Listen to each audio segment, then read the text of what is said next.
Revolutions in Reverse, Essays on Politics, Violence, Art, and Imagination. David Graeber.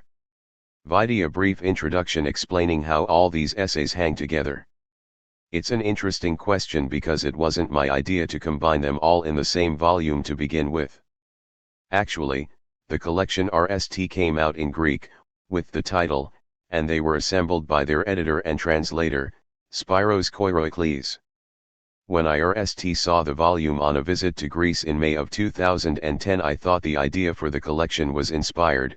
It made a sort of intuitive sense to me, as did it, I was soon given to understand, to many in the movement in Greece itself, where many of the arguments found within were taken up by various anarchists, anti-authoritarians, and activists in the wake of the economic crisis and confusion that followed the heady days of December 2009. So what is this volume's unifying theme? It's helpful, perhaps, to consider the context in which these essays were originally written. All of these essays were composed between 2004 and 2010.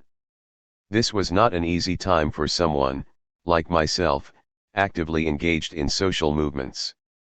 Between roughly 1998 and 2002, the advent of the global justice movement had given all of us a sudden sense of almost endless possibility. The wake of 9/11 threw everything into disarray. For many it was impossible to maintain the sense of enthusiasm that had kept us so alive in the years before. Many burned out, gave up, emigrated, bickered, killed themselves, applied to graduate school, or withdrew into various other sorts of morbid desperation. For me, the point where I came closest to despair was in the immediate wake of the 2004 US elections, when the originally stolen presidency of George W. Bush was actually given what seemed like a genuine popular mandate. At RST, in the immediate aftermath of 9/11, it seemed that we were looking at a repeat of something rather like World War I. The period from roughly 1880 to 1914 was after all quite similar to the decade and a piece that followed the fall of the Berlin War, a time where wars between major powers seemed to be a thing of the past, where the dominant powers embraced an ethos of free trade and free markets, of frenetic capital accumulation, but at the same time, an age of the rapid rise of global anti-capitalist movements, accompanied by an ethos of revolutionary internationalism in which the anarchist movement seemed to deem the vital center of the radical left. The rulers of the world ultimately panicked and reacted by initiating a near century of world war, allowing appeals to nationalism, state security, racism, and jingoism of every kind of tear those terrifying alliances apart. It struck me, after September 11, that they were trying the same trick again. It was as if, faced with even the prospect of an effective anti-capitalist movement emerging globally, they immediately pulled out the biggest gun they had, a declaration of permanent global war mobilization, despite the fact that the enemy they had chosen, ragtag band of Islamists who had, effectively, got extraordinarily lucky, pulling one of the RST mad terrorist schemes in history that had actually worked, and were clearly never going to repeat the performance, could not possibly provide an adequate long-term excuse. It was never going to work. Yet somehow, the American public had passed a referendum on the project. What's more, I watched in dismay how every attempt to revive an international spirit resistance, around the G8, then G20, the climate conferences, seemed to founder, or at least, reach a series of limited tactic victories that always seemed to hold out the promise of translating into a new burst of energy and of longer-term movement building, but which, in reality, never really did. In part, yes, it was because the level of repression, or more precisely, what the police and other security forces felt they could get away with in dealing with us, had dramatically increased. But that was by no means all of it. To the contrary, it was the enemy's very disorganization that was our worst foil. I especially remember when, in 2007, before the G8 meetings in Japan, some Japanese friends asked me to put together a strategic analysis of the global situation from the perspective of capital, and the movements against it.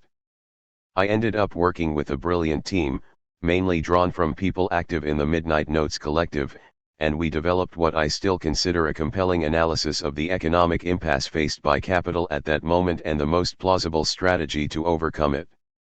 I still hold it was the best strategy they could have adopted from the perspective of the long-term viability of the capitalist order. Problem was, that clearly wasn't their priority. At the summits, all they did was bicker with one another. What's the radical response to confusion? How on earth were we able to come up with a response to their evil plans if they couldn't even gore out what those were? Of course, in retrospect, it's easier to see what was happening. Those bigwigs assembling at their various summits were probably more aware than we were that the entire system, based on a very old-fashioned alliance of military and financial power typical of the latter days of capitalist empires, was being held together with tape and string. They were less concerned to save the system, than to ensure that there remained no plausible alternative in anyone's mind so that, when the moment of collapse did come, they would be the only ones offering solutions. Not that since the great financial collapse of 2008, solutions have been particularly forthcoming. But at least there is no way to deny now that a fundamental problem exists. The order that existed between 2004 and 2008, even if it has managed to achieve a kind of grudging acquiescence in critical quarters of the world, is never coming back. It simply wasn't viable. These essays then are the product of a confused interregnum. It was a time when it was very difficult to see signs of hope. If there is a single theme in this collection of essays, then, it is that they all start out from some aspect of the period that seems particularly bleak, depressing, what appeared to be some failure, stumbling block, countervailing force, foolishness of the global anti-capitalist movement, and to try to recuperate something, some hidden aspect we usually don't notice, some angle from which the same apparently desolate landscape might look entirely different. This is most obvious perhaps in the RST3 essays, all of which concern the lessons to be learned from the global justice movement, but it's true, in one way or another, of all of them. It's appropriate, then, that the collection begins with a shock of victory, which is perhaps the most explicit in this regard. Most of us who had been involved in the global justice movement did not, as I remarked, come out of it feeling we had made much of dent in the world. We all experienced the inkling and frazzled confusion that followed the RST heady years, the crumbling alliances and seemingly endless bitter arguments over racism, sexism, privilege, lifestyle, summit hopping, process, the lack of ties to genuine communities in resistance. And we saw it as the proof of our ultimate fecklessness as a movement, our failure to achieve any of our major goals. The irony is that, really, all these things were a direct result of our success. Most of the squabbling was really a slightly indirect way of conducting strategic debates about what to do now that we had achieved so many of our immediate goals, to end structural adjustment policies and block new global trade agreements, halt the growth and blunt the power of institutions of neoliberal governance like the IMF and WTO, had been achieved so quickly. The problem was that almost no one actually recognized them as such, which made it almost impossible to conduct a full and honest debate, and the intensity of the arguments and resulting frustration became so overwhelming that almost no one seemed to notice we'd achieved our goals in the RST place. True, the essay ends by posing a much larger question, as Turbulence magazine was to phrase it in a special issue a year or two later: what would it mean to win? But largely it is a comment on the extraordinary historical effectiveness of movements based on direct action and direct democracy, and the curious fact that our enemies seem to recognize the potential effectiveness of such movements, the threat they pose to global power relations, much more than those active in the movements themselves do. Hope in Common takes up the same theme and pushes it even further. What if the reason why those who would like to see a world organized by some principle other than capitalism feel so depressed most of the time is because capitalists, and politicians, have become veritably obsessed with making us feel that way? Perhaps the real meaning of neoliberalism is precisely that. Neoliberal capitalism is that form that is utterly obsessed with ensuring that it seems that, as Margaret Thatcher so famously declared in the 1980s, there is no alternative. In other words, it has largely given up on any serious effort to argue that the current economic order is actually a good order, just, reasonable, that it will ever prove capable of creating a world in which most human beings feel prosperous, safe, and free to spend any significant portion of their life pursuing those things they consider genuinely important.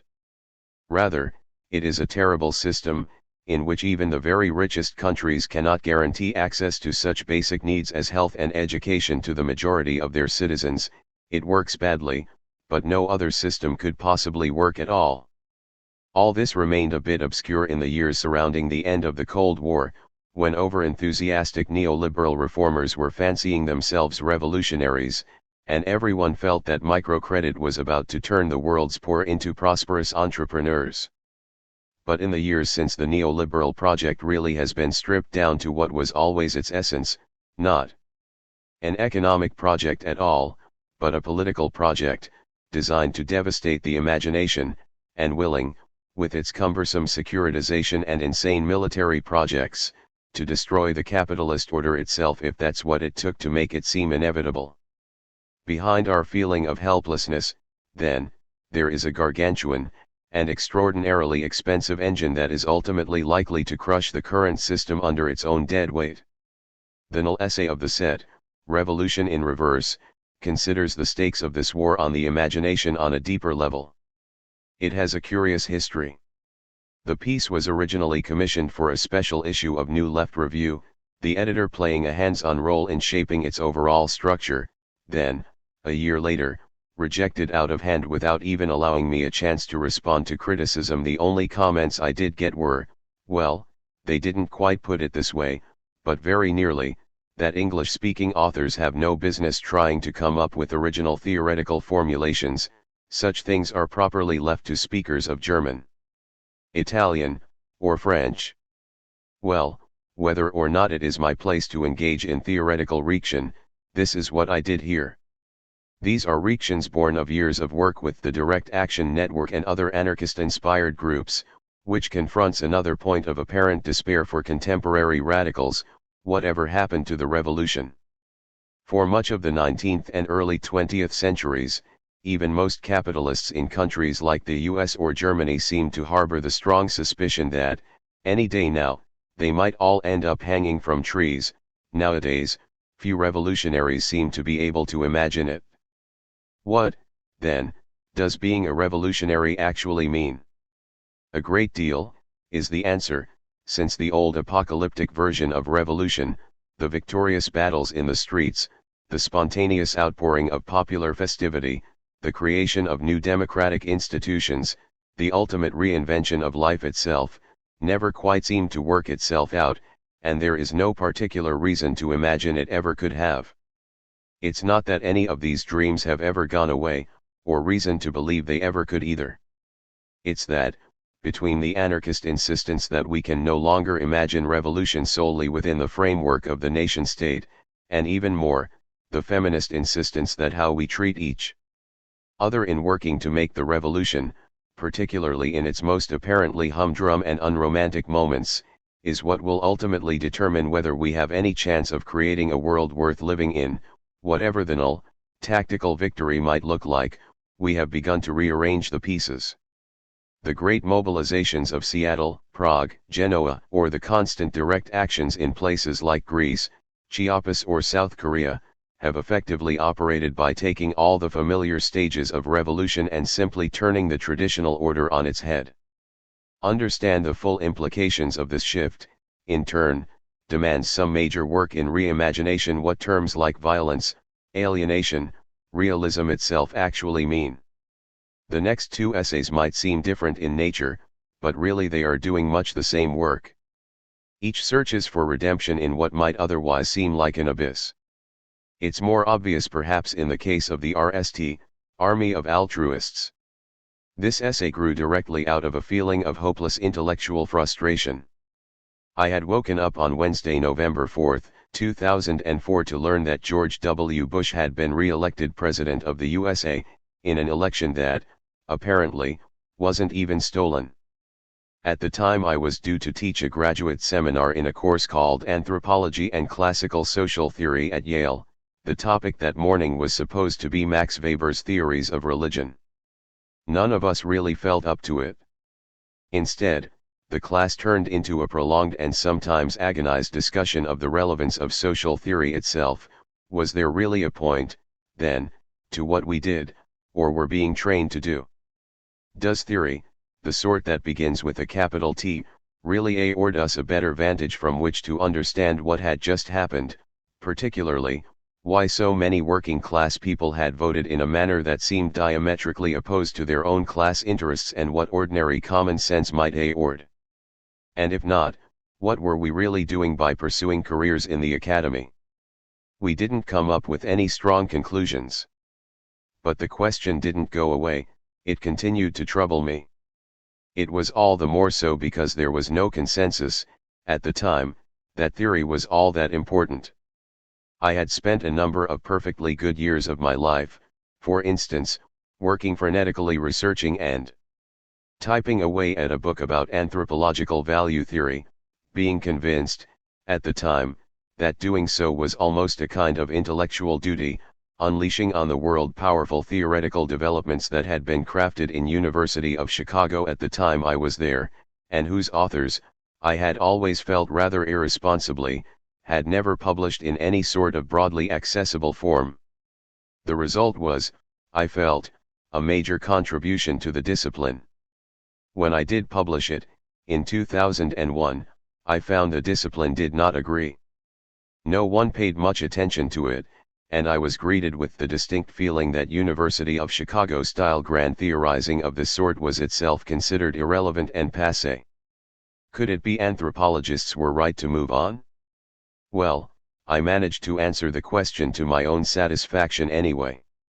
The application of theory was indeed able to reveal things that would not otherwise have been obvious.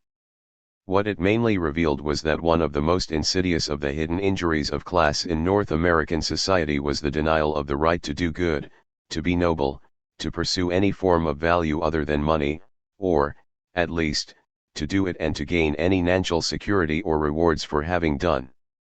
The passionate hatred of the liberal elite among right-wing populists came down, in practice, to the utterly just-eated resentment towards a class that had sequestered, for its own children, every opportunity to pursue love, truth, beauty, honor, decency, and to be afforded the means to exist while doing so. The endless identification with soldiers, that is, with individuals who have, over the years, been reduced to little more than high-tech mercenaries enforcing a global regime of financial capital, lay in the fact that these are almost the only individuals of working-class origin in the US who have figured out a way to get paid for pursuing some kind of higher ideal. Or at least being able to imagine that's what they're doing. Obviously most would prefer to pursue higher ideals in a way that did not involve the risk of having their legs blown. The sense of rage, in fact, stems above all from the knowledge that all such jobs are taken by children of the rich. It's a strangely ambivalent picture, and one that, at this moment of revival of right-wing populism, we might do well to consider once again. The sadness of post-workerism begins with a group of people who might seem the epitome of everything a right-wing populist detests, a group of former 60s revolutionaries, now being paid to lecture on art history to an audience of gallery owners and grad students at London's Tate Museum in fall 2006. The element redemption here is partly that when you actually meet such people, they are hardly the egotistical prima donnas one imagines. Actually, they appeared to be sincere, decent sorts of people, who would really much rather have been standing arm to arm with proletarian rebels at the barricades, and as confused as anyone how they had ended up explaining art trends to dilettantes. Much of the essay is, again, a theoretical reaction, not so much of my own theories as those elements of 70s Italian revolutionary theory that have made their way into the English-speaking academy and art world in recent years, and the assessment is pretty unsparing. Still, the main critique is not so much that this particular strain of post-workerist thought is wrong so much as that it's misplaced. We are not dealing with theory at all here, but prophecy, and the attempt to unravel what's really happening here, both on the level of ideas, of what happens to intellectual traditions when they would seem to have thoroughly exhausted their radical possibilities, and in the art world itself, even within those peculiar domains where art blends into fashion, and both most are RMLY wedded to natural abstraction, there are peculiar domains of freedom that transcend the dead hand of capital. Ultimately, the revolution, however conceived, can never really go away, because the notion of a redemptive future remains the only way we can possibly make sense of the present. We can only understand the value of what surrounds us from the perspective of an imaginary country whose own contours we can never understand, even when we are standing in it. The last essay, Against Kamikaze Capitalism, was not part of the Greek collection. It was written afterwards, quite recently, in fact, in the fall of 2010. But I think it belongs here. More directly concerned with questions of revolutionary strategy than most, it also considers such questions in the light of that very situation of impasse, and of the murder of dreams, that has haunted so much of this collection. Here, too, the argument sets out with hope from an unexpected quarter, a surprising convergence, and recognition of a common cause, between climate protesters and petroleum workers during the French strike wave of October 2010. Many of the greatest cleavages we imagine to exist within the movements ranged against capitalism at the moment, the one between the ecological, direct action movement, and trade unionists, hippies, and hardhats as they called them in the 60s, or Teamsters and Turtles as they called them during one previous instance of apparently serendipitous alliance in Seattle in 1999, might not be nearly such a cleavage as we imagine. The working class has always been torn between what's basically a petty bourgeois productivist ideology, and a much more fundamental rejection of the very principle of work as it exists in our society. An urge, which its respectable leaders have spent most of the last century trying to denounce, or pretend to be non-existent.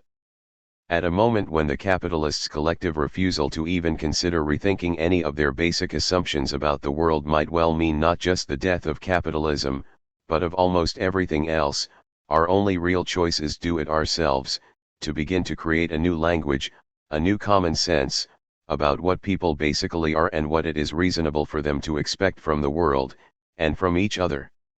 A case could well be made that the fate of the world depends on it. That's what this volume really is. It's my own attempt, however modest, however hesitant, to start such a conversation, and most of all, to suggest that the task might not be nearly so daunting as we'd be given to imagine. The shock of victory. That we don't know how to handle victory. This might seem an odd thing to say because a lot of us haven't been feeling particularly victorious of late. Most anarchists today feel the global justice movement was kind of a blip, inspiring, certainly, while it lasted, but not a movement that succeeded either in putting down lasting organizational roots or transforming the contours of power in the world. The anti-war movement after September 11, 2001 was even more frustrating, since anarchists, and anarchist tactics, were largely marginalized. The war will end, of course, but that's just because wars always do. No one is feeling they contributed much to it. I want to suggest an alternative interpretation. Let me lay out three initial propositions here.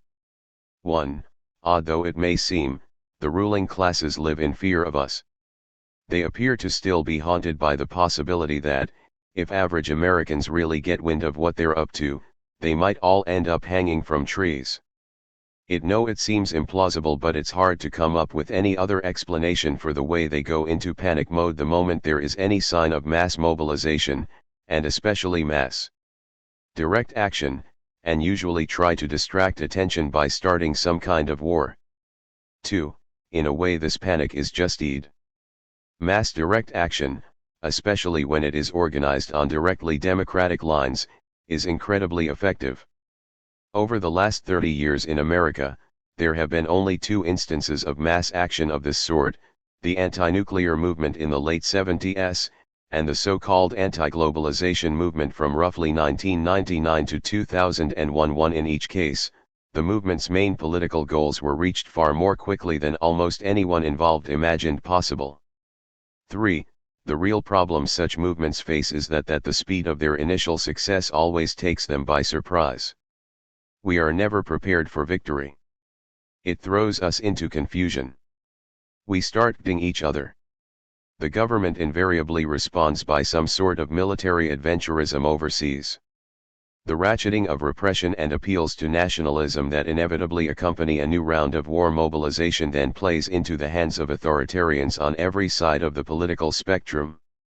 As a result, by the time the full impact of our initial victory becomes clear, we're usually too busy feeling like failures to even notice it. Let me take these two most prominent examples case by case. The anti-nuclear movement of the late 70s marked the RST appearance in North America of what we now consider standard anarchist tactics and forms of organization, mass actions, A90 groups, spokes councils, consensus process, jail solidarity, the very principle of decentralized direct democracy. It was all one. If one were to extend the temporal range to the last 50 years, we could also include the civil rights movement, where the SNCC branch of the movement was also consensus-based and anti-authoritarian. It followed the same broad pattern, except, of course, that its victories were much harder to deny. Somewhat primitive, compared to now, and there were significant differences, notably a much stricter, Gandhi-style conceptions of nonviolence, but all the elements were there, and it was the RST time they had come together as a package.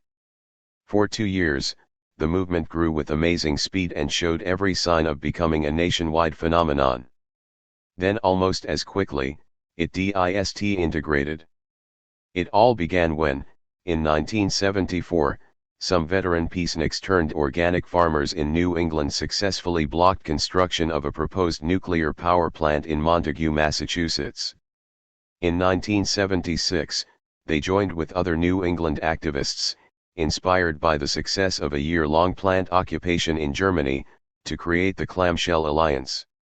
Clamshell's immediate goal was to stop construction of a proposed nuclear power plant in Seabrook, New Hampshire. While the alliance never ended up managing an occupation so much as a series of dramatic mass arrests, combined with jail solidarity, their actions, involving, at peak, tens of thousands of people organized on directly democratic lines, succeeded in throwing the very idea of nuclear power into question in a way it had never been before.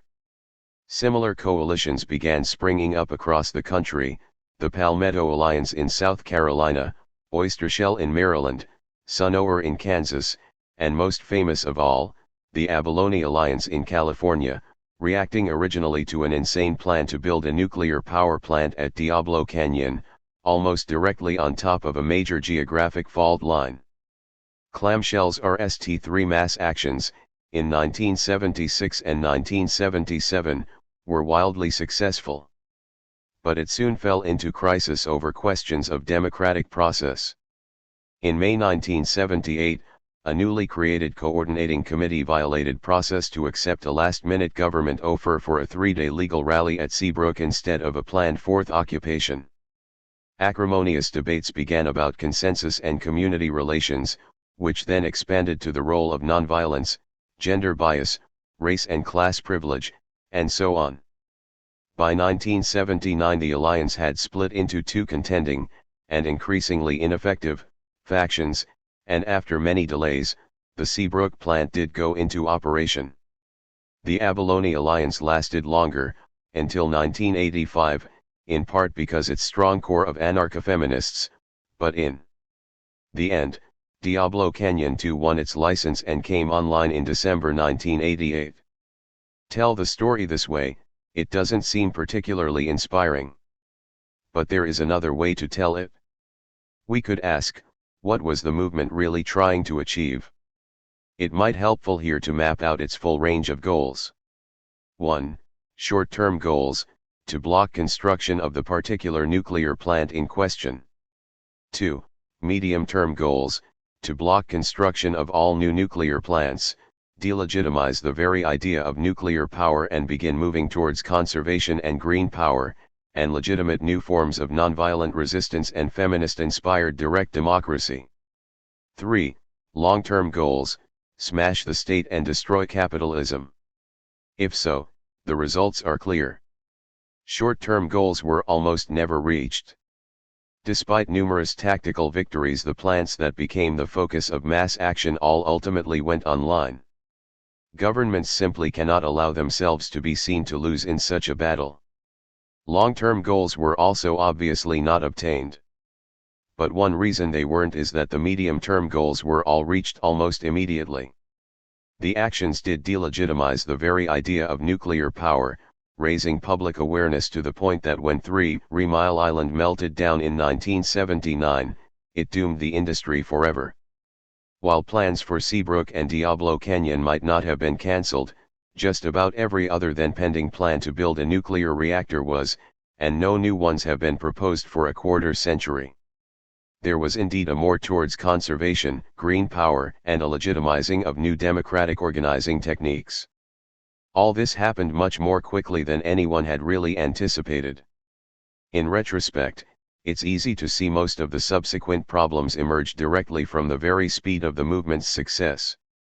Radicals had hoped to make links between the nuclear industry and the very nature of the capitalist system that created it. As it turns out, the capitalist system proved more than willing to jettison the nuclear industry the moment it became a liability.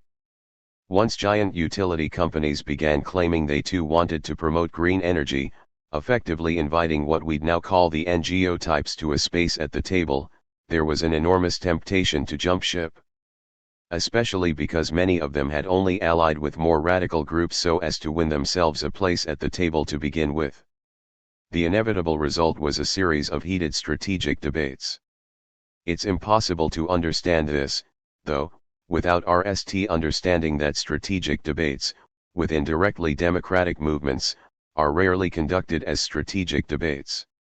They almost always pretend to be arguments about something else.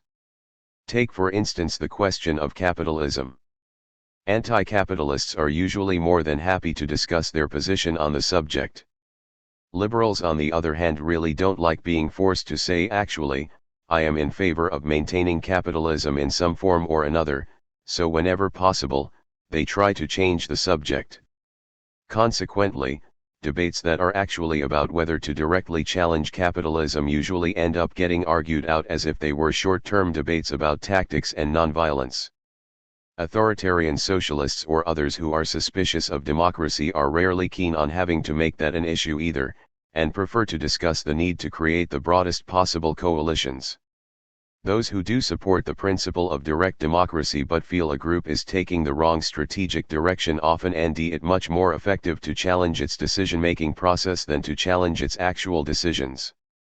There is another factor here that is even less remarked, but I think equally important. Everyone knows that faced with a broad and potentially revolutionary coalition, any government's move will be to try to split it. Making concessions to placate the moderates while selectively criminalizing the radicals, this is art of governance 101. The US government, though, has an additional weapon most governments do not. It is in possession of a global empire, permanently mobilized for war. Those running it can, pretty much any time they like, decide to ratchet up violence overseas. This has proved a remarkably effective way to defuse social movements founded around domestic concerns. It seems no coincidence that the civil rights movement was followed by major political concessions and a rapid escalation of the war in Vietnam, that the anti-nuclear movement was followed by the abandonment of nuclear power and a ramping up of the Cold War, with Star Wars programs and proxy wars in Afghanistan and Central America, that the global justice movement was followed by the collapse of the Washington Consensus and the global war on terror. As a result, SDS had to put aside its early emphasis on participatory democracy to become an organizer of anti-war protests. The anti-nuclear movement was obliged to morph into a nuclear freeze movement. The horizontal structures of DEN and PGA gave way to top-down mass organizations like ANSWER and UFPJ. Granted, from the government's point of view, the military solution does have its risks. The whole thing can blow up in one's face, as it did in Vietnam. There is also always a small risk some miscalculation will accidentally trigger a nuclear Armageddon and destroy the planet. but these are risks politicians faced with civil unrest appear to have normally been more than willing to take, if only because directly democratic movements genuinely scare them, while anti-war movements are their preferred adversary. States are, after all, ultimately forms of violence. For them, changing the argument to one about violence is taking things back to their home turf, the kind of things they really prefer to talk about. Organizations designed either to wage, or to oppose, wars will always tend to be more hierarchically organized than those designed with almost anything else in mind. This is certainly what happened in the case of the anti-nuclear movement. While the anti-war mobilizations of the 80s turned out far larger numbers than Clamshell or Abalone ever had, they also marked a return to the days of marching along with signs, permitted rallies, and abandoning experiments with new tactics and new forms of direct democracy. 8. 2. The global justice movement. Gentle reader is broadly familiar with the actions at Seattle, IMF World Bank blockade 6 months later in Washington at A16, and so on. In the US, the movement aired up so quickly and dramatically even the media could not completely dismiss it. It also quickly began to eat itself. Direct action networks were founded in almost every major city in America. While some of these were reformist, anti-corporate, and fans of nonviolence codes of nonviolence, most were overwhelmingly anarchist and anti-capitalist, and dedicated to the principle of diversity of tactics. Other cities created even more explicitly anarchist anti-capitalist convergence. These groups had different fates. The anti-corporate dance dissolved almost immediately, the anti-capitalist ones endured longer, but even among those, very few were still around even 4 years later. They were all racked almost from the beginning with bitter debates, about nonviolence, about summit hopping, about racism and privilege issues, too about the viability of the network model. Then there was 9/11, followed by a huge increase in the levels of repression and resultant paranoia, and the panicked eye of almost all our former allies among unions and NGOs. At this point the debates became downright paralyzing. By Miami, in 2003, it seemed like we'd been put to rout, and despite periodic surges of enthusiasm the movement never really recovered. Again, the story seems uninspiring. And there's the added factor of 9/11. September 11th, after all, was such a weird event, such a catastrophe, but also such an historical look, that it almost blinds us to everything that was going on around it. In the immediate aftermath of the attacks, almost all of the structures created during the globalization movement collapsed. But one reason it was so easy for them to collapse was, not just that war and anti-war mobilization seemed such an immediately more pressing concern, but that once again, in most of our immediate objectives, we'd already, unexpectedly, won. Myself, I joined NYC DAN right around the time of A16. At that time, DAN as a whole saw itself as a group with two major incidentally, this is not to say that issues of racism and privilege are unimportant. I feel a little silly even having to say this, but it would seem that, within the movement, anything one writes that might be taken to imply one does not take such issues seriously will be interpreted that way. What I would argue is that the way that racial and class have been debated in the movement appear to have been startling ineffective in overcoming racial divisions in the movement, and I suspect this is at least partially because these debates are, in fact, veiled ways of arguing about something else. Objectives? One was to help coordinate the North American wing of a vast global movement against neoliberalism, and what was then called the Washington Consensus, to destroy the hegemony of neoliberal ideas, stop all the new big trade agreements, and to discredit and eventually destroy organizations like the IMF. The other was to disseminate a model of direct democracy, decentralized, A90 group structures, consensus process, to replace old-fashioned activist organizing styles with their steering committees and ideological squabbles. At the time we sometimes called it contaminationism, the idea that all people really needed was to be exposed to the experience of direct action and direct democracy, and they would want to start imitating it all by themselves. There was a general feeling that we weren't trying to build a permanent structure, Dan was just a means to this end. When it had served its purpose, several founding members explained to me, there would be no further need for it. On the other hand, these were pretty ambitious goals, so we also assumed even if we did attain them, it would probably take at least a decade. As it turned out, it took about a year and a half. Obviously, we failed to spark a social revolution. But one reason we never got to the point of inspiring hundreds of thousands of people across the world to rise up was, again, that we had achieved so many of our other goals so quickly. Take the question of organization. While the anti-war coalitions still operate, as anti-war coalitions always do, as top-down popular front groups, almost every small-scale radical group that isn't dominated by Marxist sectarians of some sort or another, and this includes anything from organizations of Syrian immigrants in Montreal or community gardens in Detroit, now operate on largely anarchist principles. They might not know it, but contaminationism worked. Alternately, take the domain of ideas. The Washington consensus lies in ruins. So much so, it's hard now to remember what public discourse in this country before Seattle was even like. Myself, I remember quite well. Consider the issue of free trade, the ostensible focus of the protests. I don't believe there was ever a time when both the mainstream media and the political classes had been ever so completely unanimous about anything. That free trade, free markets, and no-holds-barred supercharged capitalism were the only possible direction for human history, the only possible solution for any problem was so completely taken for granted that anyone who cast doubt on the proposition was treated as literally insane.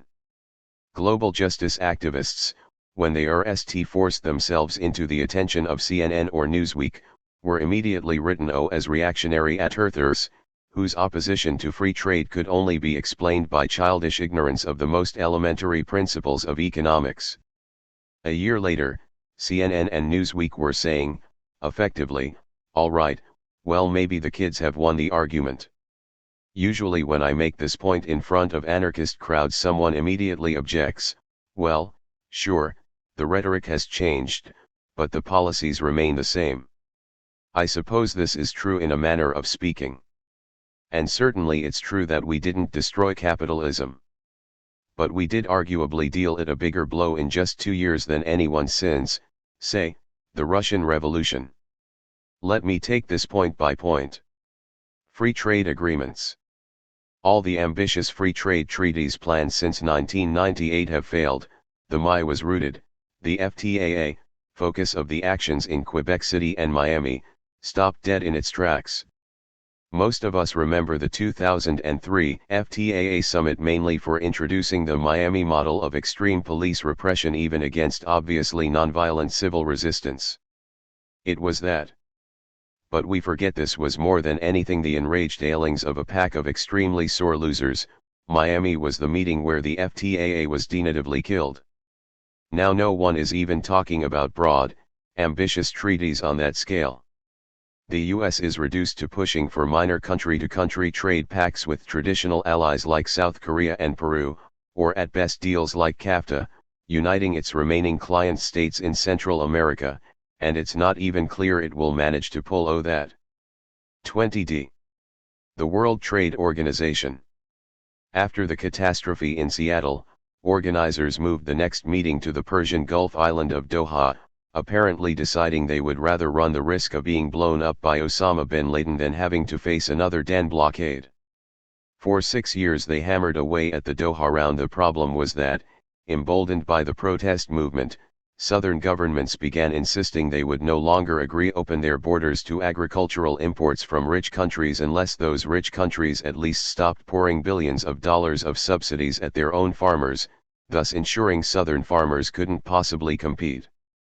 Since the US in particular had no intention of itself making any of the sort of sacrifices it demanded of others, all deals were In July 2006, Pierre Lamy, head of the WTO, declared the Doha round dead, and at this point no one is even talking about another WTO negotiation for at least 2 years. Some speculated that ultimately, the organization itself might cease to exist. the International Monetary Fund and World Bank. This is the most amazing story of all. By 2008, the IMF was rapidly approaching bankruptcy, and it is a direct result of the worldwide mobilization against them.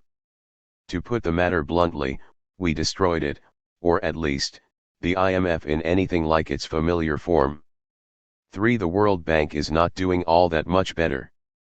But by the time the full effects were felt, we weren't even paying attention.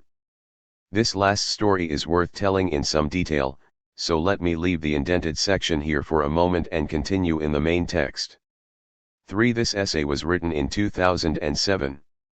The IMF still exists at this time, of course, but its role has transformed almost completely and is internally much contested, though there has been an attempt to revive some of its old structural adjustment style approaches. This time within the European Union, these are meeting very strong resistance.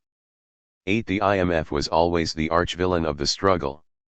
It is the most powerful, most arrogant, most pitiless instrument through which neoliberal policies have, for the last 25 years, been imposed on the poorer countries of the global south, basically, by manipulating debt.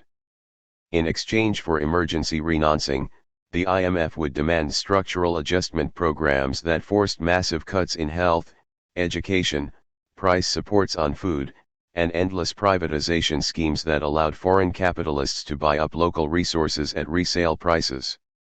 Structural adjustment never somehow worked to get countries back on their feet economically, but that just meant they remained in crisis, and the solution was always to insist on yet another round of structural adjustment. The IMF also had another, less celebrated, role, that of global enforcer. It was its job to ensure that no country could ever be allowed to default on loans to Western bankers. Imagine a banker were to offer a corrupt dictator $1 billion loan, and that dictator placed it directly in his Swiss bank account and the country. The IMF's job was to ensure that, rather than be forgiven or renegotiated, let alone hunted down, that billion would still have to be extracted from the dictator's former victims. Under no conditions should Chase or Citibank have to take a loss. If a country did default, for any reason, the IMF could impose a credit boycott whose economic effects were roughly comparable to that of a nuclear bomb. This role was their downfall. What happened was that in 2002, Argentina defaulted and got away with it. In the 90s, Argentina had been the IMF's star pupil in Latin America. They had literally privatized every public facility except the Customs Bureau. Then in 2001, the economy crashed. The immediate results we all know: battles in the streets, the creation of popular assemblies to run urban neighborhoods, the overthrow of 3 governments in 1 month, road blockades, occupied factories. Horizontalism, broadly anarchist, or at least anti-authoritarian principles, were at the core of popular resistance. Within a matter of months, political class was so completely discredited that politicians were obliged to put on wigs and phony mustaches to be able to eat in restaurants without being physically attacked. When Nestor Kirchner, a moderate social democrat, took power in 2003, he knew he had to do something dramatic in order to get most of the population even to accept even the idea of having a government, let alone his own. So he did. He did, in fact, the one thing no one in that position is ever supposed to do. He announced he simply wasn't going to pay the bulk of Argentina's foreign debt. Actually, Kirchner was quite clever about it. He did not default on his IMF loans. He focused on Argentina's private debt, announcing that he was unilaterally writing them down by 75 cents on the dollar. The result was the greatest default in national history. Citibank and Chase appealed to the IMF, their accustomed enforcer, to apply the usual punishment. But for the first time in its history, the IMF balked. First of all, with Argentina's economy already in ruins, even the economic equivalent of a nuclear bomb would do little more than make the rubble bounce. Second of all, just about everyone was aware it was the IMF's disastrous advice that set the stage for Argentina's crash in the first place. 3. And most decisively, this was at the very height of the impact of the global justice movement, The IMF was already the most hated institution on the planet, and willfully destroying what little remained of the Argentine middle class would have been pushing things just a little bit too far. So Argentina was allowed to get away with it. After that, everything was different. Before long, Brazil and Argentina together arranged to pay back their outstanding debt to the IMF itself as well. With a little help from Chavez, so did the rest of the continent. In 2003, Latin American IMF debt stood at $49 billion. Now it's $694 million. To put that in perspective, that's a decline of 98.6%. For every $1,000 owed 4 years ago, Latin America now owes $14. Asia followed. China and India now both have no outstanding debt to the IMF and refuse to take out new loans.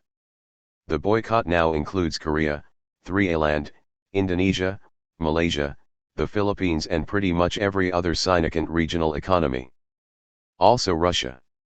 The fund is reduced to lording it for the essay was written in 2007. Over the economies of Africa, and maybe some parts of the Middle East and former Soviet sphere. As a result its revenues have plummeted by 80% in 4 years. In the irony of all possible ironies, it's increasingly looking like the IMF will go bankrupt if they can't find someone willing to bail them out. Neither is it clear there's anyone particularly willing to do so. With its reputation as skull enforcer in tatters, the IMF no longer serves any obvious purpose even for capitalists. There's been a number of proposals at recent G8 meetings to make up a new mission for the organization, a kind of international bankruptcy court, perhaps, but all ended up getting torpedoed for one reason or another. Even if the IMF does survive, it has already been reduced to a cardboard cutout of its former self. The World Bank, which early on took on the role of good cop, is in somewhat better shape. But emphasis here must be placed on the word somewhat, as in, its revenue has only fallen by 60%, not 80%, and there are few actual boycotts. On the other hand, the bank is currently being kept alive largely by the fact India and China are still willing to deal with it, and both sides know that, so it is no longer in much of a position to dictate terms. Obviously, all of this does not mean all the monsters have been slain. In Latin America, neoliberalism might be on the run, but China and India are carrying out devastating reforms within their own countries, European social protections are under attack, and most of Africa, despite much hypocritical posturing on the part of the bonos and rich countries of the world, is still locked in debt, even as it faces a new colonization by China. The US, its economic power retreating in most of the world, is frantically trying to redouble its grip over Mexico and Central America. We're not living in utopia. But we already knew that. The question is why we never noticed the victories we did win. Olivier de Marcellus, a PGA activist from Switzerland, points to one reason: whenever some element of the capitalist system takes a hit, whether it's the nuclear industry or the IMF, some leftist journal will start explaining to us that really, this is all part of their plan, or maybe, an effect of the inexorable working out of the internal contradictions of capital, but certainly, nothing for which we ourselves are in any way responsible. Even more important, perhaps, is our reluctance to even say the word we. The Argentine default, wasn't that really engineered by Nestor Kirchner? He was a politician. What does he have to do with anarchists or the globalization movement? I mean, it's not as if his hands were forced by thousands of citizens were rising up, smashing banks, and replacing the government with popular assemblies coordinated by the IMC. Or, well, okay, maybe it was. Well, in that case, those citizens were people of color in the global south. How can we take responsibility for their actions? Never mind that they mostly saw themselves as part of the same global justice movement as us, espoused similar ideas, wore similar clothes, used similar tactics, in many cases even belonged to the same confederacies or organizations. Saying we here would imply the primal sin of speaking for others. Myself, I think it's reasonable for a global movement to consider its accomplishments in global terms. These are not inconsiderable. Yet just as with the anti-nuclear movement, they were almost all focused on the middle term. Let me map out a similar hierarchy of goals. 1. Short-term goals: blockade and shut down particular summit meetings. 2. Medium-term goals: destroy the Washington consensus around neoliberalism, block all new trade pacts, delegitimize and ultimately shut down institutions like the WTO, IMF, and World Bank, disseminate new models of direct democracy. 3. Long-term goals: smash the state and destroy capitalism. Here again, we ND the same pattern. After the miracle of Seattle, where activists actually did shut down the meetings, short-term, tactical goals were rarely achieved. But this was mainly because faced with such a movement, governments tend to dig in their heels and make it a matter of principle that they shouldn't be. This was usually considered much more important, in fact, than the success of the summit in question. Most activists do not seem to be aware that in a lot of cases, the 2001 and 2002 IMF and World Bank meetings, for example, police ended up enforcing security arrangements so elaborate that they came very close to shutting down the meetings themselves, ensuring that many events were cancelled, the ceremonies were ruined, and most delegates didn't really had a chance to talk to one another.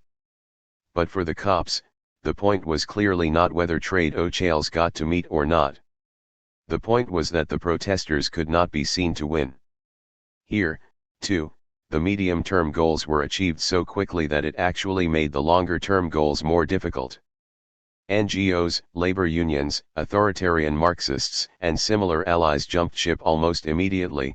Strategic debates ensued, but they were carried out, as always, indirectly, as arguments about race, privilege, tactics, almost anything but as actual strategic debates.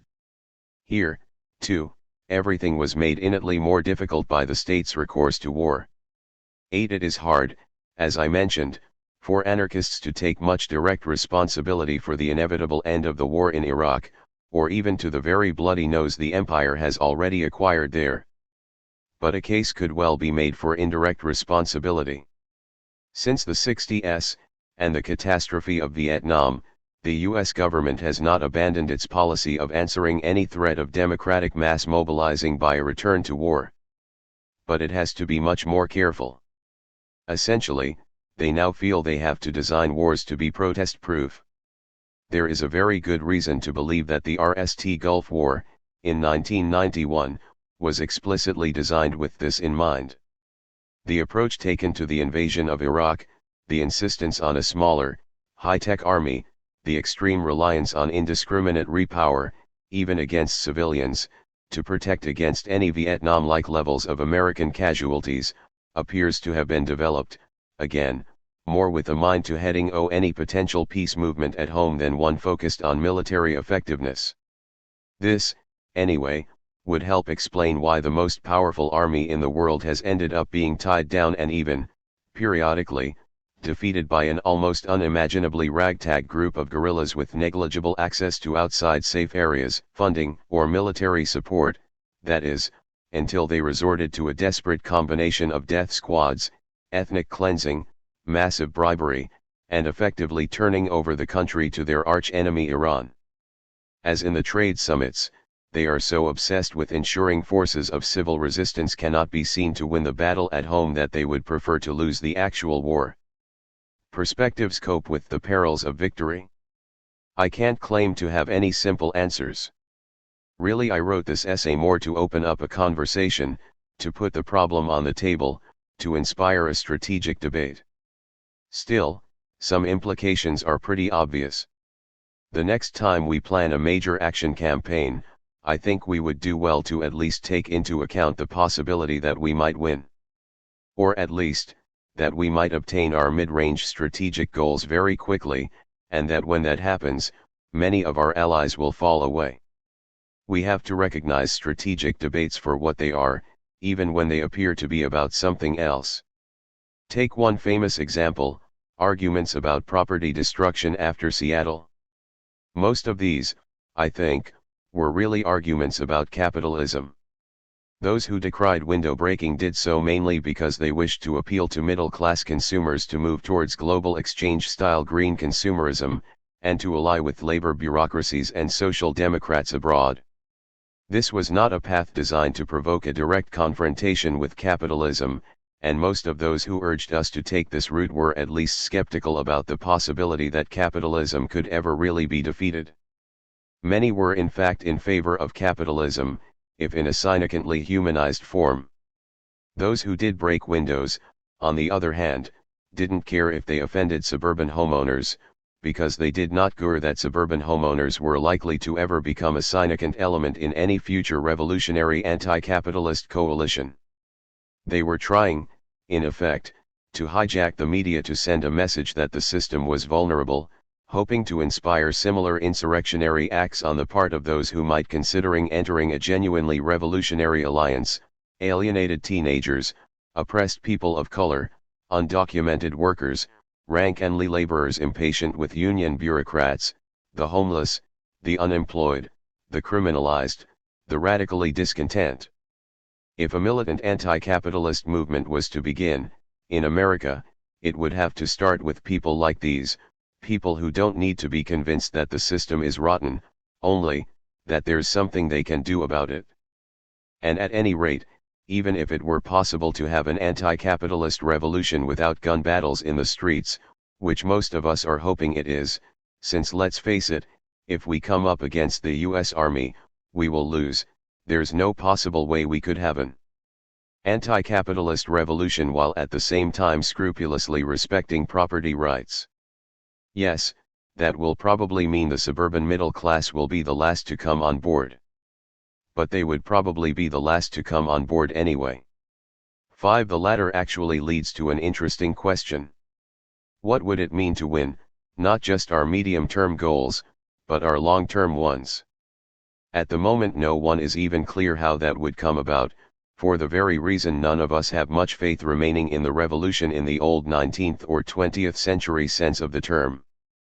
After all, the total view of revolution, that there will be a single mass insurrection or general strike and then all walls will come tumbling down, is entirely premised on the old fantasy of capturing the state.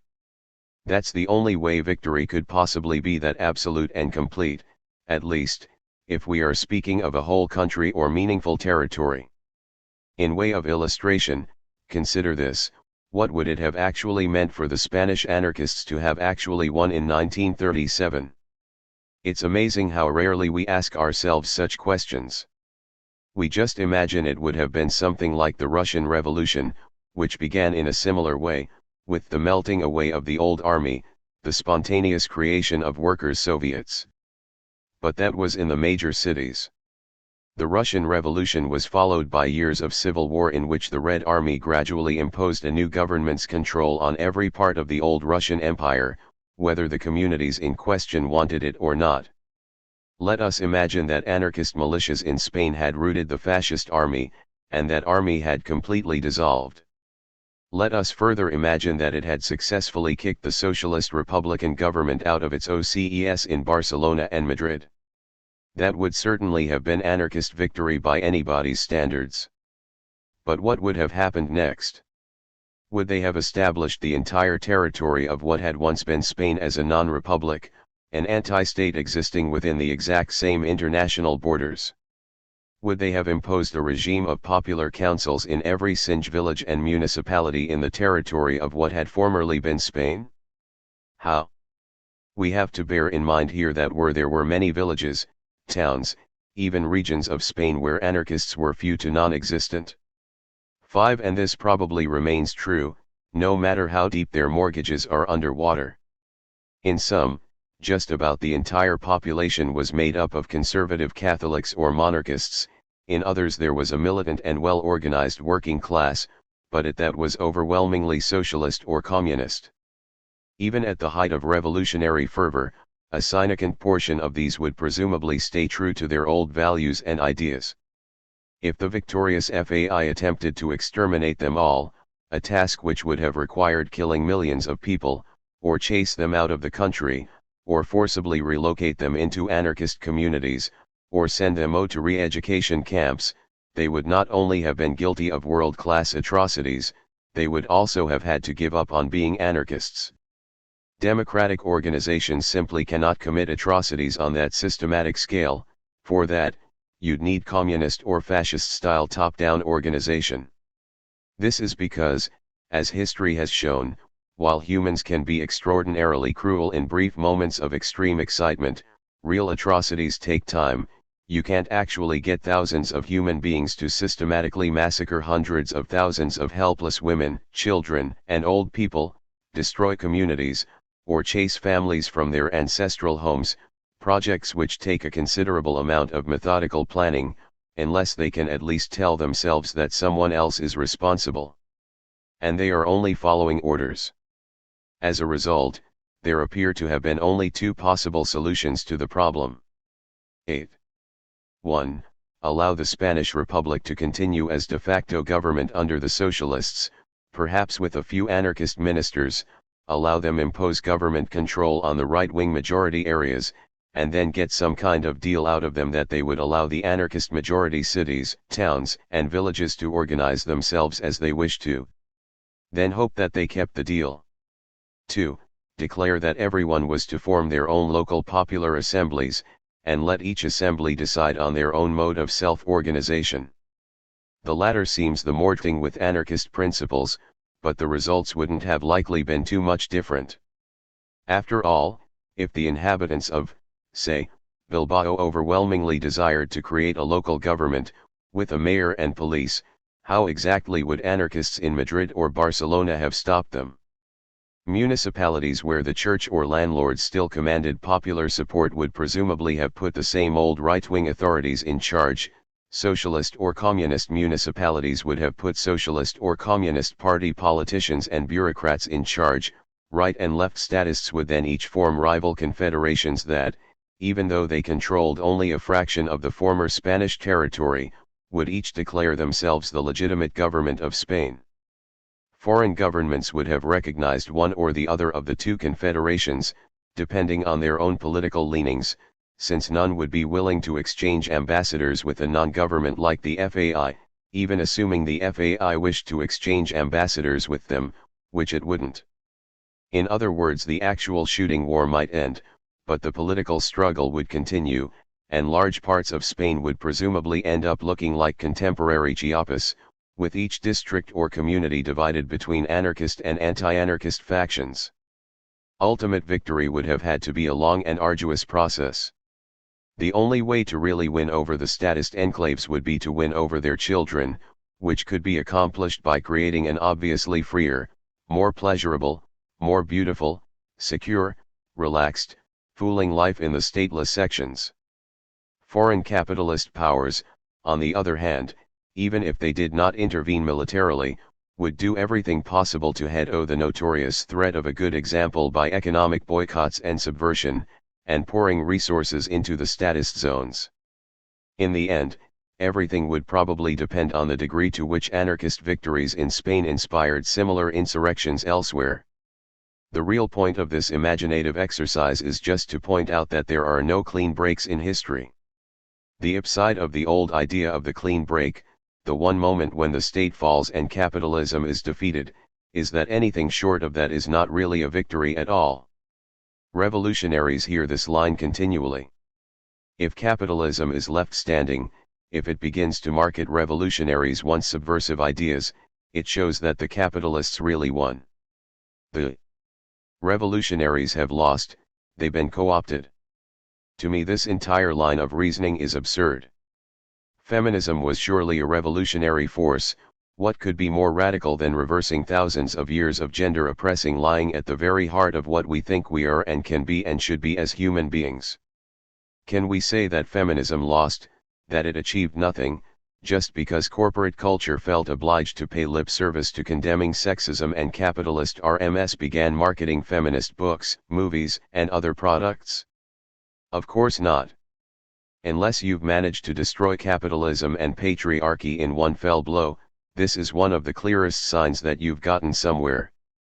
Presumably any effective road to revolution will involve endless moments of co-optation, endless victorious campaigns, endless little insurrectionary moments or moments of it and covert autonomy. I hesitate to even speculate what it might really be like. But to start in that direction, the RST thing we need to do is to recognize that we do, in fact, win some. Actually, recently, we've been winning quite a lot. The question is how to break the cycle of exaltation and despair and come up with some strategic visions about these victories build on each other, to create a cumulative movement towards a new society. 8. M. Hope in common. No, it appears to be coming apart. But as national institutions stagger and crumble, there is no obvious alternative. Organized resistance appears scattered and incoherent, the global justice movement a shadow of its former self.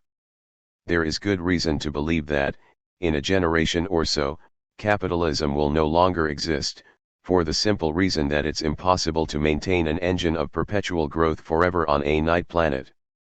Yet faced with this prospect, the knee-jerk reaction, even of progressives and many ostensible anti-capitalists, is, often, fear, to cling to what exists because they simply can't imagine an alternative that wouldn't be even more oppressive and destructive. The RST question we should be asking is, how did this happen? Is it normal for human beings to be unable to imagine what a better world would even be like? Oh. Hopelessness isn't natural. It needs to be produced. If we really want to understand this situation, we have to begin by understanding that the last 30 years have seen the construction of a vast bureaucratic apparatus for the creation and maintenance of hopelessness, a kind of giant machine that is designed, RST and foremost, to destroy any sense of possible alternative futures. At root is a veritable obsession on the part of the rulers of the world with ensuring that social movements cannot be seen to grow, to flourish, to propose alternatives, that those who challenge existing power arrangements can never, under any circumstances, be perceived to win.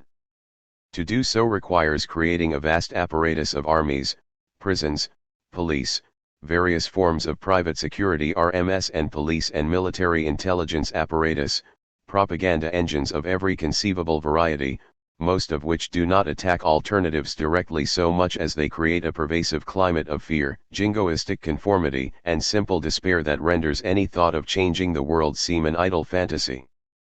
Maintaining this apparatus seems even more important, to exponents of the free market, even than maintaining any sort of viable market economy. How else can one explain, for instance, what happened in the former Soviet Union, where one would have imagined the end of the Cold War would have led to the dismantling of the army and KGB and rebuilding the factories, but in fact what happened was precisely the other way around. This is just one extreme example of what has been happening everywhere. Economically, this apparatus is pure dead weight. All the guns, surveillance cameras, and propaganda engines are extraordinarily expensive and really produce nothing, and as a result, it's dragging the entire capitalist system down with it, and possibly, the earth itself. The spirals of nationalization and endless string of economic bubbles we've been experiencing are a direct result of this apparatus. It's no coincidence that the United States has become both the world's major military power and the major promoter of bogus securities. This apparatus exists to shred and pulverize the human imagination, to destroy any possibility of envisioning alternative futures. As a result, the only thing left to imagine is more and more money, and debt spirals entirely out of control. What is debt, after all, but imaginary money whose value can only be realized in the future, future prots, the proceeds of the exploitation of workers not yet born.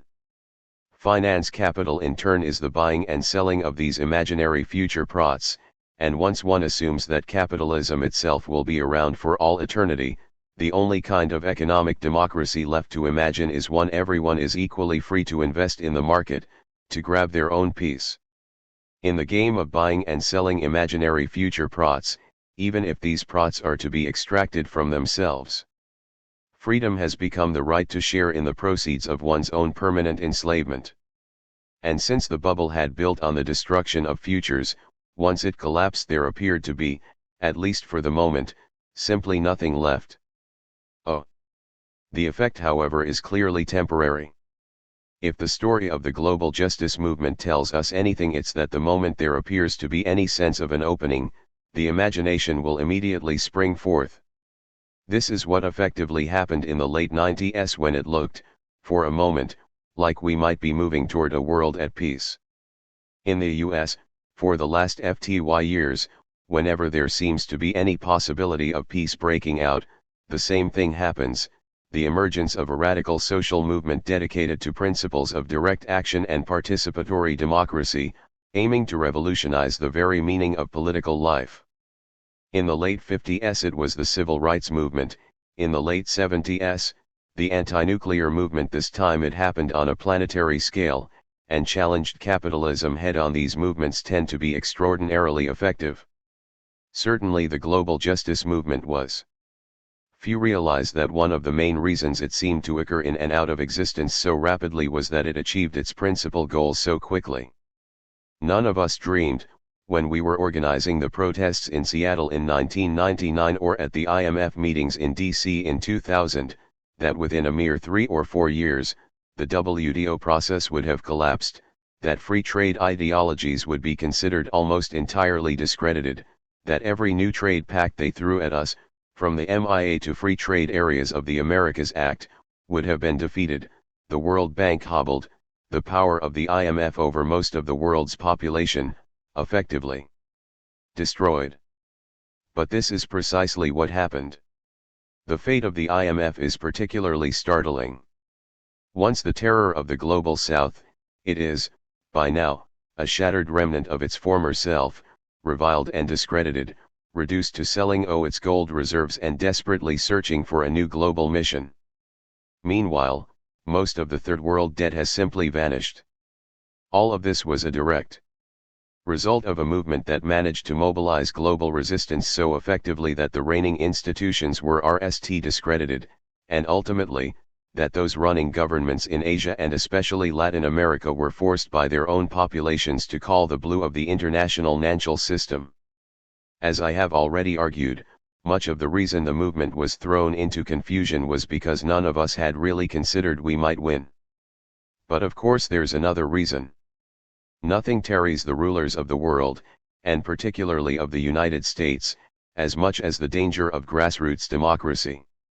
Whenever a genuinely democratic movement begins to emerge, particularly one based on principles of civil disobedience and direct action, the reaction is the same: the government makes immediate concessions, then starts ratcheting up military tensions abroad. The movement is then forced to transform itself into an anti-war movement, which, pretty much invariably, is far less democratically organized. So the civil rights movement was followed by Vietnam, the anti-nuclear movement by proxy wars in El Salvador and Nicaragua, the global justice movement, by the war on terror. But at this point, we can see that war for what it was, as the ailing and obviously doomed effort of a declining power to make its peculiar combination of bureaucratic war machines and speculative financial capitalism into a permanent global condition. If the rotten architecture collapsed abruptly at the end of 2008, it was at least in part because so much of the work had already been accomplished by a movement that had, in the face of the surge of repression after September 11, combined with confusion over how to follow up its startling initial success, had seemed to have largely disappeared from the scene. Of course it hasn't really. We are clearly at the verge of another mass resurgence of the popular imagination. It's just a matter of time. Certainly, the reaction to an unforeseen crisis is usually shock and confusion, but after a bit, that passes and new ideas emerge. It shouldn't be that difficult. Most of the elements are already there. For the moment the problem is that, our perceptions having been twisted into knots by decades of relentless propaganda, we are no longer able to see them. Consider here the term communism. Rarely has a term come to be so utterly reviled. The standard line, which we accept more or less unthinkingly, is that communism means state control of the economy, and this is an impossible utopian dream because history has shown it simply doesn't work. Capitalism, however unpleasant, is therefore the only remaining option. All this is based on identifying communism with the sort of system that existed in the old Soviet bloc, or China, a top-down command economy. Granted, under some circumstances, particularly when playing industrial catch-up, organizing vast projects like space programs, or especially, fighting wars, these systems can be surprisingly efficient. This is why the capitalist powers were so frightened in the 30s. The Soviet Union was growing at 10% a year even as everyone else was stagnating. But the irony is that the people who organized these systems, even though they called themselves communists, never claimed that this top-down system itself was communism. They called it socialism, and saw communism as a utopian, truly free, stateless society that would exist at some point in the unknowable future. Granted, the system they did create deserves to be reviled. But it has almost nothing to do with communism in the original sense of the term. In fact, communism really just means any situation where people act according to the principle of from each according to their abilities, to each according to their needs, which is the way pretty much everyone always act if they are working together to get something done. If two people are zing a pipe and one says hand me the wrench, the other doesn't say, and what do I get for it? This is true even if they happen to be employed by Bechtel or Citigroup. They apply principles of communism because it's the only thing that really works. This is also the reason whole cities or countries so often revert to some form of rough and ready communism in the wake of natural disasters, or economic collapse. The more creativity is required, the more people have to improvise at a given task, the more egalitarian the resulting form of communism is likely to be. That's why even Republican computer engineers, when trying to innovate new software ideas, tend to form small democratic collectives.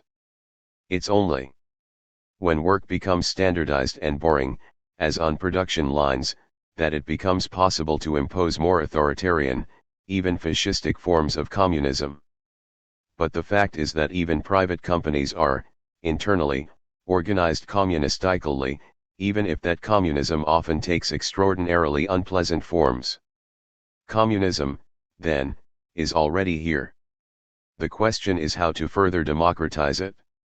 Capitalism, in turn, is just one possible way of managing communism, and, it has become increasingly clear, rather a disastrous one.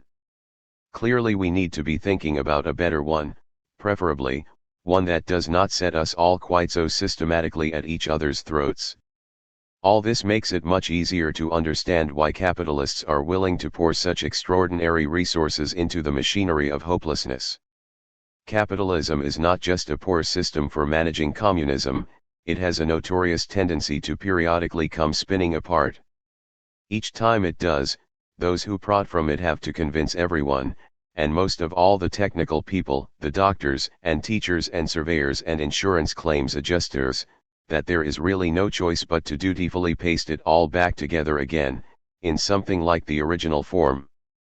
This despite the fact that most of those who will end up doing the work of rebuilding the system don't even like it very much, and all have at least the vague suspicion, rooted in their own innumerable experiences of everyday communism, that it really ought to be possible to create a system at least a little less stupid and unfair.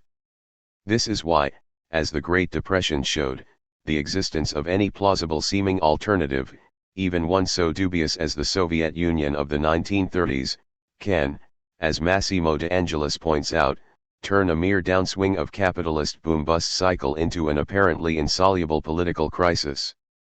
This in turn helps explain the weird ideological contortions by which we are constantly told communism just doesn't work. I have seen mothers tell this to their 12-year-old daughters when they so much as suggest sharing tasks cooperatively. In fact, it's downright bizarre to observe how quickly the standard rhetoric went from saying that a system like the Soviet Union, with no internal market would not possibly compete either technologically or in the provision of consumer goods with their richest and most advanced capitalist rivals, to saying that such a society could not exist at all. Actually, I might remind my readers, it did. For over 80 years. It was a world power, defeated Hitler, and shot astronauts into outer space. I should emphasize that no one in their right mind would ever wish to recreate such a system. But the ideological work of pretending it was somehow impossible seems designed, really, to convincing us that real communism, real everyday communism, of the sort the Soviet Union and its allies never actually embraced, cannot possibly be of any larger social significance. Because if start thinking about the way our lives really work, we might not be so eager to continue obeying orders, and dutifully rebuild the apparatus of our own oppression whenever it breaks down again. Not that anyone in their right mind would ever dream of recreating something like the old Soviet Union.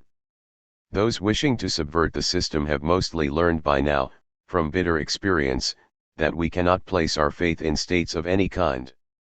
In some parts of the world, governments and their representatives have largely pulled up stakes and left.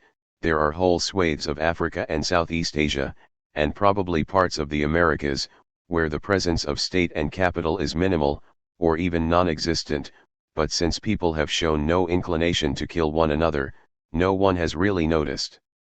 Some of these have been improvising new social arrangements we simply have no way to know about. In others, the last decade has seen the development of thousands of forms of mutual aid association in open deons of states and capital, most of which have not even made it onto the radar of the global media. They range from tiny cooperatives and associations to vast anti-capitalist experiments, archipelagos of occupied factories in Paraguay or Argentina, or of self-organized tea plantations and shuris in India, autonomous institutes in Korea, whole insurgent communities in Chiapas or Bolivia, associations of landless peasants, urban squatters, neighborhood alliances, that spring up pretty much anywhere that where state power and global capital seem to temporarily looking the other way. All these experiments may have almost no ideological unity, and most are not even aware of the other's existence, but all are marked by a common desire to break with the logic of capital. And in many places, they are beginning to combine. Economies of solidarity exist on every continent, in at least 80 different countries. We are at the point where we can begin to perceive the outlines of how these can knit together on a global level, creating new forms of planetary commons to create a genuine insurgent civilization. Visible alternatives shatter the sense of inevitability, that the system must, necessarily, be patched together in the same form. This is why it became such an imperative of global governance to stamp them out, or, when that's not possible, to ensure that no one knows about them. To become aware of it allows us to see everything we are already doing in a new light. To realize we're all already communists when working on a common projects, all already anarchists when we solve problems without recourse to lawyers or police, all revolutionaries when we make something genuinely new. One might object, a revolution cannot convey itself to this. That's true. In this respect, the great strategic debates are really just beginning. I'll offer one suggestion though. For at least 1,000 years, popular movements have tended to center on struggles over debt. This was true long before capitalism even existed. There is a reason for this. Debt is the most efficient means ever created to take relations that are fundamentally based on violence and violent inequality and to make them seem right and moral to everyone concerned. When the trick no longer works, everything explodes. As it is now. Clearly, debt has shown itself to be the point of greatest weakness of the system, the point where it spirals out of anyone's control. It also allows endless opportunities for organizing. Some speak of a debtors' strike, or debtors' cartel. Perhaps so, but at the very least we can start with a pledge against evictions, to pledge, neighborhood by neighborhood, to support each other if any of us are to be driven from our homes. The power is not just that to challenge regimes of debt is to challenge the very burr of capitalism, its moral foundation, now revealed to be a collection of broken promises, but in doing so, to create a new one. A debt after all is only that, a promise, and the present world abounds with promises that have not been kept. One might speak here of the promise made us, that if we abandon any right to collectively manage our own heirs, we would at least be provided with basic life security. Or of the promise offered by capitalism, that we could live like kings if we were willing to buy stock in our own collective subordination. All of this has come crashing down. What remains is what we are able to promise one another. Directly. Without the mediation of economic and political bureaucracies. The revolution begins by asking, what sort of promises do free men and women make to one another, and how, by making them, do we begin to make another world? Revolution in reverse. The impossible. Anyone involved in radical politics has heard these expressions 1,000 times. Usually they charm and excite the first time one encounters them, then eventually become so familiar as to seem hackneyed, or just disappear into the ambient background noise of radical life. Rarely if ever are they the object of serious theoretical reaction. It seems to me that at the current historical juncture, some such reaction wouldn't be a bad idea. We are at a moment, after all, when received denitions have been thrown into disarray. It is quite possible that we are heading for a revolutionary moment, or perhaps a series of them, but we no longer have any clear idea of what that might even mean. This essay then is the product of a sustained effort to try to rethink terms like realism, imagination, alienation, bureaucracy, and revolution itself. It's born of some 6 years of involvement with the alternative globalization movement and particularly with its most radical, anarchist, direct action-oriented elements. Consider it a kind of preliminary theoretical report. I want to ask, among other things, why is it these terms, which for most of us seem rather to evoke long since forgotten debates of the 1960s, still resonate in those circles? Why is it that the idea of any radical social transformation so often seems unrealistic? What does revolution mean once one no longer expects a single, cataclysmic break with past structures of oppression? These seem disparate questions, but it seems to me the answers are related. If in many cases I brush past existing bodies of theory, this is quite intentional. I am trying to see if it is possible to build on the experience of these movements and the theoretical currents that inform them to begin to create something new. Here is gist of my argument. 1. Right and left political perspectives are founded, above all, on different assumptions about the ultimate realities of power. The right is rooted in a political ontology of violence, where being realistic means taking into account the forces of destruction. In reply, the left has consistently proposed variations on a political ontology of the imagination, in which the forces that are seen as the ultimate realities that need to be taken into account are those that bring things into being. 2. The situation is complicated by the fact that systematic inequalities backed by the threat of force, structural violence, always produce skewed and fractured structures of the imagination. It is the experience of living inside these fractured structures that we refer to as alienation. 3. Our customary conception of revolution is insurrectionary. The idea is to brush aside existing realities of violence by overthrowing the state, then, to unleash the powers of popular imagination and creativity to overcome the structures that create alienation. Over the 20th century it eventually became apparent that the real problem was how to institutionalize such creativity without creating new, often even more violent and alienating structures. As a result, the insurrectionary model no longer seems completely viable, but it's not clear what will replace it. 4. One response has been the revival of the tradition of direct action. In practice, mass actions reverse the ordinary insurrectionary sequence. Rather than a dramatic confrontation with state power leading to an outpouring of popular festivity, the creation of new democratic institutions, and eventually the reinvention of everyday life, in organizing mass mobilizations, activists drawn principally from subcultural groups create new, directly democratic institutions to organize festivals of resistance that ultimately lead to confrontations with the state.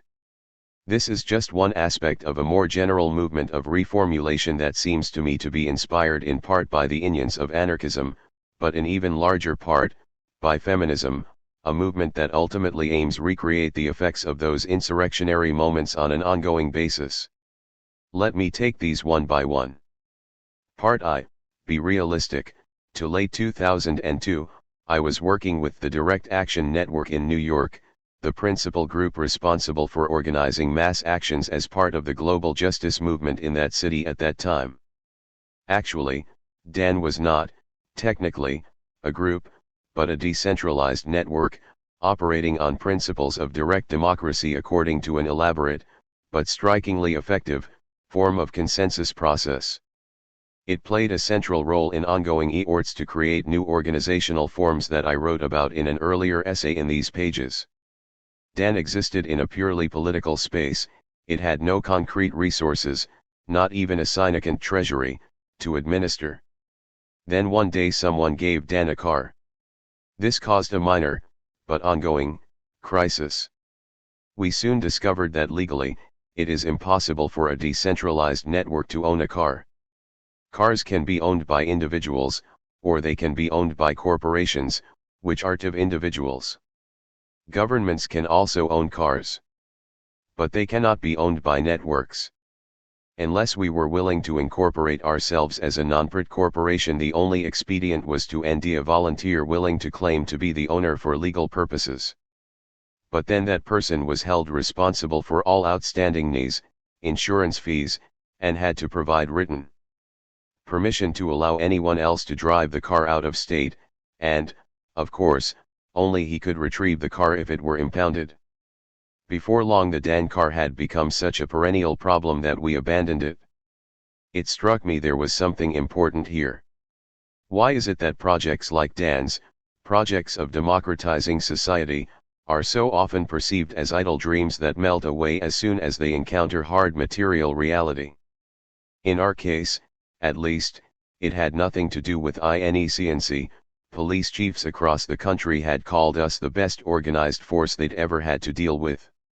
It seems to me the reality effect comes rather from the fact that radical projects tend to founder, or at least become endlessly difficult, the moment they enter into the world of large, heavy objects, buildings, cars, tractors, boats, industrial machinery.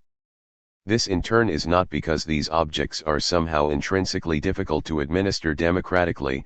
History is full of communities that successfully engage in the democratic administration of common resources. It's because, like the DAN car, they are surrounded by endless government regulation, and effectively impossible to hide from the government's armed representatives. In America, I have seen endless examples of this dilemma. A squat is legalized after a long struggle. Suddenly, building inspectors arrive to announce it will take $10,000 worth of repairs to bring it up to code. Organizers are therefore forced to spend the next several years organizing bake sales and soliciting contributions. This means setting up bank accounts, and legal regulations then specify how a group receiving funds, or dealing with the government, must be organized. All these regulations are enforced by violence. True, in ordinary life, police rarely come in swinging billy clubs to enforce building code regulations, but, as anarchists often discover, if one simply pretends the state and its regulations don't exist, that will, eventually, happen. The rarity with which the nightsticks actually appear just helps to make the violence harder to see. This in turn makes the effects of all these regulations that almost always assume that normal relations between individuals are mediated by the market, and that normal groups are organized by relations of hierarchy and command, seem to emanate not from the government's monopoly of the use of force, but from the largeness, solidity, and heaviness of the objects themselves. When one is asked to be realistic, then, the reality one is normally being asked to recognize is not one of natural, material facts, neither is it really some supposed ugly truth about human nature. Normally it's a recognition of the effects of the systematic thread of violence. It even threads our language. Why, for example, is a building referred to as real property, or real estate? The real in this usage is not derived from Latin res, or thing, it's from the Spanish real, meaning, royal, belonging to the king. All land within a sovereign territory ultimately belongs to the sovereign. Legally this is still the case. This is why the state has the right to impose its regulations. But sovereignty ultimately comes down to a monopoly of what is euphemistically referred to as force, that is, violence. Just as Giorgio Agamben famously argued that from the perspective of sovereign power, something is alive because you can kill it, so property is real because the state can seize or destroy it. In the same way, when one takes a realist position in international relations, one assumes that states will use whatever capacities they have at their disposal, including force of arms, to pursue their national interests. What reality is one recognizing? Certainly not material reality. The idea that nations are human-like entities with purposes and interests is entirely metaphysical. The King of France had purposes and interests. France does not. What makes it seem realistic to suggest it does is simply that those in control of nation-states have the power to raise armies, launch invasions, bomb cities, and can otherwise threaten the use of organized violence in the name of what they describe as their national interests, and that it would be foolish to ignore that possibility. National interests are real because they can kill you. The critical term here is force, as in the state's monopoly of the use of coercive force. Whenever we hear this word invoked, we find ourselves in the presence of a political ontology in which the power to destroy, to cause others pain or to threaten to break, damage, or mangle others' bodies is treated as the social equivalent of the very energy that drives the cosmos. Contemplate, if you will, the metaphors and displacements that make it possible to construct the following two sentences. Scientists investigate the nature of physical laws so as to understand the forces that govern the universe. Police are experts in the scientific application of physical force in order to enforce the laws that govern society. This is to my mind the essence of right-wing thought, a political ontology that through such subtle means, allows violence to deem the very parameters of social existence and common sense. The left, on the other hand, has always been founded on a different set of assumptions about what is ultimately real, about the very grounds of political being. Obviously, leftists don't deny the reality of violence. Many leftist theorists think about it quite a lot. But they don't tend to give it the same foundational status. Instead, I would argue that leftist thought is founded on what I will call a political ontology of the imagination nowadays. Most of us tend to identify this tendency with the legacy of Marx, with his emphasis on social revolution and forces of material production. But even Marx was ultimately only a man of his time, and his terms emerged from much wider arguments about value, labor, and creativity current in radical circles of his day, whether in the workers' movement, or for that matter in various strains of romanticism and bohemian life emerging around him in Paris and London at the time. Marx himself, for all his contempt for the utopian socialists of his day, never ceased to insist that what makes human beings different from animals is that architects, unlike bees, raise their structures in the imagination. It was the unique property of humans, for Marx, that they envision things, and only then bring them into being. It was this process he referred to as production.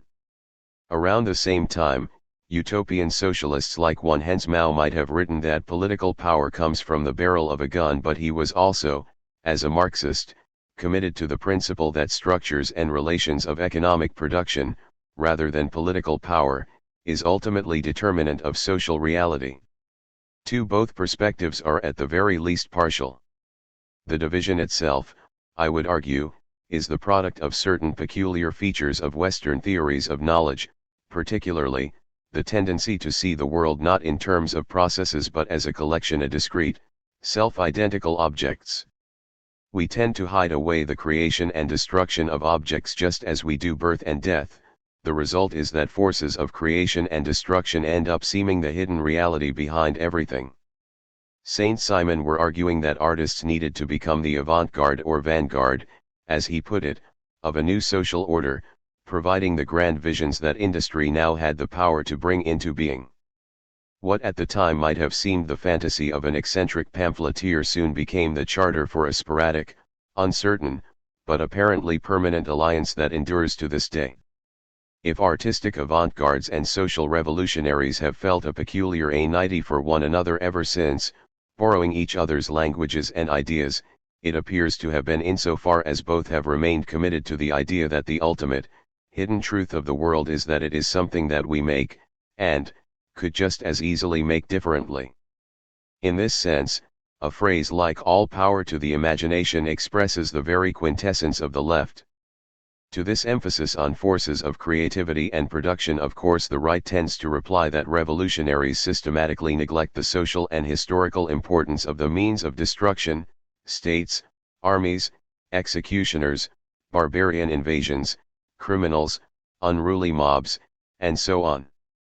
Pretending such things are not there, or can simply be wished away, they argue, has the result of ensuring that left-wing regimes will in fact create far more death and destruction than those that have the wisdom to take a more realistic approach. Obviously, the dichotomy I am proposing is very much a simplification. One could level endless qualifications. The bourgeoisie of Marx's time, for instance, had an extremely productivist philosophy. One reason Marx could see it as a revolutionary force. Elements of the right dabbled with the artistic ideal, and 20th-century Marxist regimes often embraced essentially right-wing theories of power, and paid little more than lip service to the determinant nature of production. Nonetheless, I think these are useful terms because even if one treats imagination and violence not as the single hidden truth of the world but as immanent principles, as equal constituents of any social reality, they can reveal a great deal one would not be able to see otherwise. For one thing, everywhere, imagination and violence seem to interact in predictable, and quite significant, ways. Let me start with a few words on violence, providing a very schematic overview of arguments that I have developed in somewhat greater detail elsewhere. Part 2, on violence and imaginative displacement by profession. And anthropological discussions of violence are almost always prefaced by statements that violent acts are acts of communication, that they are inherently meaningful, and that this is what is truly important about them. In other words, violence operates largely through the imagination. This is of course true. No reasonable person would discount the importance of fear and terror in human life. Acts of violence can be, indeed usually are, acts of communication of one sort or another. But the same could be said of any form of human action. It strikes me that what is really important about violence is that it is perhaps the only form of human action that holds out the possibility of operating on others without being communicative. Or let me put this more precisely. Violence may well be the only way in which it is possible for one human being to have relatively predictable effects on the actions of another without understanding anything about them. Pretty much any other way one might try to influence another's actions, one at least has to have some idea who they think they are, who they think you are, what they might want out of the situation, and a host of similar considerations. Hit them over the head hard enough, all this becomes irrelevant.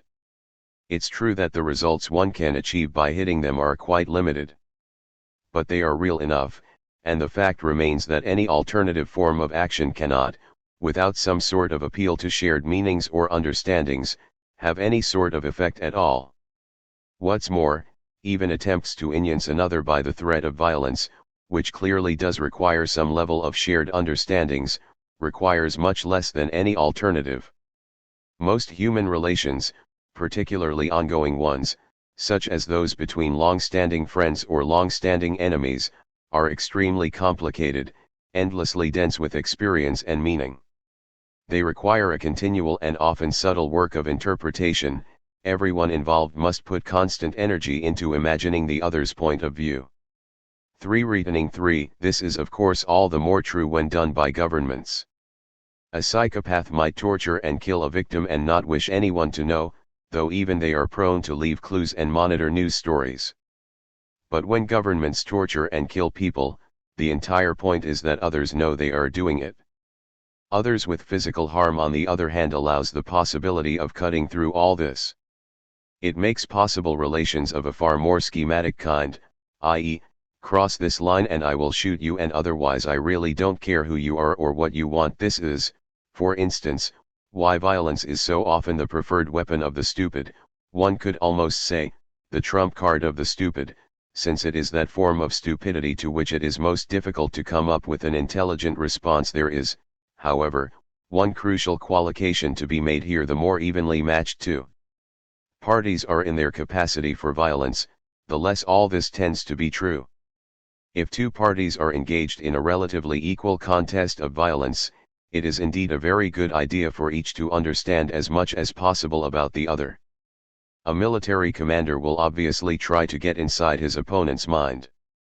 Two duelists, or boxers, will try to anticipate the other's next move. It's really only when one side has an overwhelming advantage in their capacity to cause physical harm this is no longer the case. Of course, when one side has an overwhelming advantage, they rarely have to actually resort to actually shooting, beating, or blowing people up. The mere threat will usually succeed. This has a curious effect. It means that the most characteristic quality of violence, its capacity to impose very simple social relations that involve little or no imaginative identification, becomes most salient in situations deemed by the possibility of violence, but where actual, physical violence is least likely to be present. Ordinarily this is referred to as structural violence, all those systematic inequalities that are ultimately backed up by the threat of force, and therefore, can be seen as a form of violence in themselves. As feminists have long pointed out, systems of structural violence invariably seem to produce extreme lopsided structures of imaginative identification. It's not that interpretive work isn't carried out. Society, in any recognizable form, could not operate without it. Rather, the overwhelming burden of that interpretive labor is relegated to its victims. Let me start with the patriarchal household.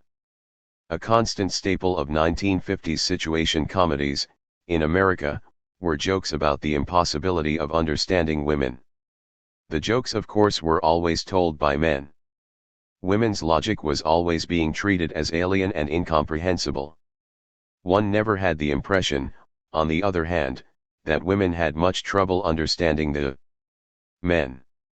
That's because the women had no choice but to understand men, since most women at the time had no access to their own income or resources. They had little choice but to spend a great deal of time and energy trying to understand what the important men in their lives thought was going on. Actually, this sort of rhetoric about the mysteries of womankind is a perennial feature of patriarchal families, structures that can, certainly, be considered forms of structural violence insofar as the power of men over women within them is, as generations of feminists have pointed out, ultimately backed up, if often in indirect and hidden ways, by all sorts of coercive force. But generations of female novelists, Virginia Woolf comes immediately to mind, have also documented the other side of this, the constant work women perform in managing, maintaining, and adjusting the egos of apparently oblivious men, involving an endless work of imaginative identification and what I've called interpretive labor. This carries over on every level. Women are always imagining what things look like from a male point of view. Men almost never do the same for women. This is presumably the reason why in so many societies with a pronounced gendered division of labor, women know a great deal about men do every day, and men have next to no idea what women do. Faced with the prospect of even trying to imagine a woman's daily life and general perspective on the world, many recoil in horror. In the US, one popular trick among high school creative writing teachers is to assign students to write an essay imagining that they were to switch genders, and describe what it would be like to live for one day as a member of the opposite sex. The results are almost always exactly the same. All the girls in class write long and detailed essays demonstrating that they have spent a great deal of time thinking about such questions. Roughly half the boys refuse to write the essay entirely. Almost invariably they express profound resentment about having to imagine what it might be like to be a woman. It should be easy enough to multiply parallel examples. When something goes wrong in a restaurant kitchen, and the boss appears to size things up, he is unlikely to pay much attention to a collection of workers all scrambling to explain their version of the story. Likely as not he'll tell them all to shut up and just arbitrarily decide what he thinks is likely to have happened. You're the new guy, you must have messed up, if you do it again, you're red dot. It's those who do not have the power to arbitrarily who have to do the work of figuring out what actually happened. What occurs on the most petty or intimate level also occurs on the level of society as a whole. Curiously enough, it was Adam Smith, in his Theory of Moral Sentiments, who made notice of what's nowadays labeled compassion fatigue. Human beings, he observed, appear to have a natural tendency not only to imaginatively identify with their fellows, but also, as a result, to actually feel one another's joys and pains. The poor, however, are just too consistently miserable, and as a result, observers, for their own self-protection, tend to simply blot them out. The result is that while those on the bottom spend a great deal of time imagining the perspectives of, and actually caring about, those on the top, but it almost never happens the other way around. That is my real point. Whatever the mechanisms, something like this always seems to occur, whether one is dealing with masters and servants, men and women, bosses and workers, rich and poor. Structural inequality, structural violence, invariably creates the same lopsided structures of the imagination. And since, as Smith correctly observed, imagination tends to bring with it sympathy, the victims of structural violence tend to care about its beneficiaries, or at least, to care far more about them than those beneficiaries care about them. In fact, this might well be the single most powerful force preserving such relations. For it is easy to see bureaucratic procedures as an extension of this phenomenon. One might say they are not so much themselves forms of stupidity and ignorance as modes of organizing situations already marked by stupidity and ignorance owing the existence of structural violence. True, bureaucratic procedure operates as if it were a form of stupidity, in that it invariably means ignoring all the subtleties of real human existence and reducing everything to simple pre-established mechanical or statistical formulae. Whether it's a matter of forms, rules, statistics, or questionnaires, bureaucracy is always about simplification. Ultimately the effect is while I am drawing on a broad range of feminist theory here, the most important is standpoint theory. The keynotes to consult here are Patricia Hill Collins, Donna Haraway, Sandra Harding, and Nancy Harztok. Some of the thoughts on imagination were originally inspired by observations by bell hooks about folk knowledge about white people in Southern African American communities. Not so different than the boss who walks in to make an arbitrary snap decision as to what went wrong, it's a matter of applying very simple schemas to complex, ambiguous situations. The same goes, in fact, for police, who are after all simply low-level administrators with guns. Police sociologists have long since demonstrated that only a tiny fraction of police work has anything to do with crime.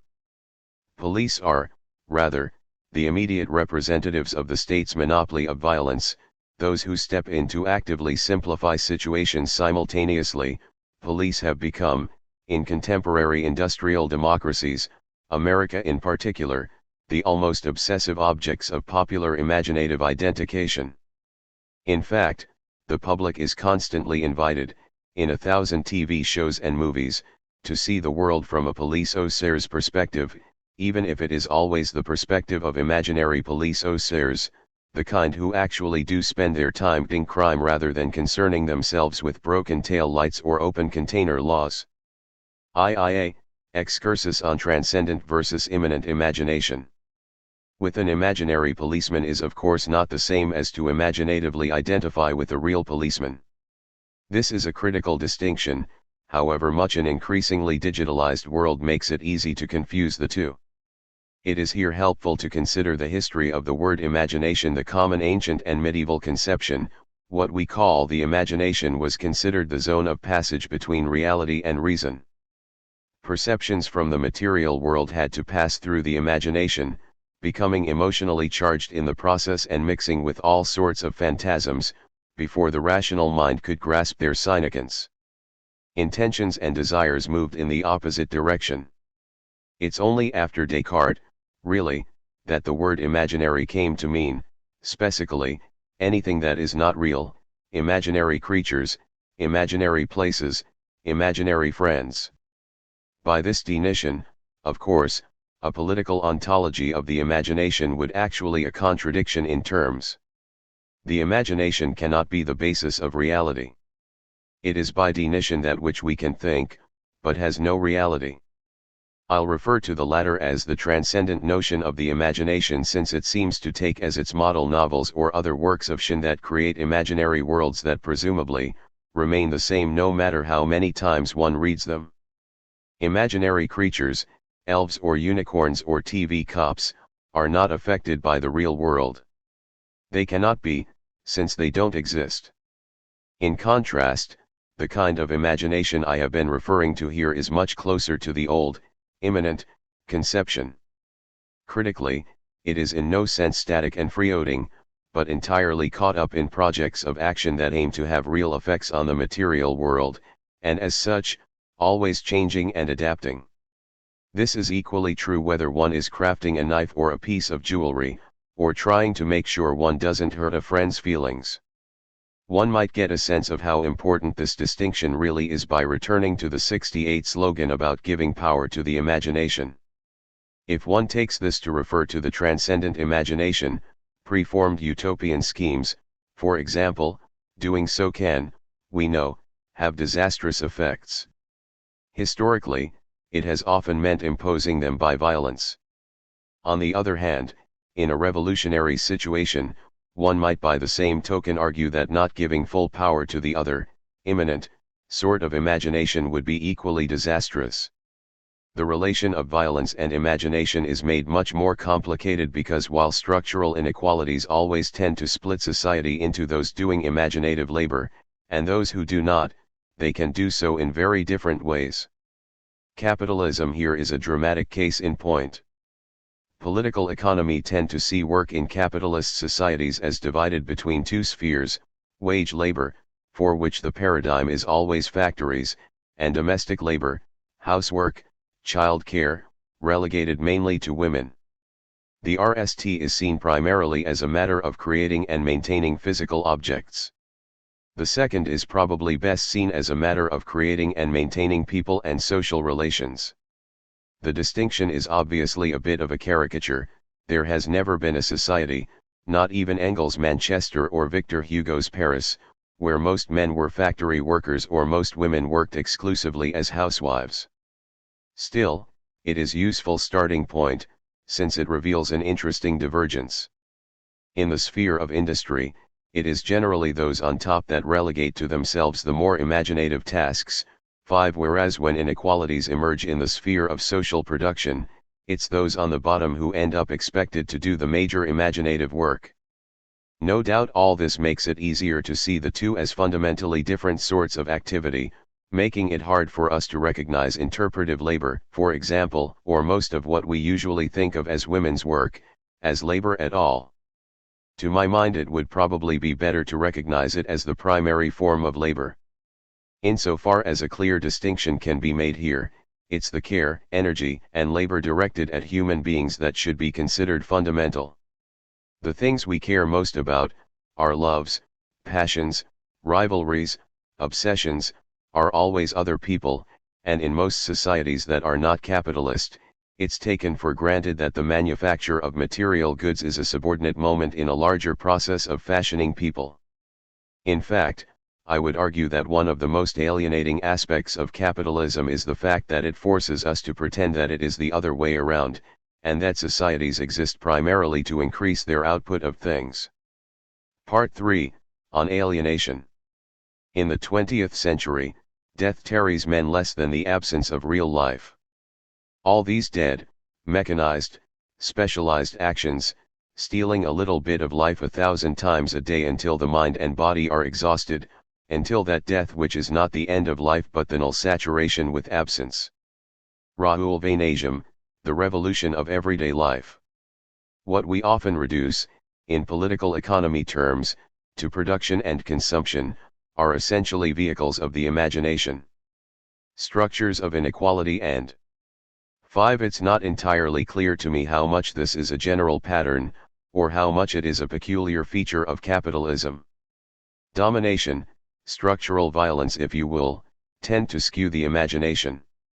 They might create situations where laborers are relegated to mind-numbing, boring, mechanical jobs and only a small elite is allowed to indulge in imaginative labor, leading to the feeling, on the part of the workers, that they are alienated from their own labor, that their very deeds belong to someone else.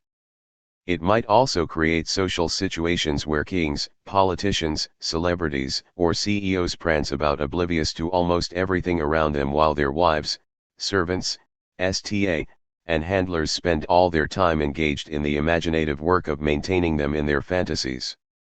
Most situations of inequality, I suspect, combine elements of both.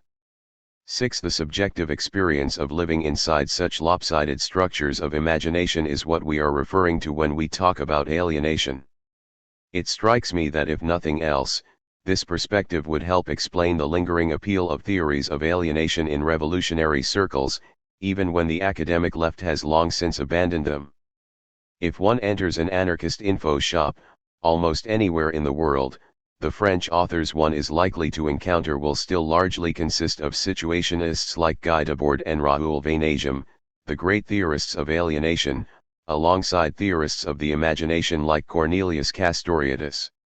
For a long time I was genuinely puzzled as to how so many suburban American teenagers could be entranced, for instance, by Raoul Vaneigem's CE Revolution of Everyday Life, a book, after all, written in Paris almost 40 years ago.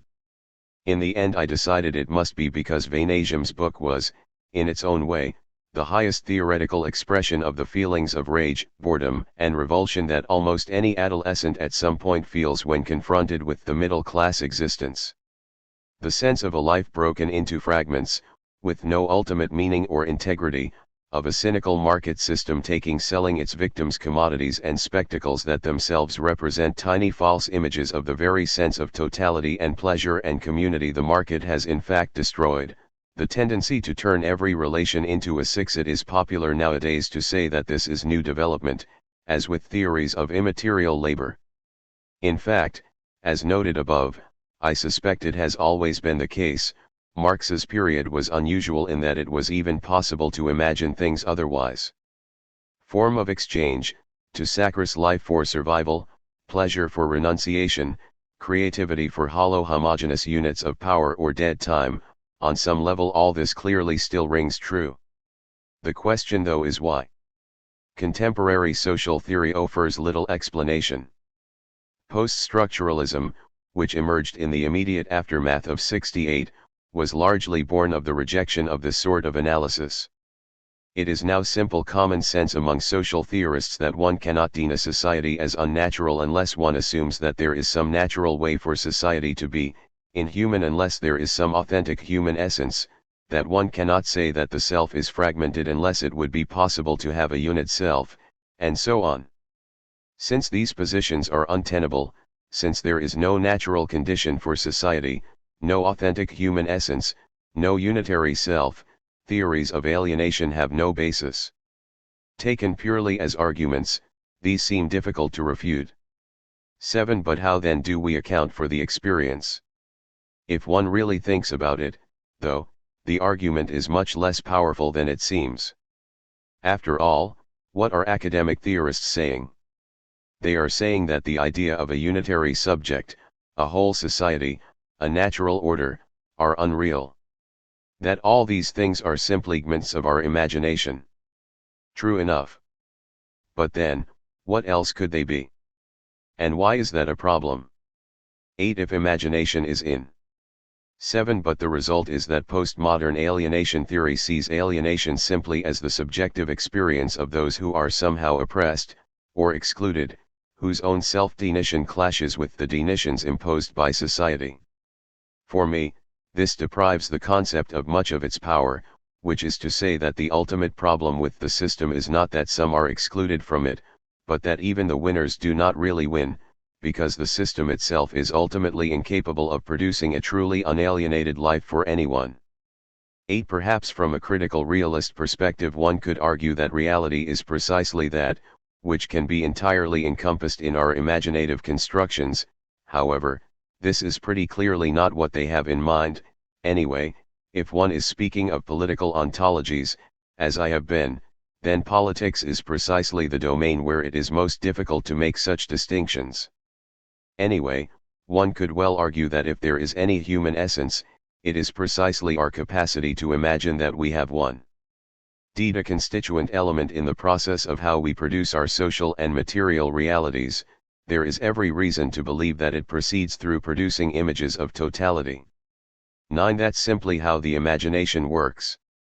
One must be able to imagine oneself and others as integrated subjects in order to be able to produce beings that are in fact endlessly multiple, imagine some sort of coherent, bounded society in order to produce that chaotic open-ended network of social relations that actually exists, and so forth. Normally, people seem able to live with the disparity.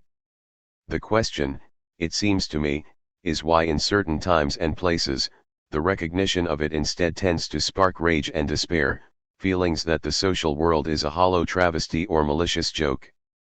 This, I would argue, is the result of that warping and shattering of the imagination that is the inevitable effect of structural violence. Part 4, on revolution. Many 60s radicals wish to strike back through a strategy of direct action, creating situations by creative acts of subversion that undermine the logic of the spectacle and allowed actors to at least momentarily recapture their imaginative powers. At the same time, they also felt all this was inevitably leading up to a great insurrectionary moment, the revolution, properly speaking. If the events of May 68 showed anything, it was that if one does not aim to seize state power, there can be no such fundamental, one-time break. The main difference between the situationists and their most avid current readers is that the millenarian element has almost completely fallen away. No one thinks the skies are about to open any time soon. There is a consolation though, that as a result, as close as one can come to experiencing genuine revolutionary freedom, one can begin to experience it immediately. Consider the following statement from the Crime Ethic Collective, probably the most inspiring young anarchist propagandists operating in the situationist tradition today. We must make our freedom by cutting holes in the fabric of this reality, by forging new realities which will, in turn, 9. I have already made this case in a book called Toward an Anthropological Theory of Value. Fashion us. Putting yourself in new situations constantly is the only way to ensure that you make your decisions unencumbered by the inertia of habit, custom, law, or prejudice, and it is up to you to create these situations. Freedom only exists in the moment of revolution. And those moments are not as rare as you think. Change, revolutionary change, is going on constantly and everywhere, and everyone plays a part in it, consciously or not. What is this but an elegant statement of the logic of direct action, the dent insistence on acting as if one is already free? The obvious question is how it can contribute to an overall strategy, one that should lead to a cumulative movement towards a world without states and capitalism. Here, no one is completely sure. Most assume the process could only be one of endless improvisation. Insurrectionary moments there will certainly be. Likely as not, quite a few of them. But they will most likely be one element in a far more complex and multifaceted revolutionary process whose outlines could hardly, at this point, be fully anticipated. In retrospect, what seems strikingly naive is the old assumption that a single uprising or successful civil war could, as it were, neutralize the entire apparatus of structural violence, at least within a particular national territory, that within that territory, right-wing realities could be simply swept away, to leave the field open for an untrammeled outpouring of revolutionary creativity. But if so, the truly puzzling thing is that, at certain moments of human history, that appeared to be exactly what was happening. It seems to me that if we are to have any chance of grasping the new, emerging conception of revolution, we need to begin by thinking again about the quality of these insurrectionary moments. One of the most remarkable things about such moments is how they can seem to burst out of nowhere, and then, often, dissolve away just as quickly. How is it that the same public that 2 months before, say, the Paris Commune, or Spanish Civil War, had voted in a fairly moderate social democratic regime will suddenly end itself willing to risk their lives for the same ultra-radicals who received a fraction of the actual vote? Or, to return to May 68, how is it that the same public that seemed to support or at least feel strongly sympathetic toward the student/worker uprising could almost immediately afterwards return to the polls and elect a right-wing government? The most common historical explanations, that the revolutionaries didn't really represent the public or its interests, but that elements of the public perhaps became caught up in some sort of irrational effervescence, seem obviously inadequate. First of all, they assume that the public is an entity with opinions, interests, and allegiances that can be treated as relatively consistent over time. In fact, what we call the public is created, produced, through specific institutions that allow specific forms of action, taking polls, watching television, voting, signing petitions or writing letters to elected officials or attending public hearings, and not others. These frames of action imply certain ways of talking, thinking, arguing, deliberating. The same public that may widely indulge in the use of recreational chemicals may also consistently vote to make such indulgences illegal. The same collection of citizens are likely to come to completely different decisions on questions affecting their communities if organized into a parliamentary system, a system of computerized plebiscites, or a nested series of public assemblies. In fact, the entire anarchist project of reinventing direct democracy is premised on assuming this is the case. To illustrate what I mean, consider that in America, the same collection of people referred to in one context as the public can in another be referred to as the workforce. They become a workforce, of course, when they are engaged in different sorts of activity. The public does not work, at least. A sentence like most of the American public works in the service industry would never appear in a magazine or paper. If a journalist were to attempt to write such a sentence, their editor would certainly change it. It is especially odd since the public does apparently have to go to work. This is why, as leftist critics often complain, the media will always talk about how, say, a transport strike is likely to inconvenience the public, in their capacity of commuters, but it will never occur to them that those striking are themselves part of the public, or that whether if they succeed in raising wage levels this will be a public benefit. And certainly the public does not go out into the streets. Its role is as audience to public spectacles, and consumers of public services. When buying or using goods and services privately supplied, the same collection of individuals become something else, just as in other contexts of action they are relabeled a nation, electorate, or population. All these entities are the product of institutions and institutional practices that, in turn, deem certain horizons of possibility. Hence when voting in parliamentary elections one might feel obliged to make a realistic choice. In an insurrectionary situation, on the other hand, suddenly anything seems possible. A great deal of recent revolutionary thought essentially asks, what, then, does this collection of people become during such insurrectionary moments? For the last few centuries the conventional answer has been the people, and all modern legal regimes ultimately trace their legitimacy to moments of constituent power, when the people rise up, usually in arms, to create a new constitutional order. The insurrectionary paradigm, in fact, is embedded in the very idea of the modern state.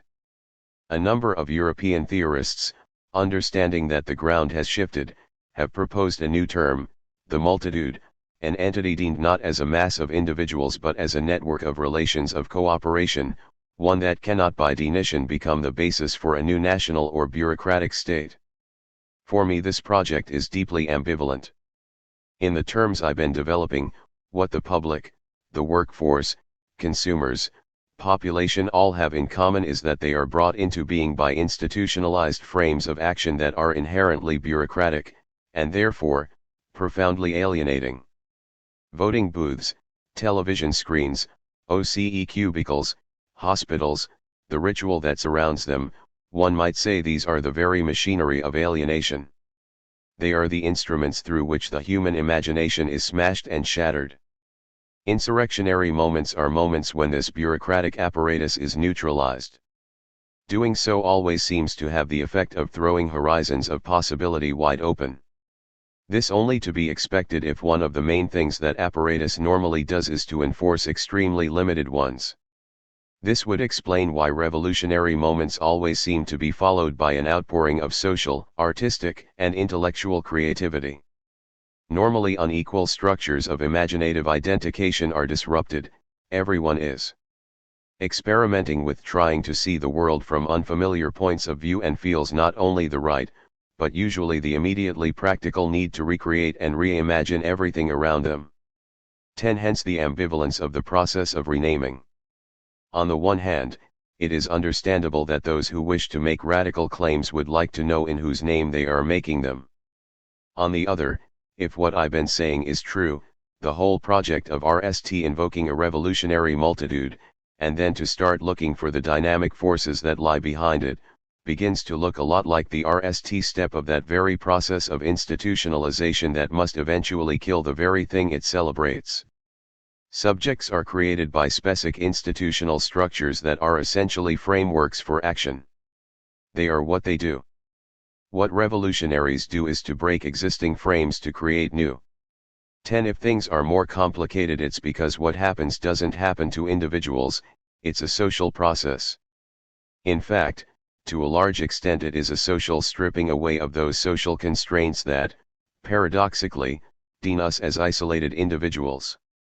After all, for authors ranging from Kierkegaard to Durkheim, the alienation that is the condition of modern life is not the experience of constraints at all but its very opposite. Alienation is the anxiety and despair we face when presented with an almost innate range of choices, in the absence of any larger moral structures through which to make them meaningful. From an activist perspective, though, this is simply another effect of institutionalized frameworks. Most of all, this is what happens when we are used to imagining ourselves primarily as consumers. In the absence of the market, it would be impossible to conceive of freedom as a series of choices made in isolation. Instead, freedom can only mean the freedom to choose what kind of commitments one wishes to make to others, and, of course, the experience of living under only those constraints one has freely chosen. At any rate, just as during moments of revolution institutionalized structures of statecraft are dissolved into public assemblies and institutionalized structures of labor control melt into self-management, so do consumer markets give way to conviviality and collective celebration. Spontaneous insurrections are almost always experienced by those taking part as carnivals, an experience that those planning mass actions, as we've seen, are often quite self-consciously trying to reproduce. Horizons of possibility, an act that then allows a radical restructuring of the social imagination. This is perhaps the one form of action that cannot, by definition, be institutionalized. This is why a number of revolutionary thinkers, from Ariel Laudani in Italy to Collectivo Situaciones in Argentina, have suggested it might be better her to speak not of constituent but destituent power. Eva, Revolution in Reverse. Strange paradox in Marx's approach to revolution. Generally speaking, when Marx speaks of material creativity, he speaks of production, and here he insists, as I've mentioned, that the defining feature of humanity is that we imagine things, and then try to bring them into being. When he speaks of social creativity, it is almost always in terms of revolution, but here, he insists that imagining something and then trying to bring it into being is precisely what we should never do. That would be utopianism, and for utopianism, he had only withering contempt. The most generous interpretation, I would suggest, is that Marx on some level understood that the production of people and social relations worked on different principles, but also knew he did not really have a theory of what those principles were. Probably it was only with the rise of feminist theory, that I was drawing on so liberally in my earlier analysis, that it became possible to think systematically about such issues. I might add that it is a profound reaction on the effects of structural violence on the imagination that feminist theory itself was so quickly sequestered away into its own subeld, where it has had almost no impact on the work of most male theorists. It seems to me no coincidence, then, that so much of the real practical work of developing a new revolutionary paradigm in recent years has also been the work of feminism, or anyway, that feminist concerns have been the main driving force in their transformation. In America, the current anarchist obsession with consensus and other forms of directly democratic process traces back directly to organizational issues within the feminist movement. What had begun, in the late 60s and early 70s, as small, intimate, often anarchist-inspired collectives were thrown into crisis when they started growing rapidly in size. Rather than abandon the search for consensus in decision-making, many began trying to develop more formal versions on the same principles. This, in turn, inspired some radical Quakers to begin creating training collectives. By the time of the direct action campaigns against the nuclear power industry in the late 70s, the whole apparatus of A90 groups, spokes councils, consensus, and facilitation had already begun to take something like its contemporary form. The resulting outpouring of new forms of consensus process constitutes the most important contribution to revolutionary practice in decades. It is largely the work of feminists engaged in practical organizing, a majority, probably, feminists tied at least loosely the anarchist tradition, or at least more and more as mainstream feminism turned away from the politics of direct action and anarchism came to take on such processes as its own. This makes it all the more ironic that male theorists who have not themselves engaged in on-the-ground organizing or taken part in anarchist decision-making processes, but who are themselves drawn to anarchism as a principle, so often feel obliged to include in otherwise sympathetic statements, that of course they don't agree with this obviously impractical, Piantheschi, unrealistic consensus nonsense. The organization of mass actions themselves, festivals of resistance, as they are often called, can be considered pragmatic experiments in whether it is indeed possible to institutionalize the experience of liberation, the giddy realignment of imaginative powers. Everything that is most powerful in the experience of a successful spontaneous insurrection. Or if not to institutionalize it, perhaps, to produce it on call. The effect for those involved is as if everything were happening in reverse. A revolutionary uprising begins with battles in the streets, and if successful, proceeds to outpourings of popular effervescence and festivity. There follows the sober business of creating new institutions, councils, decision-making processes, and ultimately the reinvention of everyday life. Such at least is the ideal, and certainly there have been moments in human history where something like that has begun to happen, much though, again, such spontaneous creations always seems to end being subsumed within some new form of violent bureaucracy. However, as I've noted, this is more or less inevitable since bureaucracy, however much it serves as the immediate organizer of situations of power and structural blindness, does not create them. Mainly, it simply evolves to manage them. This is one reason direct action proceeds in the opposite direction. Probably a majority of the participants are drawn from subcultures that are all about reinventing everyday life. Even if not, actions begin with the creation of new forms of collective decision-making, councils, assemblies, the endless attention to process, and uses those forms to plan the street actions and popular festivities. The result is, usually, a dramatic confrontation with armed representatives of the state.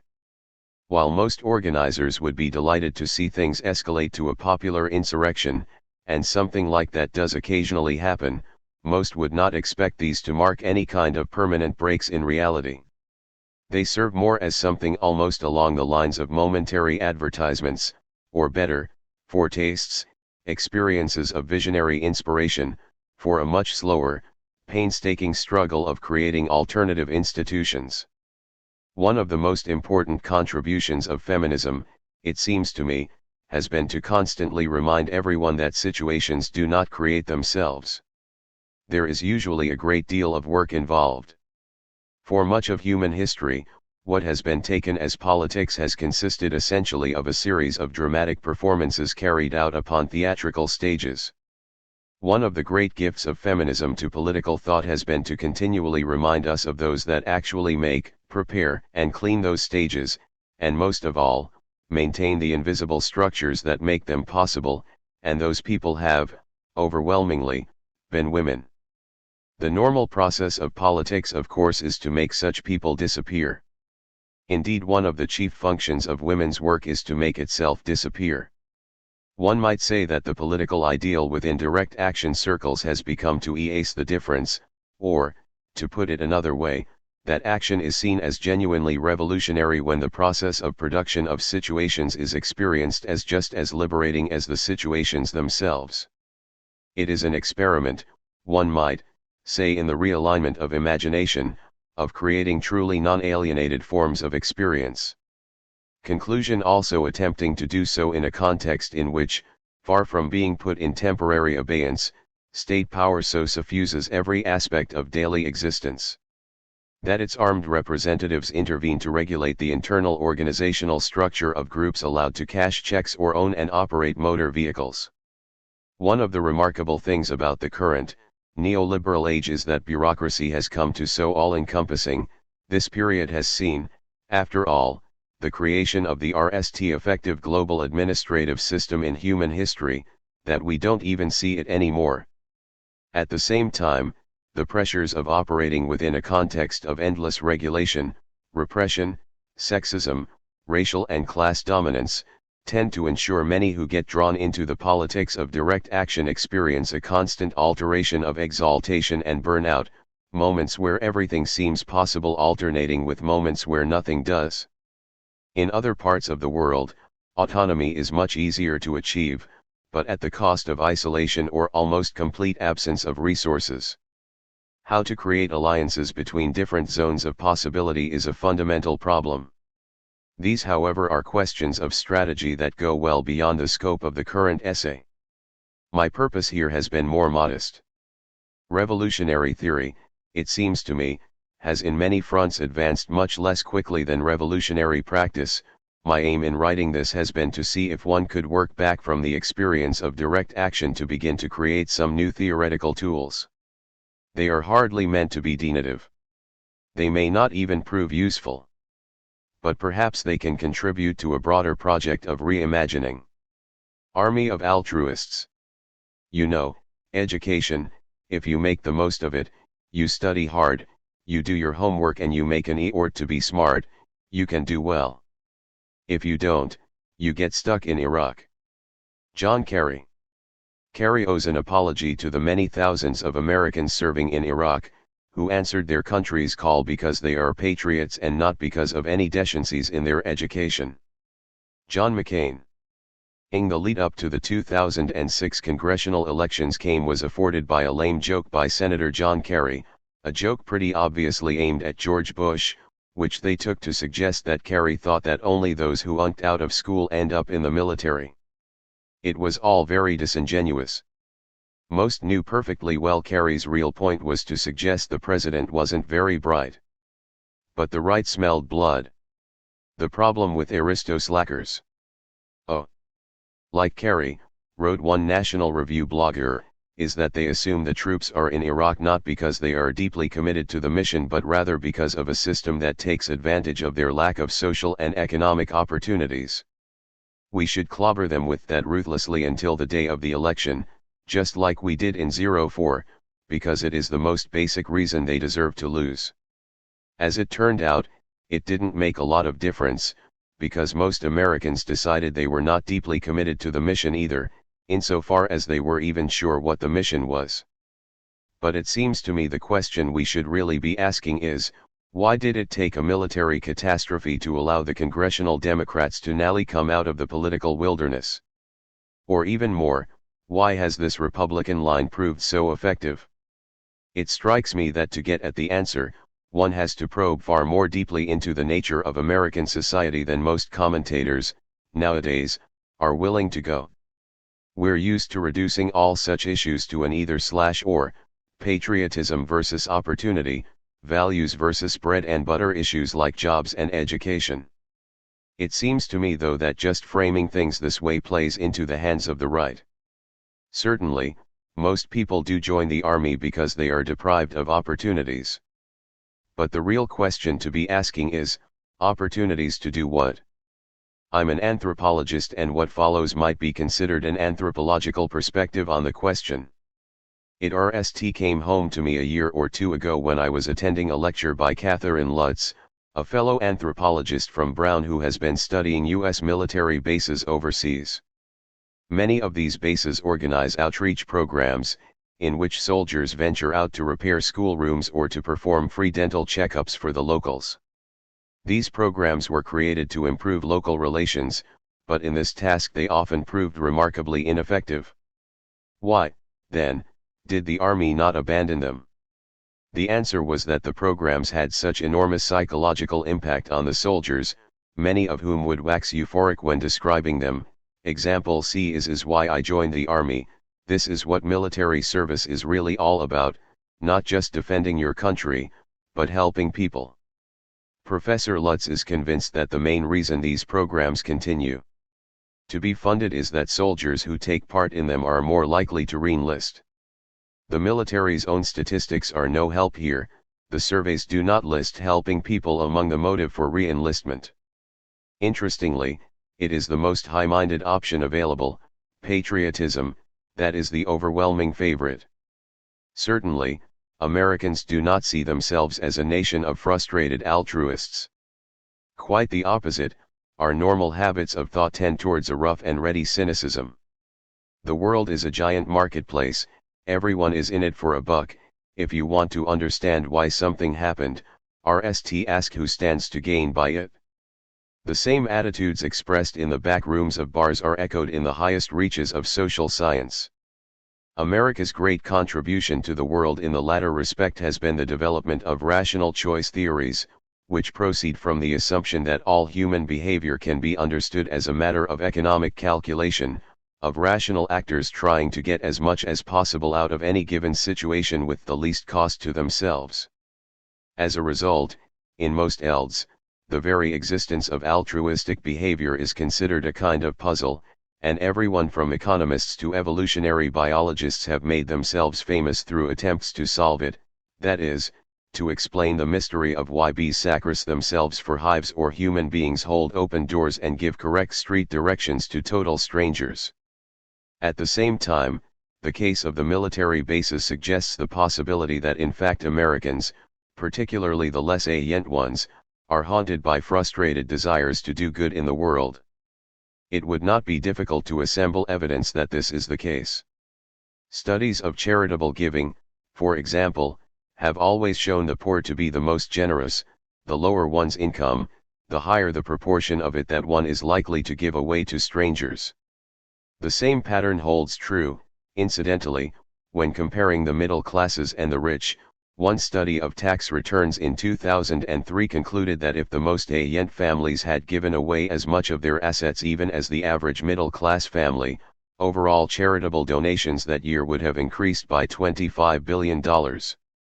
Moreover, charity represents only a tiny part of the picture. If one were to break down what the typical American wage earner does with his money, one would likely end. They give most of it away. Take a typical male head of household. About a third of his annual income is likely to end up being redistributed to strangers through taxes and charity. Another third he is likely to give in one way or another to his children. Of the remainder, probably the largest part is given to or shared with others: presents, trips, parties, the six-pack of beer for the local softball game. One might object that this latter is more a reaction of the real nature of pleasure than anything else, but itself this is half the point. Even our self-indulgences tend to be dominated by the logic of the gift. Similarly, some might object that shelling out a small fortune to send one's children to an exclusive kindergarten is more about status than altruism. Perhaps, but if you look at what happens over the course of people's actual lives, it soon becomes apparent this kind of behavior fools an identical psychological need. How many youthful idealists throughout history have managed to narrowly come to terms with a world based on selfishness and greed the moment they start a family? If one were to assume altruism were the primary human motivation, this would make perfect sense. The only way they can convince themselves to abandon their desire to do right by the world as a whole is to substitute an even more powerful desire to do right by their children. What all this suggests to me is that American society might well work completely differently than we tend to assume. Imagine, for a moment, that the United States as it exists today were the creation of some ingenious social engineer. What assumptions about human nature could we say this engineer must have been working with? Certainly nothing like rational choice theory. For clearly our social engineer understands that the only way to convince human beings to enter into the world of work and the marketplace is to dangle the prospect of thereby being able to lavish money on one's children, buy drinks for one's friends, and, if one hits the jackpot, to be able to spend the rest of one's life endowing museums and providing AIDS medications to impoverished countries in Africa. Where our theorists are constantly trying to strip away the veil of appearances and show how all such apparently zealous gesture really masks some kind of self-interested strategy, in reality, American society is better conceived as a battle over access to the right to behave altruistically. Zealousness, or at least, the right to engage in high-minded activity, is not the strategy. It is the prize.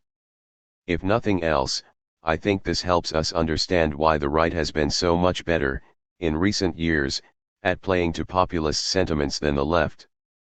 Essentially, they do it by accusing liberals of cutting ordinary Americans from the right to do good in the world. Let me explain what I mean here by throwing out a series of propositions. Proposition I. Neither egoism nor altruism are natural urges, in fact, they arise in relation to one another and neither would be conceivable without the market. I should make clear that I do not believe that either egoism or altruism are somehow inherent to human nature. Human motives are rarely that simple.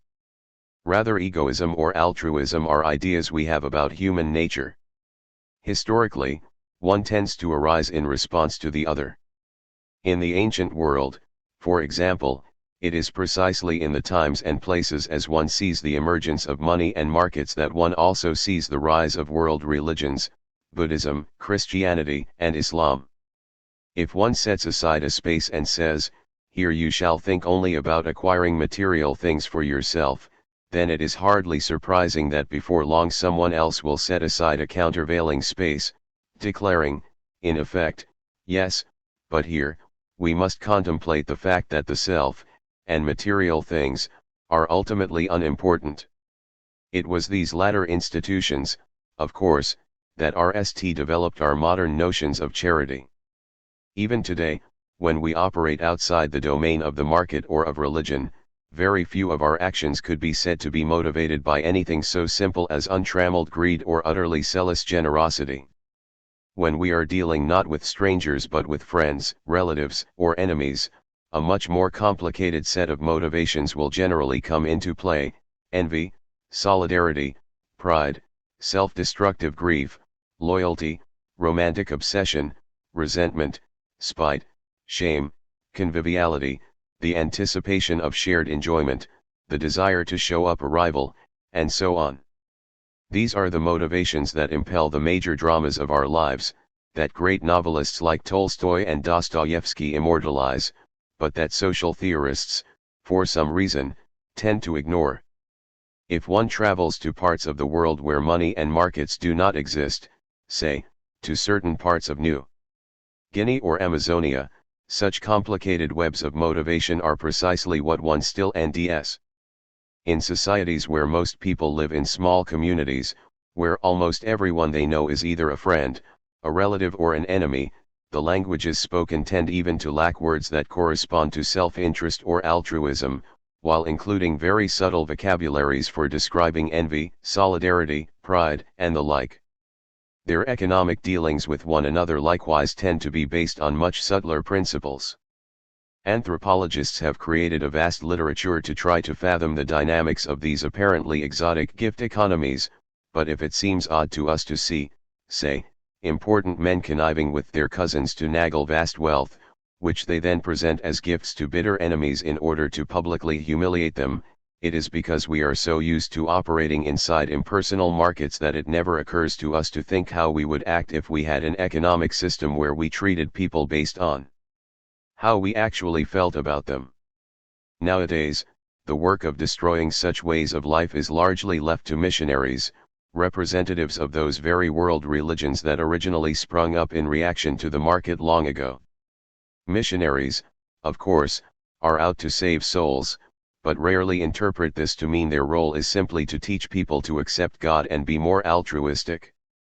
Almost invariably, they end up trying to convince people to be more selfish, and more altruistic, at the same time.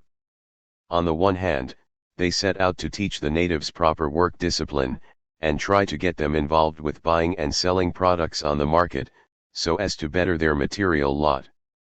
At the same time, they explain to them that ultimately, material things are unimportant, and lecture on the value of the higher things, such as zealous devotion to others. Proposition 2. The political right has always tried to enhance this division, and thus claim to be champions of egoism and altruism simultaneously. The left has tried to efface it.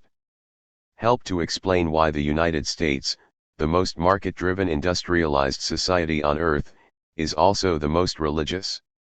Or, even more strikingly, why the country that produced Tolstoy and Dostoevsky spent much of the 20th century trying to eradicate both the market and religion entirely. Where the political left has always tried to erase this distinction. Whether by trying to create economic systems that are not driven by the profit motive, or by replacing private charity with one or another form community support, the political right has always thrived on it. In the United States, for example, the Republican Party is dominated by two ideological wings, the libertarians, and the Christian right. At one extreme, Republicans are free market fundamentalists and advocates of individual liberties, on the other, they are fundamentalists of a more literal variety, suspicious of most individual liberties but enthusiastic about biblical injunctions, family values, and charitable good works. At first glance it might seem remarkable such an alliance manages to hold together at all. But in fact right-wing coalitions almost always take some variation of this form. One might say that the conservative approach always has been to release the dogs of the market, throwing all traditional verities into disarray, and then, in this tumult of insecurity, offering themselves up as the last bastion of order and hierarchy, the stalwart defenders of the authority of churches and fathers against the barbarians they have themselves unleashed. A scam it may be, but a remarkably effective one, and one effect is that the right ends up seeming to have a monopoly on value. They manage, we might say, to occupy both positions, on either side of the divide, extreme egoism and extreme altruism. Consider, for a moment, the word value. When economists talk about value they are really talking about money, or more precisely, about whatever it is that money is measuring, also, whatever it is that economic actors are assumed to be pursuing. When we are working for a living, or buying and selling things, we are rewarded with money. But whenever we are not working or buying or selling, when we are motivated by pretty much anything other than the desire to get money, we suddenly end ourselves in the domain of values. The most commonly invoked of these are of course family values, but we also talk about religious values, political values, the values that attach themselves to art or patriotism. One could even, perhaps, count loyalty to one's favorite basketball team. All are seen as commitments that are, or ought to be, uncorrupted by the market. At the same time, they are also seen as utterly unique, where money makes all things comparable. Values such as beauty, devotion, or integrity cannot, by definition, be compared. There is no mathematic formula that could possibly allow one to calculate just how much personal integrity it is right to sacrifice in the pursuit of art, or how to balance responsibilities to your family with responsibilities to your God. One might put it this way: if value is simply what one considers important, then money allows importance take a liquid form, enables us to compare precise quantities of importance and trade one for the other. After all, if someone does accumulate a very large amount of money, the first thing they are likely to do is to try to convert it into something unique, whether this be Monet's water lilies, a prize-winning racehorse, or an endowed chair at a university.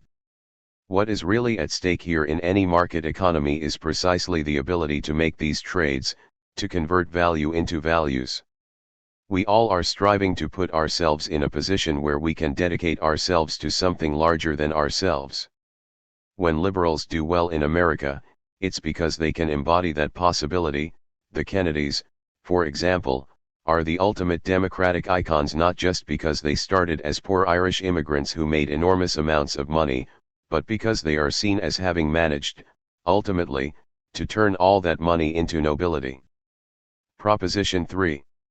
The real problem of the American left is that while it does try in certain ways to efface the division between egoism and altruism, value and values, it largely does so for its own children.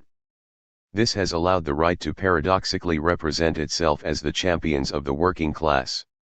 Help explain why the left in America is in such a mess.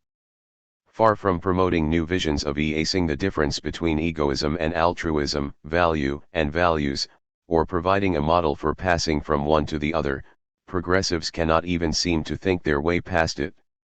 After the last presidential election, the big debate in progressive circles was the relative importance of economic issues versus what was called the culture wars.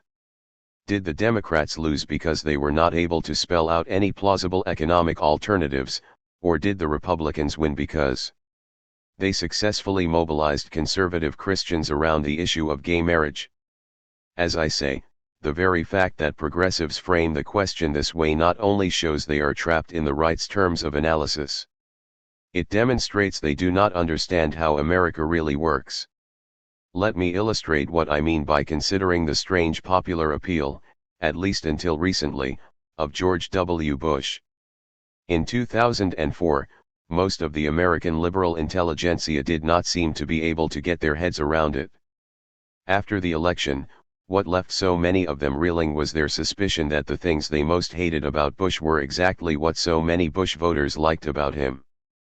Consider the debates, for example. If statistics are to be believed, millions of Americans who watched George Bush and John Kerry lock horns, concluded that Kerry won, and then went and voted for Bush anyway. It was hard to escape the suspicion that in the end, Kerry's articulate presentation, his skill with words and arguments, had actually counted against him. This sends liberals into spirals of despair. They cannot understand why decisive leadership is equated with acting like an idiot. Neither can they understand how a man who comes from one of the most elite families in the country, who attended Andover, Yale, and Harvard, and whose signature facial expression is a self-satisfied smirk, could ever convince anyone he was a man of the people. I must admit I have struggled with this as well. As a child of working-class parents who won a scholarship to Andover in the 1970s and eventually, a job at Yale, I have spent much of my life in the presence of men like Bush, everything about them oozing self-satisfied privilege. But in fact, stories like mine, stories of dramatic class mobility through academic accomplishment, are increasingly unusual in America. America of course continues to see itself as a land of opportunity, and certainly from the perspective of an immigrant from Haiti or Bangladesh, it is. No doubt in terms of overall social mobility, we still compare favorably to countries like Bolivia or France. But America has always been a country built on the promise of unlimited upward mobility. The working class condition has been traditionally seen as a way station, as something one's family passes through on the road to something better. Lincoln used to stress that what made American democracy possible was the absence of a class of permanent wage laborers. In Lincoln's day, the ideal was that it was mainly immigrants who worked as wage laborers, and that they did so in order to save up enough money to do something else, if nothing else, to buy some land and become a homesteader on the frontier. The point is not how accurate this ideal was, the point was most Americans have found the image plausible. Every time the road is perceived to be clogged, profound unrest ensues. The closing of the frontier led to bitter labor struggles, and over the course of the 20th century, the steady and rapid expansion of the American university system could be seen as a kind of substitute. Particularly after World War II, huge resources were poured into expanding the higher education system, which grew extremely rapidly, and all this was promoted quite explicitly as a means of social mobility. This served during the Cold War as almost an implied social contract, not just offering a comfortable life to the working classes but holding out the chance that their children would not be working class themselves. The problem, of course, is that a higher education system cannot be expanded forever. At a certain point one ends up with a significant portion of the population unable to work even remotely in line with their qualifications, who have every reason to be angry about their situation, and who also have access to the entire history of radical thought. During the 20th century, this was precisely the situation most likely to spark revolts and insurrections. Revolutionary heroes from Chairman Mao to Fidel Castro almost invariably turn out to be children of poor parents who scrimp to give their children a bourgeois education, only to discover that a bourgeois education does not, in itself, guarantee entry into the bourgeoisie. By the late 60s and early 70s, the very point where the expansion of the university system hit a dead end, campuses were, predictably, exploding. What followed could be seen as a kind of settlement. Campus radicals were reabsorbed into the university, but set to work largely at training children of the elite.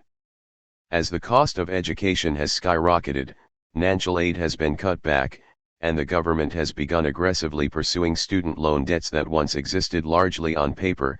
The prospect of social mobility through education, above all liberal arts education, has been rapidly diminished. The number of working-class students in major universities, which steadily grew until at least the late 60s, has now been declining for decades. If working-class Bush voters tend to resent intellectuals more than the rich, then, the most likely reason is because they can imagine scenarios in which they might become rich, but cannot imagine one in which they, or any of their children, could ever become members of the intelligentsia. If you think about it, this is not an unreasonable assessment. A mechanic from Nebraska knows it is highly unlikely that his son or daughter will ever become an Enron executive. But it is possible. On the other hand, there is virtually no chance that his child, no matter how talented, will ever become an international human rights lawyer, or a drama critic for the New York Times.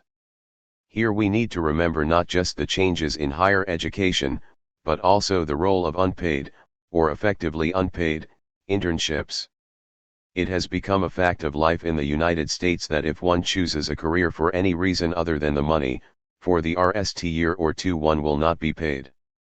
This is certainly true if one wishes to be involved in altruistic pursuits, say, to join the world of charities or NGOs or to become a political activist. But it is equally true if one wants to pursue values like beauty or truth, to become part of the world of books, or the art world, or an investigative reporter. The custom effectively seals any such career for any poor student who actually does attain a liberal arts education. Such structures of exclusion had always existed, of course, especially at the top, but in recent decades fences have become fortresses. If that mechanic's son, or daughter, wishes to pursue something higher, more noble, for a career, what options does she really have? Likely just two. She can seek employment with her local church, which is hard to get. Or she can join the army. This is, of course, the secret of nobility. To be noble is to be generous, high-minded, altruistic, to pursue higher forms of value. But it is also to be able to do so because one does not really have to think too much about money. This is precisely what our soldiers are doing when they give free dental examinations to villagers. They are being paid to do good in the world. Seen in this light, it is also easier to see what really happened at universities in the wake of the 1960s, the settlement I mentioned above. Campus radicals set out to create a new society that destroyed the distinction between egoism and altruism, value and values. It did not work out, but they were, effectively, offered a kind of compensation, the privilege to use the university system. To create lives that did, in their own little way, support one's material needs while pursuing virtue, truth, and beauty, and above all, to pass that privilege on to their own children. One cannot blame them for accepting the offer. But neither can one blame the rest of the country for resenting the hell out of them. Not because they reject the project, as I say, this is what America is all about. As I always tell activists engaged in the peace movement and counter-recruitment campaigns, Why do working class kids join the army anyway? Because like any teenager, they want to escape the world of tedious work and meaningless consumerism, to live a life of adventure and camaraderie in which they believe they are doing something genuinely noble. They join the army because they want to be like you. The sadness of post-workerism. Italian post-workerist theory, Toni Negri, Franco Bifo Berardi, Maurizio Lazzarato, and Judith Revel, appeared at the Tate Modern to talk about art. This is a review. Or, it is a review in a certain sense. I want to give an account of what happened. But I also want to talk about why I think what happened was interesting and important. For me at least, this means addressing not only what was said but just as much, perhaps, what wasn't, and asking questions like why immaterial labor, and why did it make sense to the organizers, indeed, to all concerned, to bring a group of revolutionary theorists over from Italy to London to talk about art history in the first place.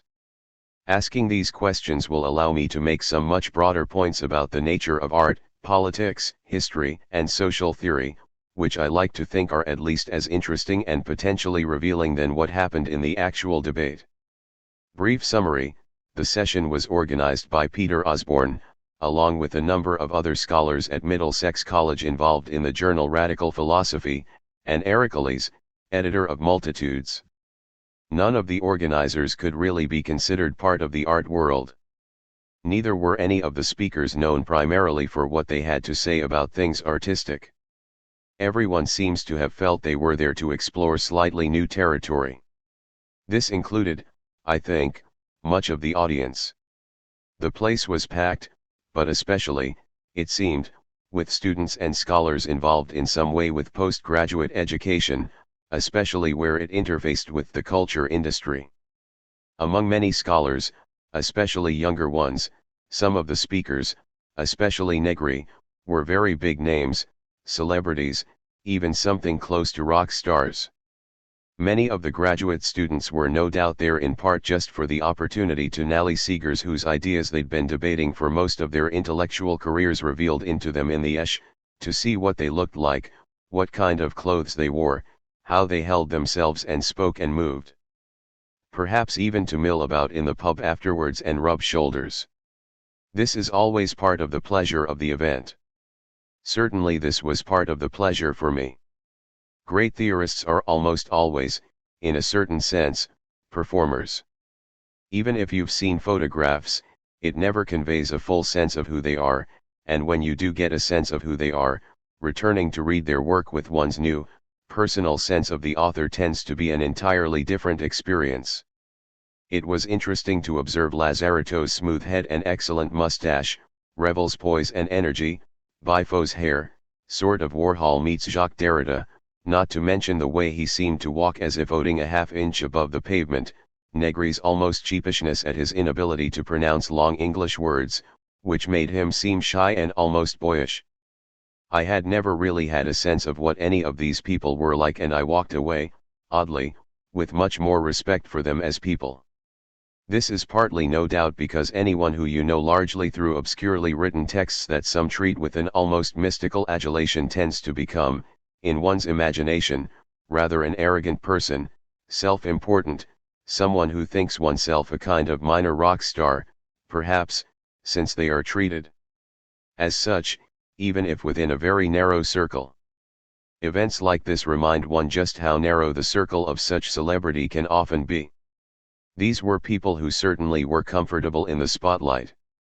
But otherwise, their conditions of existence obviously in no way resembled that of rock stars. In fact, they were rather modest. Most had paid a significant price for their radical commitments, and some continue to do so.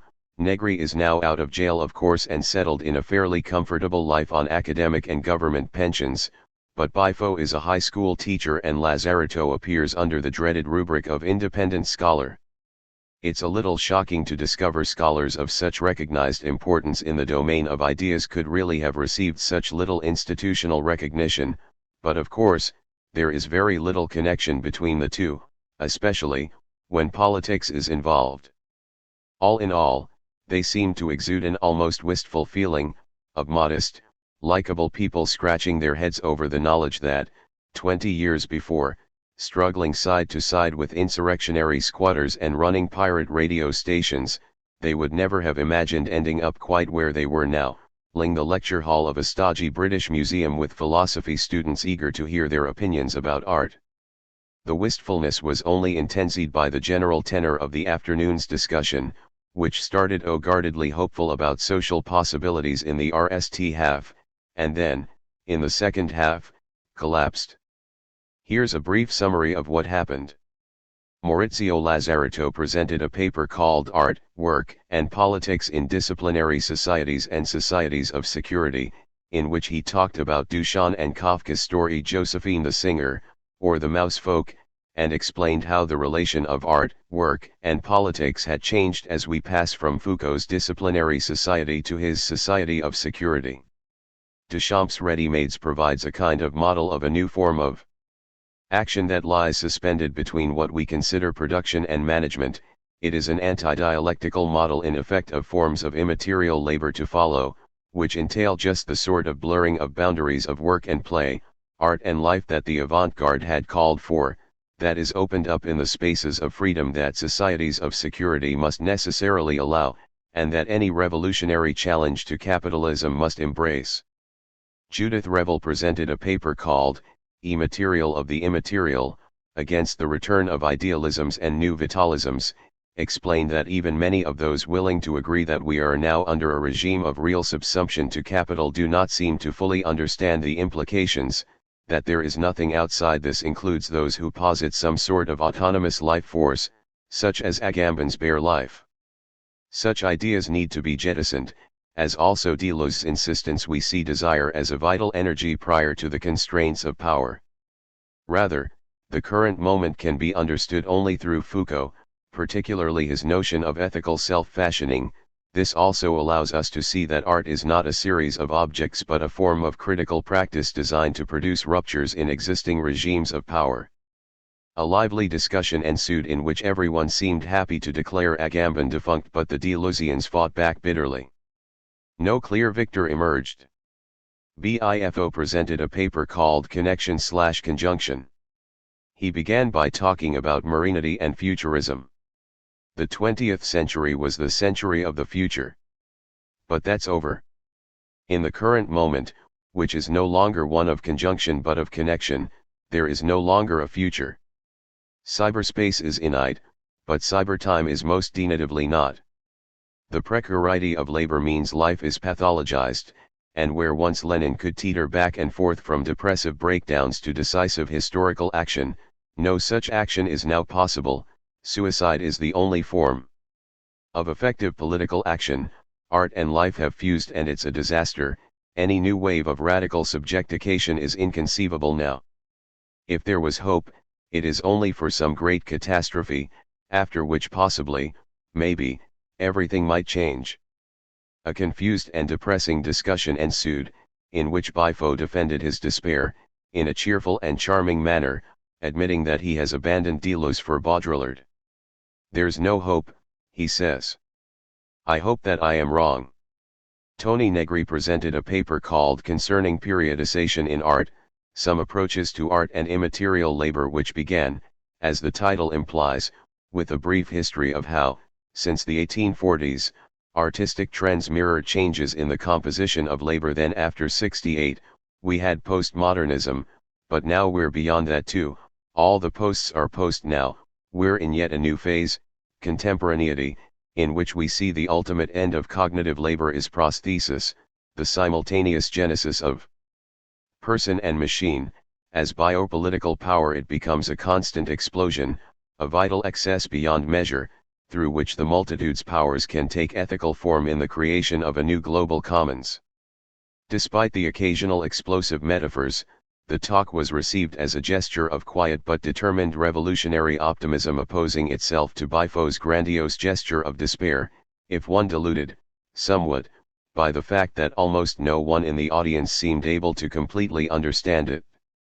While the RST, analytical part of the paper was admirably concrete, as soon as the argument moved to revolutionary prospects, it also shifted to a level of abstraction so arcane that it was almost impossible for this listener, at least to gore out what, exactly, any of this would mean in practice. Anal discussion was proposed in which each speaker was asked to sum up. There is a certain reluctance. Lazaretto demurs, he does not want to say anything. Bifo has made me depressed. Bifo too passes. Negri admits that Bifo has indeed deemed the heaviest, most burdensome question of our day, but all, he insists, is not necessarily lost, rather, a new language is required to even begin to think about such matters. Only Judith Revel picks up the slack, noting, despite all the miserable realities of the world, the power of our indignation is also real. The only question is, how to transform that power into the common. Revel's intervention, however, had something of the air of a desperate attempt to save the day. Everyone left confused, and a bit unsettled. Bifo's collapse of faith was particularly unsettling because generally he is the very avatar of hope. In fact, even here his manner and argument seemed at almost complete cross-purposes with one another, his every gesture exuding a kind of playful energy, a delight in the fact of existence, that his every word seemed determined to puncture and negate. It was very difficult to know what to make of it. Instead of trying to take on the arguments point by point, as I said, this is only a sort of review, let me instead throw out some initial thoughts on what the presentations had in common. In other words, I am less interested in entering into the ring and batting around arguments for whether Foucault or Deleuze are better suited for helping us realize the radical potential in the current historical moment, as to why such questions are being batted about by Italian revolutionaries, in an art museum, in the RST place. Here I can make 4 initial observations, all of which, at the time, I found mildly surprising. 1. There was almost no discussion of contemporary art. Just about every piece of art discussed was within what might be called the classic avant-garde tradition. Negri did take his history of art forms up through the 60s, and Bifo mentioned Banksy. But that was about it. 2. While all of the speakers could be considered Italian autonomists and they were ostensibly there to discuss immaterial labor, a concept that emerged from the Italian autonomist tradition, surprisingly few concepts specific to that tradition were deployed. Rather, the theoretical language drew almost exclusively on the familiar heroes of French 68 thought, Michel Foucault, Jean Baudrillard, Deleuze, and Guattari. At one point, the editor of Multitudes, Ericles, in introducing Negri made a point of saying that one of the great achievements of his work was to give a second life to such thinkers, a kind of renewed street cred, by making them seem once again relevant to revolutionary struggle. 3. In each case, the presenters used those French thinkers as a tool to create a theory about historical stages, or some cases, imitated them by coming up with an analogous theory of stages of their own. For each, the key question was, what is the right term with which characterize the present? What makes our time unique? Is it that we have passed from a society of discipline, to one of security, or control? Or is it that regimes of conjunction been replaced by regimes of connection? Have we experienced a passage from formal to real subsumption? Or from modernity to postmodernity?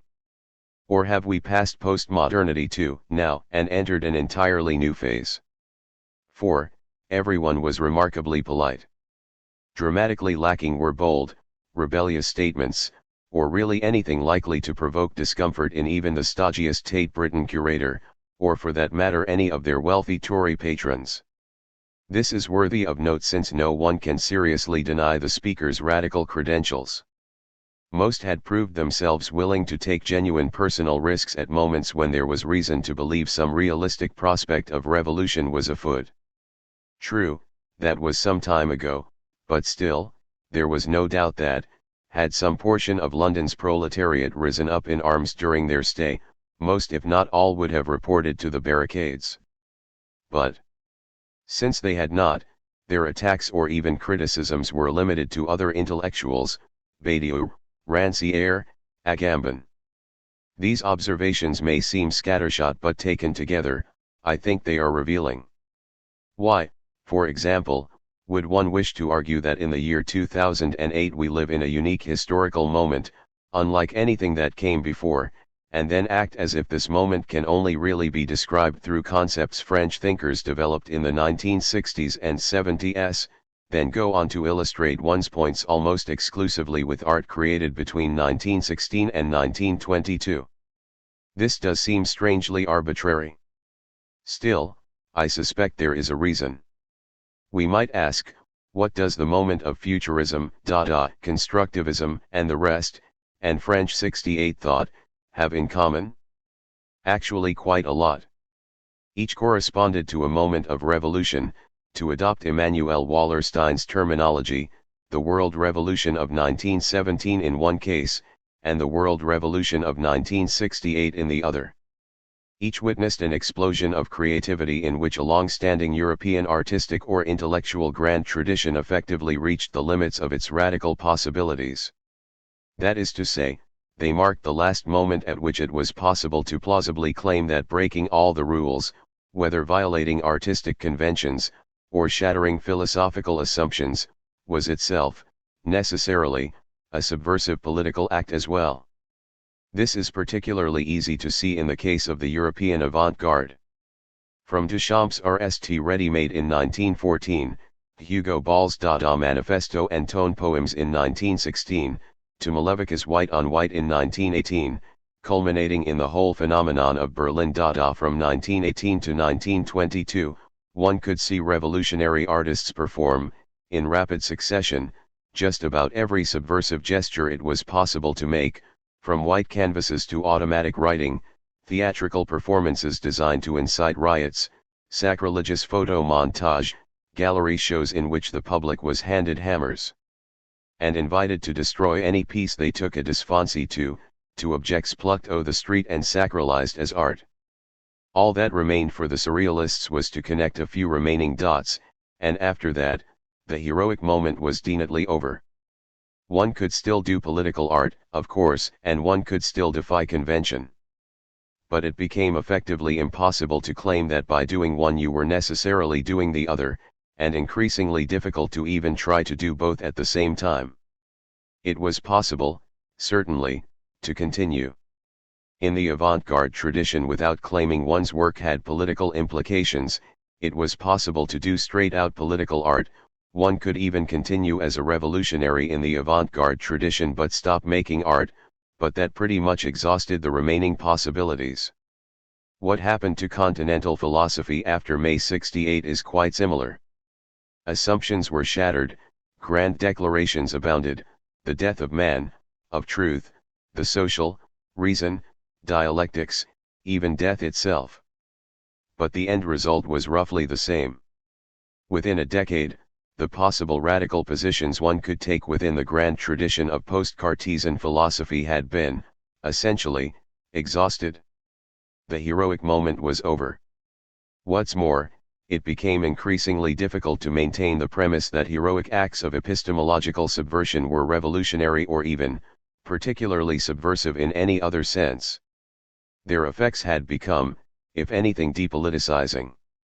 Just as purely formal avant-garde experiment proved perfectly well suited to grace the homes of conservative bankers, and surrealist montage to become the language of the advertising industry, so did post-structural theory quickly prove the perfect philosophy for self-satisfied liberal academics with no political engagement at all. If nothing else, this would explain the obsessive-compulsive quality of the constant return to such heroic moments.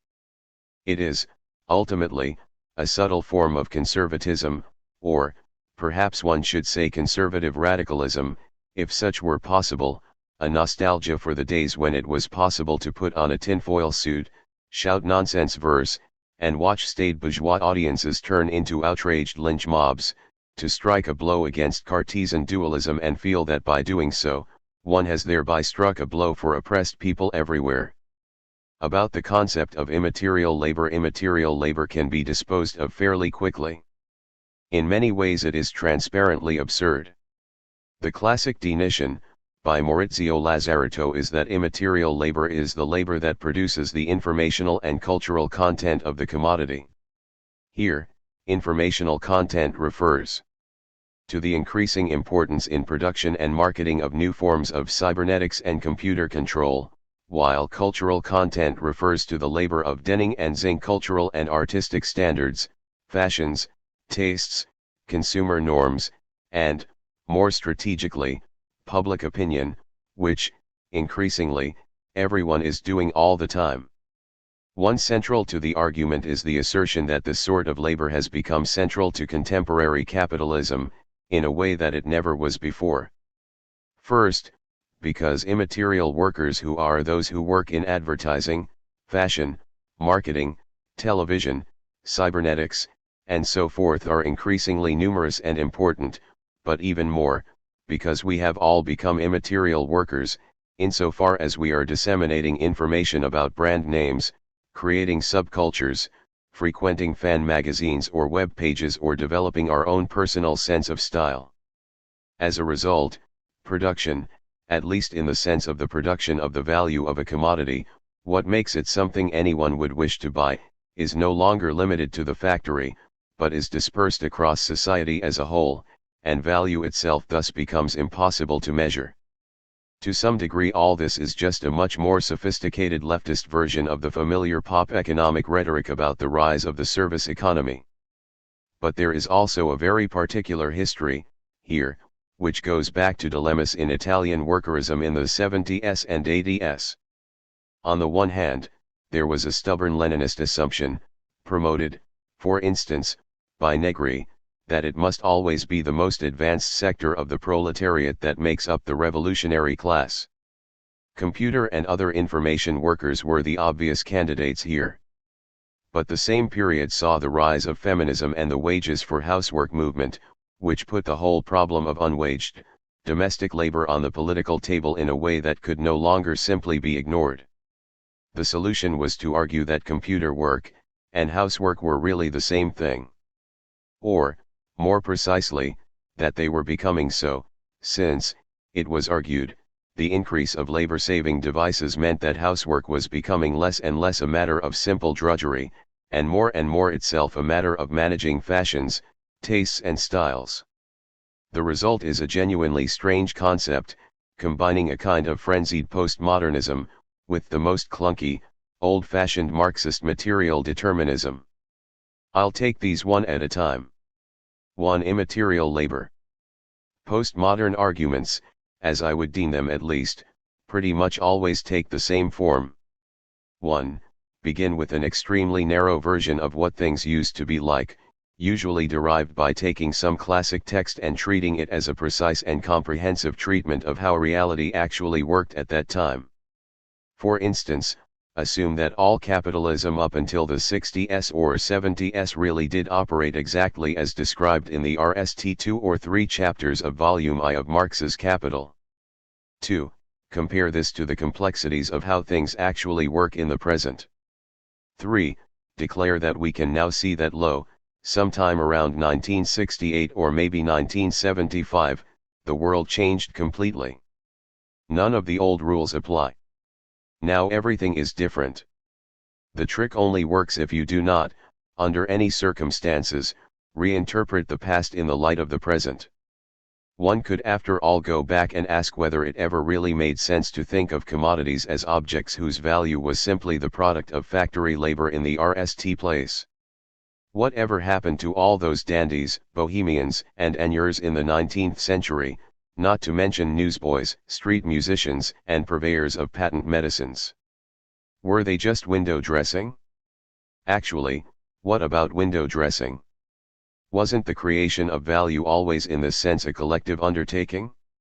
One could even start from the belated recognition of the importance of women's labor in order to reimagine Marxist categories in general, to recognize that what we call domestic or reproductive labor, the labor of creating people and social relations, has always been the most important form of human endeavor in any society, and that the creation of wheat, socks, and petrochemicals always merely a means to that end, and that, what's more, most human societies have been perfectly well aware of this. One of the more peculiar features of capitalism is that it is not aware of this, that as an ideology, it encourages us to see the production of commodities as the primary business of human existence, and the mutual fashioning of human beings as somehow secondary. Obviously, all this is not to say that nothing has changed in recent years. It's not even to say that many of the connections being drawn in the immaterial labor argument are not real and important. Most of these, however, have been identified and debated in feminist literature for some time, and often to much better effect. Back in the 80s, for instance, Donna Haraway was already discussing the way that new communication technologies were allowing forms of homework to disseminate throughout society.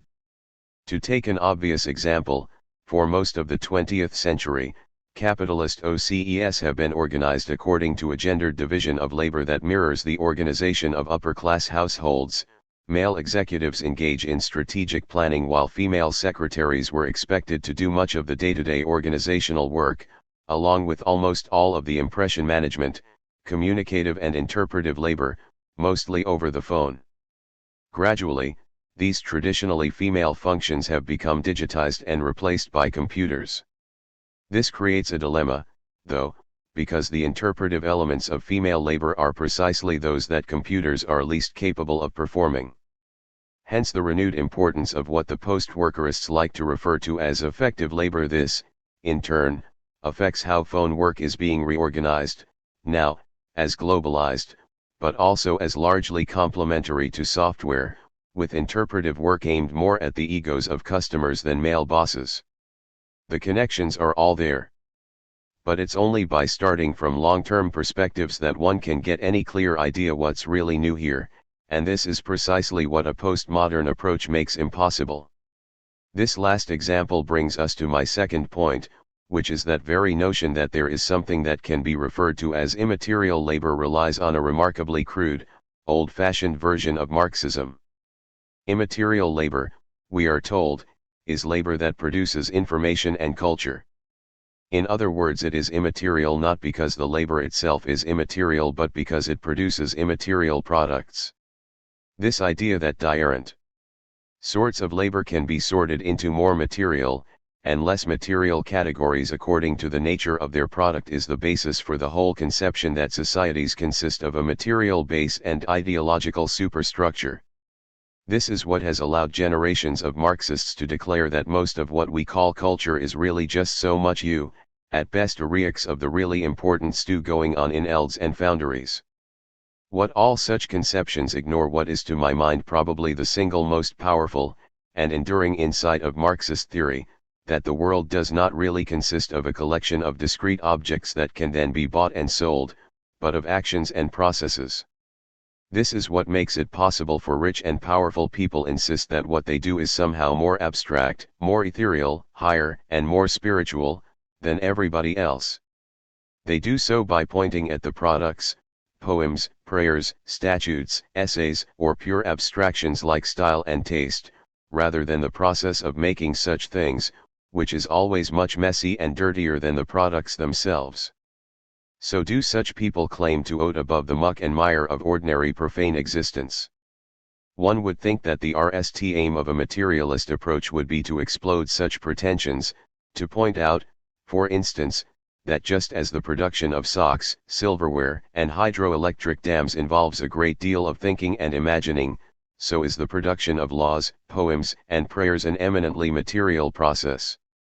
And indeed most contemporary materialists do, in fact, make this point. By bringing in terms like immaterial labor, authors like Lazaretto and Negri, bizarrely, seem to want to turn back the theory clock to somewhere around 1935. Lazaretto, for example, argues that the old dichotomy between mental and manual labor, or between material labor and immaterial labor, risks failing to grasp the new nature of productive activity, which takes the separation on board and transforms it. The split between conception and execution, between labor and creativity, between author and audience, is simultaneously transcended within the labor process and reimposed as political command within the process of valorization. The art world as a form of politics question old-fashioned theoretical assumptions has real consequences on the resulting analysis. Consider com/immaterial labor/Lazaretto immaterial labor.html. Note here that Lazaretto implies that the old manual/mental distinction was appropriate in earlier periods, and what he describes appears to be for all intents and purposes exactly the kind of dialectical motion of encompassment he elsewhere condemns and rejects as way of understanding history. An opposition is transcended, yet maintained. No doubt Lazaretto would come up with reasons about why what he is arguing is in fact profoundly different and undialectical, but for me, this is precisely the aspect of dialectics we might do well to question. A more helpful approach would be to ask how the opposition between manual and mental is produced. Negri's contribution to the conference. He begins by arguing that each change in the development of the productive forces since the 1840s corresponds to a change in the dominant style of high art. The realism of the period 1848 to 1870 corresponds to one of the concentration of industry and the working class. Impressionism, from 1871 to 1914, marks the period of the professional worker, that sees the world as something to be dissolved and reconstructed. After 1917, abstract art wreaks the new abstraction of labor power with the introduction of scientific management, and so on. The changes in the material infrastructure of industry are thus wreaked in the ideological superstructure. The resulting analysis is revealing, no doubt, even fun, but it sidesteps the obvious fact that the production of art is an industry, and one connected to capital, marketing, and design in any number of ways. One need not ask who is buying these things, who is funding the institutions, where do artists live, how else are their techniques being employed. By denning art as belonging to the immaterial domain, its materialities, or even its entanglement in other abstractions can simply be sidestepped. This is not perhaps the place for a prolonged analysis, but a few notes on what's called the art world might seem to be in order. It is a common perception, not untrue, that at least since the 20s the art world has been in a kind of permanent institutionalized crisis. One could even say that what we call the art world has become the ongoing management of this crisis. The crisis, of course, is about the nature of art. The entire apparatus of the art world, critics, journals, curators, gallery owners, dealers, ashy magazines, and the people who leaf through them and argue about them in factories turned shishi cafes in gentrifying neighborhoods, could be said to exist to come up with an answer to one single question: what is art? Or, to be more precise, to come up with some answer other than the obvious one, which is whatever we can convince very rich people to buy. I am really not trying to be cynical. Actually, I think the dilemma to some degree owes from the very nature of politics. One thing the explosion of the avant-garde did accomplish was to destroy the boundaries between art and politics, to make clear in fact that art was always, really, a form of politics. As a result, the art world has been faced with the same fundamental dilemma as any form of politics, the impossibility of establishing its own legitimacy. Let me explain what I mean by this. It is the peculiar feature of political life that within it, behavior that could only otherwise be considered insane is perfectly effective. If you manage to convince everyone on earth that you can breathe underwater, it won't make any difference. If you try it, you will still drown. On the other hand, if you could convince everyone in the entire world that you were King of France, then you would actually be the King of France. This is the essence of politics. Politics is that dimension of social life in which things really do become true if enough people believe them. The problem is that in order to play the game effectively, one can never acknowledge its essence. No king would openly admit he is king just because people think he is. Political power has to be constantly recreated by persuading others to recognize one's power. To do so, one pretty much invariably has to convince them that one's power has some basis other than their recognition.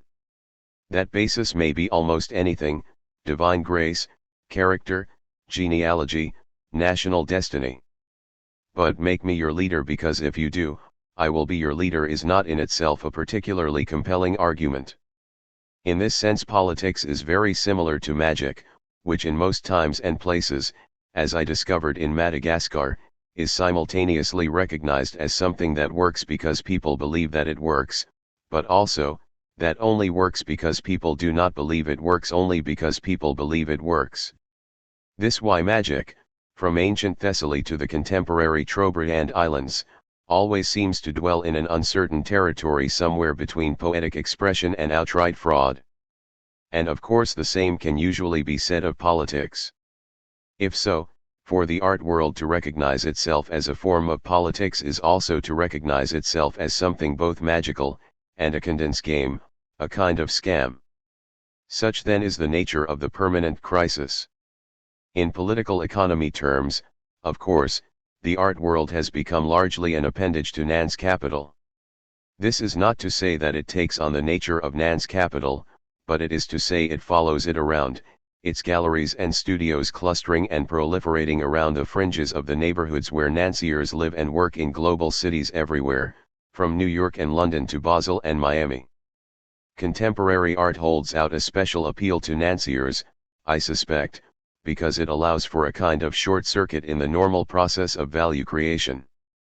It is a world where the mediations that normally intervene between the proletarian world of material production and the airy heights of TIV capital, are, essentially, yanked away.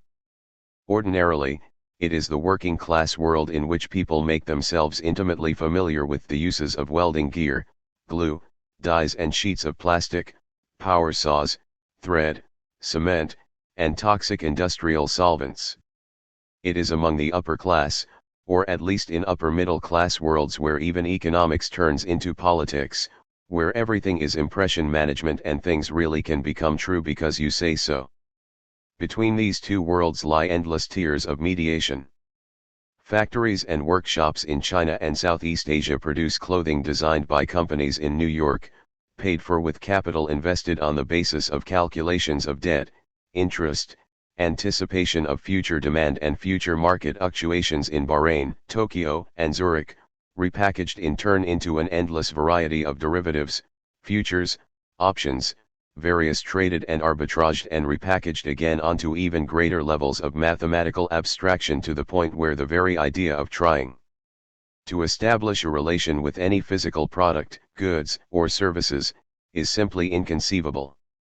Yet these same Nanciers also like to surround themselves with artists, people who are always busy making things, a kind of imaginary proletariat assembled by Nan's capital, producing unique products out of for the most part very inexpensive materials, objects said Nanciers can baptize, consecrate, through money and thus turn into art, thus displaying its ability to transform the basest of materials into objects worth far, far more than gold. It is never clear, in this context, who exactly is scamming whom. 3. Everyone, artists, dealers, critics, collectors alike, continue to 3 that is, within the art world. The fact that increasing numbers of these complex financial instruments are themselves being revealed to be little more than scams adds what can only be described as an additional kink. Pay lip service on the old 19th century romantic conception that the value of a work of art emerges directly from the unique genius of some individual artist. But none of them really believe that's all, or even most, of what's actually going on here. Many artists are deeply cynical about what they do.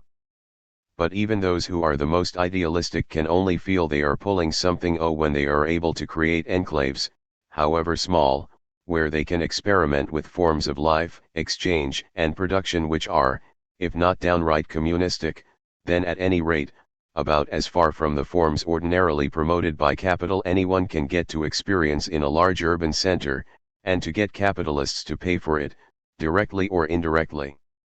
Critics and dealers are aware, if often slightly uneasy with the fact, that the value of an artwork is to some degree their own creation.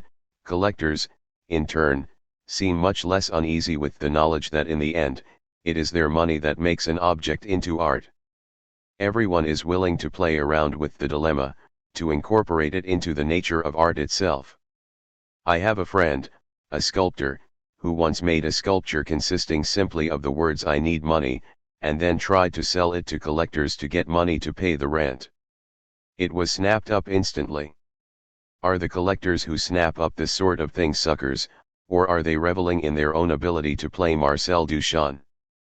For Duchamp, after all, just eat his famous fountain, his attempt to buy an ordinary urinal and place it in an art show, by saying that while he might not have made or molded the object, he had chosen it, and thus transformed it as a concept.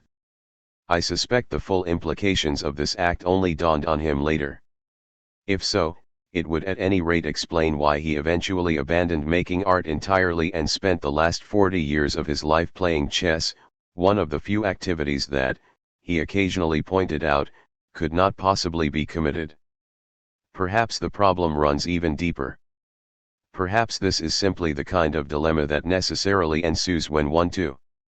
For as a coda to the story, the new museum in New York, which eventually came into possession of the piece, a few years later put an image of the sculpture on a handbag that it sells in its gift shop. It has sold quite well, but the artist has received nothing in the way of reimbursement. Incommensurable systems of value face against each other.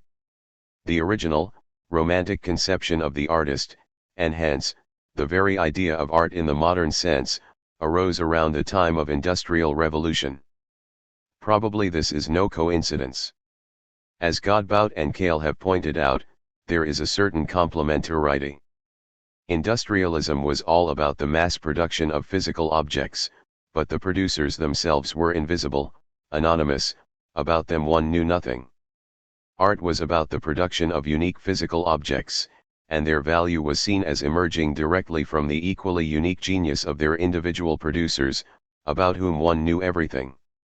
Even more, the production of commodities was seen as a purely economic activity. One produced cakes, or aluminum siding, in order to make money. The production of art was not seen as an essentially economic activity.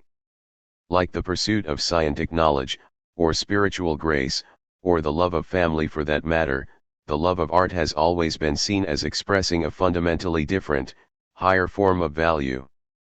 Genuine artists do not produce art simply in order to make money. But unlike astronomers, priests, or housewives, they do have to sell their products on the market in order to survive. What's more, the market value of their work is dependent on the perception that it was produced in the pursuit of something other than market value. People argue endlessly about what that something other is: beauty, inspiration, virtuosity, aesthetic form. I would myself argue that nowadays, at least, it is impossible to say it is just one thing. Rather, art has become a for play and experiment with the very idea of value, but all pretty much agree that, were an artist to be seen as simply in it for the money, his work would be worth less of it. I suspect this is a dilemma anyone might face, when trying to maintain some kind of space of autonomy in the face of the market. Those pursuing other forms of value can attempt to insulate themselves from the market. They can come to some sort of accommodation or even symbiosis. Or they can end up in a situation where each side sees itself as ripping the other. What I really want to emphasize though is that none of this means that any of these spaces are any less real. We have a tendency to assume that, since capital and its attendant forms of value are so clearly dominant, then everything that happens in the world somehow partakes of its essence. We assume capitalism forms a total system, and that the only real significance of any apparent alternative is the role it plays in reproducing that system. Myself, I feel this logic is deeply odd, and politically disastrous. For 200 years at least, artists and those drawn to them have created enclaves where it has been possible to experiment with forms of work, exchange, and production radically different from those promoted by capital. While they are not always self-consciously revolutionary, artistic circles have had a persistent tendency to overlap with revolutionary circles, presumably, precisely because these have been spaces where people can experiment with radically different, less alienated forms of life. The fact that all this is made possible by money percolating downwards from Nan's capital does not make such spaces ultimately a product of capitalism any more than the fact a privately owned factory uses state-supplied and regulated utilities and postal services, relies on police to protect its property and courts to enforce its contracts, makes the cars they turn out ultimately products of socialism. Total systems don't really exist, they're just stories we tell ourselves, and the fact that capital is dominant now does not mean that it will always be. On prophecy and social theory, hardly a detailed analysis of value formation in the art world. Really, it is only the crudest sort of preliminary sketch. But it's already 1,000 times more concrete than anything yet produced by theorists of immaterial labor. Granted, continental theory has a notorious tendency to float above the surface of things, only rarely touching down in empirical reality, an approach perhaps RST perfected by Jean Baudrillard, who could write whole essays where all the agents and objects were abstractions, and presumably half the fun is supposed to be trying to gore out what, if anything, this might actually mean for anyone's actual life. But Baudrillard, by the end of his life, was essentially an entertainer. This work purports to be more serious. Lazaretto has a particularly annoying habit of insisting his concepts emerge from a large body of recent empirical research which he never, however, cites or specifically refers to. Negri tends to throw everything, all the specific gestures, exchanges, and transformations, into a kind of giant blender called real subsumption, whereby, since everything is labor, and all forms of labor operate under the logic of capital, there's rarely much need to parse the differences between one form and another. But in another sense, this criticism is unfair. It assumes that Negri and Lazaretto are to be judged as social theorists, in the sense that their work is meant primarily to develop concepts that can be useful in understanding the current state of capitalism or the forms of resistance ranged against it, or at any rate that it can be judged primarily on the degree to which can do so. Certainly, any number of young scholars, in Europe and America, have been trying to adopt these concepts to such purposes, with decidedly mixed results. But I don't think this was ever their primary aim. They are RST and foremost prophets. Prophecy of course existed long before social theory proper, and in many ways anticipated it. In the Abrahamic tradition that runs from Judaism through Christianity to Islam, prophets are not simply people who speak of future events. They are people who provide revelation of hidden truths about the world, which may include knowledge of events yet to come to pass, but need not necessarily. One could argue that both revolutionary thought, and critical social theory, both have their origins in prophecy. At the same time, prophecy is clearly a form of politics. This is not only because prophets were invariably concerned with social justice. It was because they created social movements, even new societies.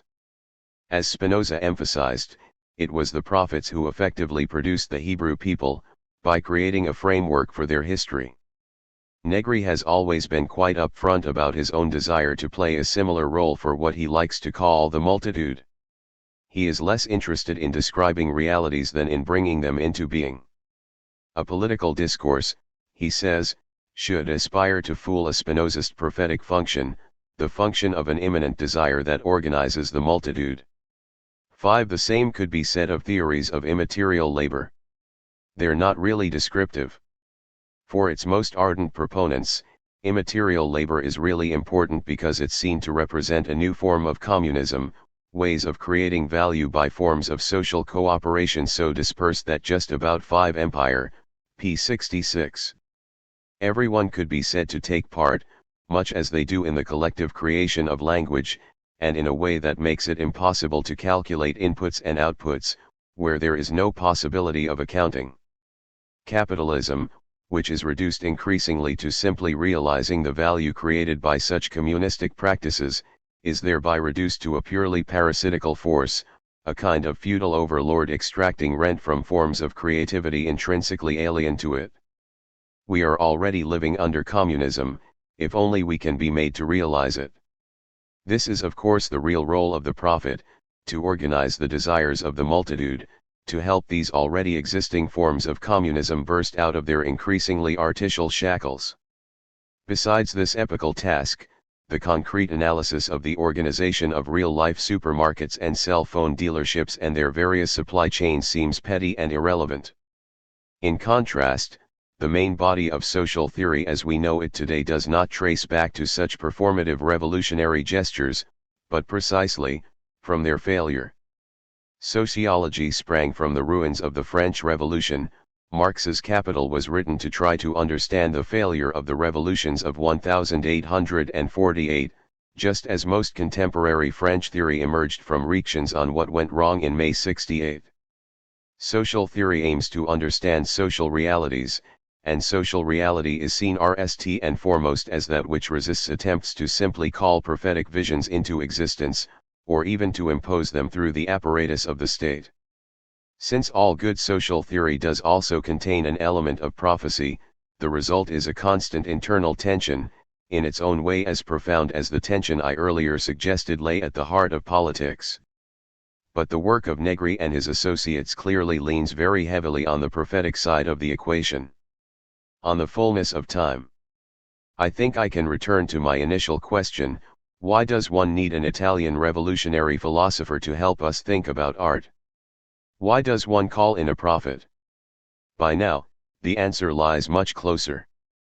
One calls in a prophet because prophets above all know how to speak compellingly about their audience's place in history.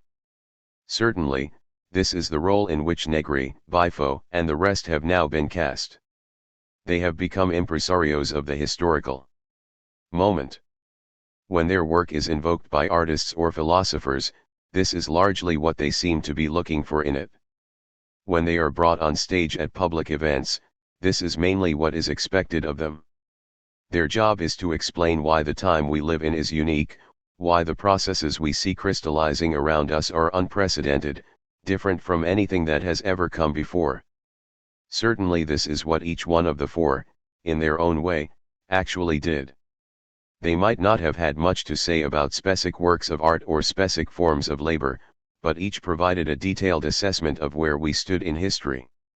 For Lazaretto, the significant thing was that we had moved from a society of discipline to one of security. For Revel, what was really important was the move from formal to real subsumption of labor under capital. For Bifo, we had moved from an age of conjunction to one of connection. For Negri, the new stage of contemporaneity that had replaced postmodernism. Each dutifully explained how we had entered into a new age, and described some of its qualities and implications, along with an assessment of its potential for some sort of radical political transformation. It's easy to see why the art world would provide a particularly eager market for this sort of thing. Art has become a world where, as Walter Benjamin once said of fashion, everything is always new, but nothing ever changes. In the world of fashion, of course, it's possible to generate a sense of novelty simply by playing around with formal qualities, color, patterns, styles, and hemlines. The visual arts have no such a luxury. They have always seen themselves as entangled in a larger world of culture and politics. Hence the permanent need to conjure up a sense that we are in a profoundly new historical moment, even if art theorists attempting such an act of conjuration often seem to endy themselves with less and less to work with. There is another reason, I think, why revolutionary thinkers are particularly well suited to such a task. One can come to understand it, I think, by examining what would otherwise seem to be a profound contradiction in all of the speakers' approaches to history. In each case, we are presented with a series of historical stages, from societies of discipline to societies of security, from conjunction to connection, etc. We are not dealing with a series of complete conceptual breaks. At least, no one seems to imagine that is impossible to understand any one stage from the perspective of any of the others. But oddly, all of the speakers in question subscribed to the theory that history should be conceived as a series of complete conceptual breaks, so total, in fact, that it's hard to see how this would be possible.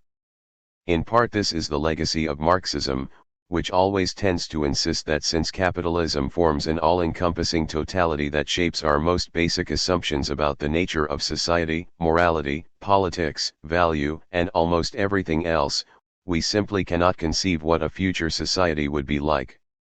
In this case, though, it is just as much the legacy of Michel Foucault, who radicalized this notion of a series of all-encompassing historical stages even further with his notion of epistemes, that the very conception of truth changes completely from one historical period to the next.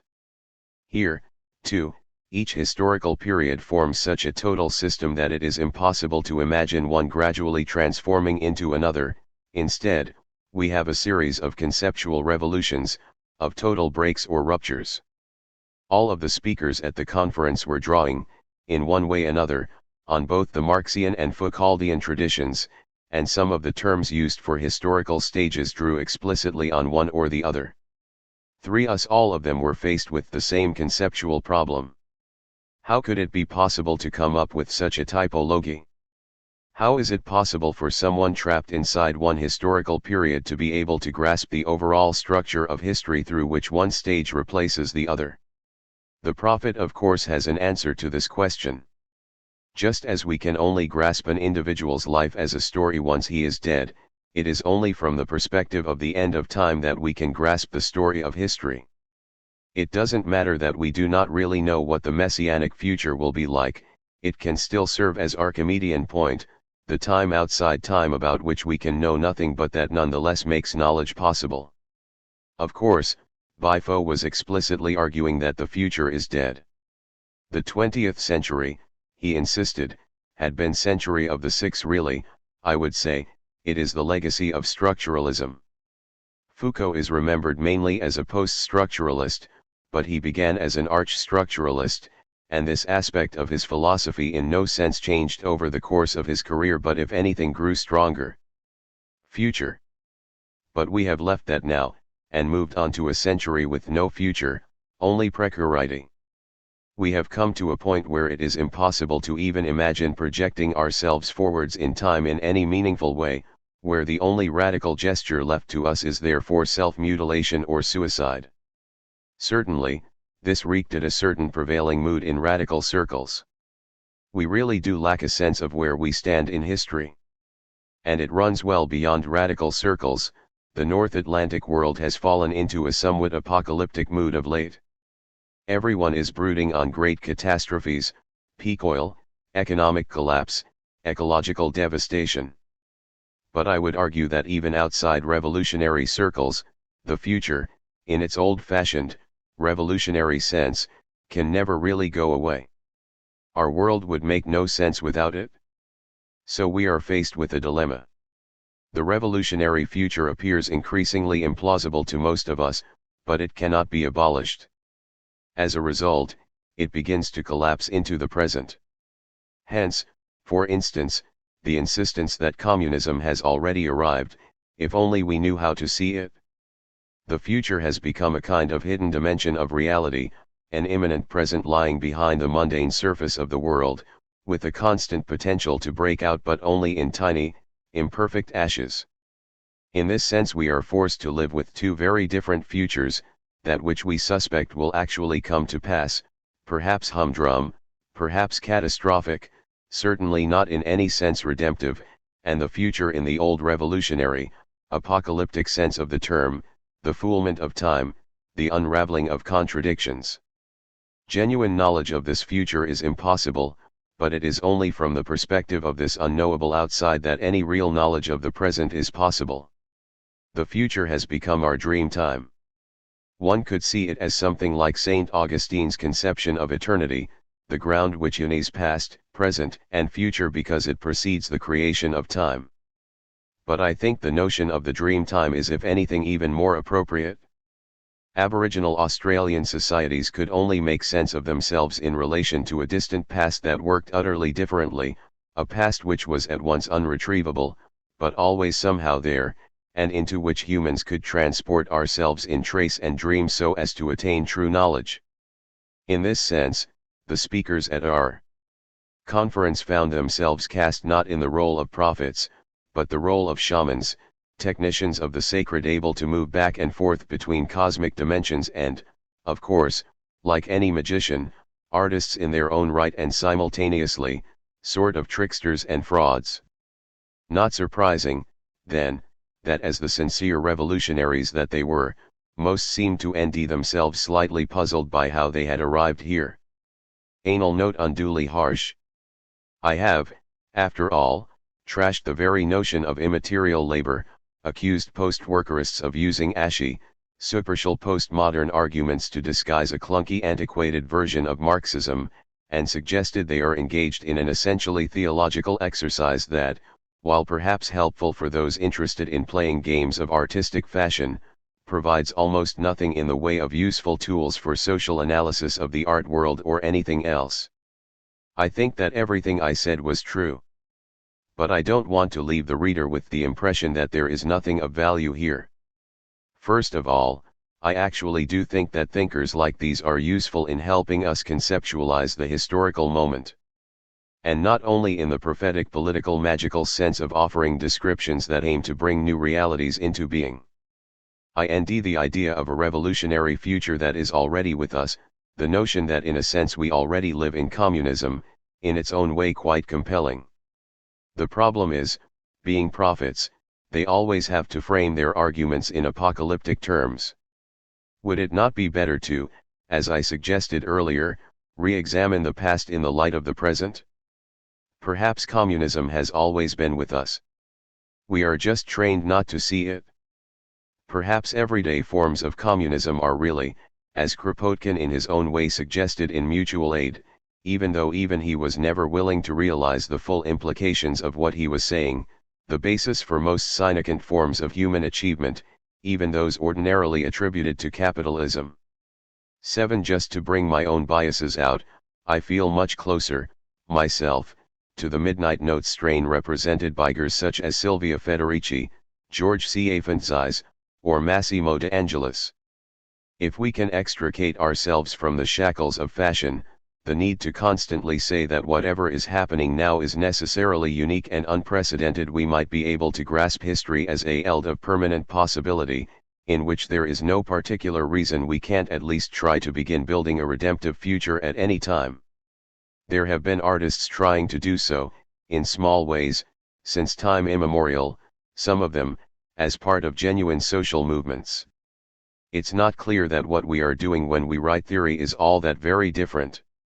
K. Against kamikaze. Capitalism aired at convergence points across London, knowing they were about to embark on a direct action called Crude Awakening, aimed against the ecological devastation of the global oil industry, but beyond that, with no clear idea of what they were about to do. The organizers' plan was quite a clever one.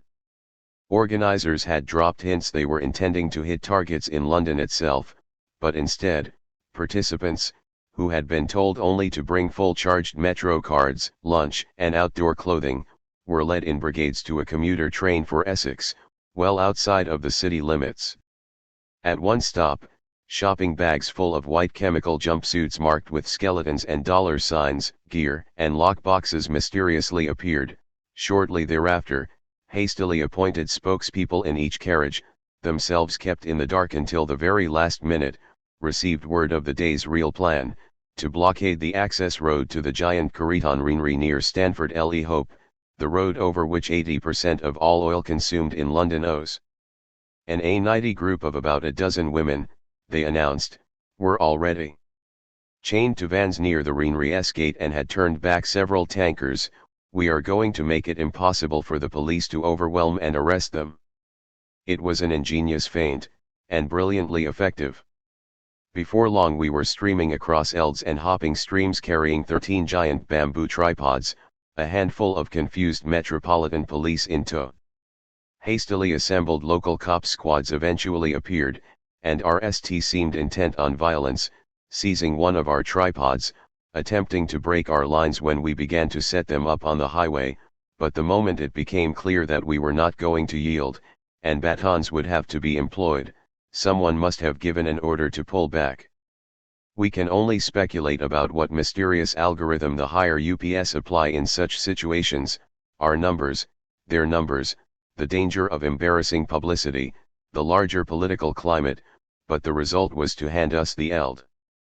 Before long our tripods stood across the highway, each topped by an activist in white jumpsuit solemnly silhouetted against the sky.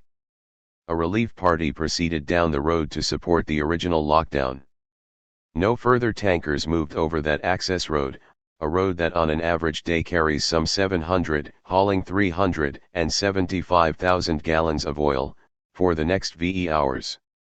Instead, the access road became a party, with music, clowns, footballs, local kids on bicycles, a chorus line of Victorian zombie stilt dancers, yarn webs, chalk poems, periodic little spokes councils, mainly, to decide at exactly what point we should declare victory and go home.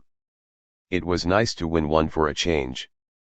Faced with a world dominated by security forces that seem veritably obsessed, from Minneapolis to Strasbourg, with ensuring that no activist should ever leave the eld of a major confrontation with a sense of elation or accomplishment, a clear tactical victory is certainly nothing to sneeze at.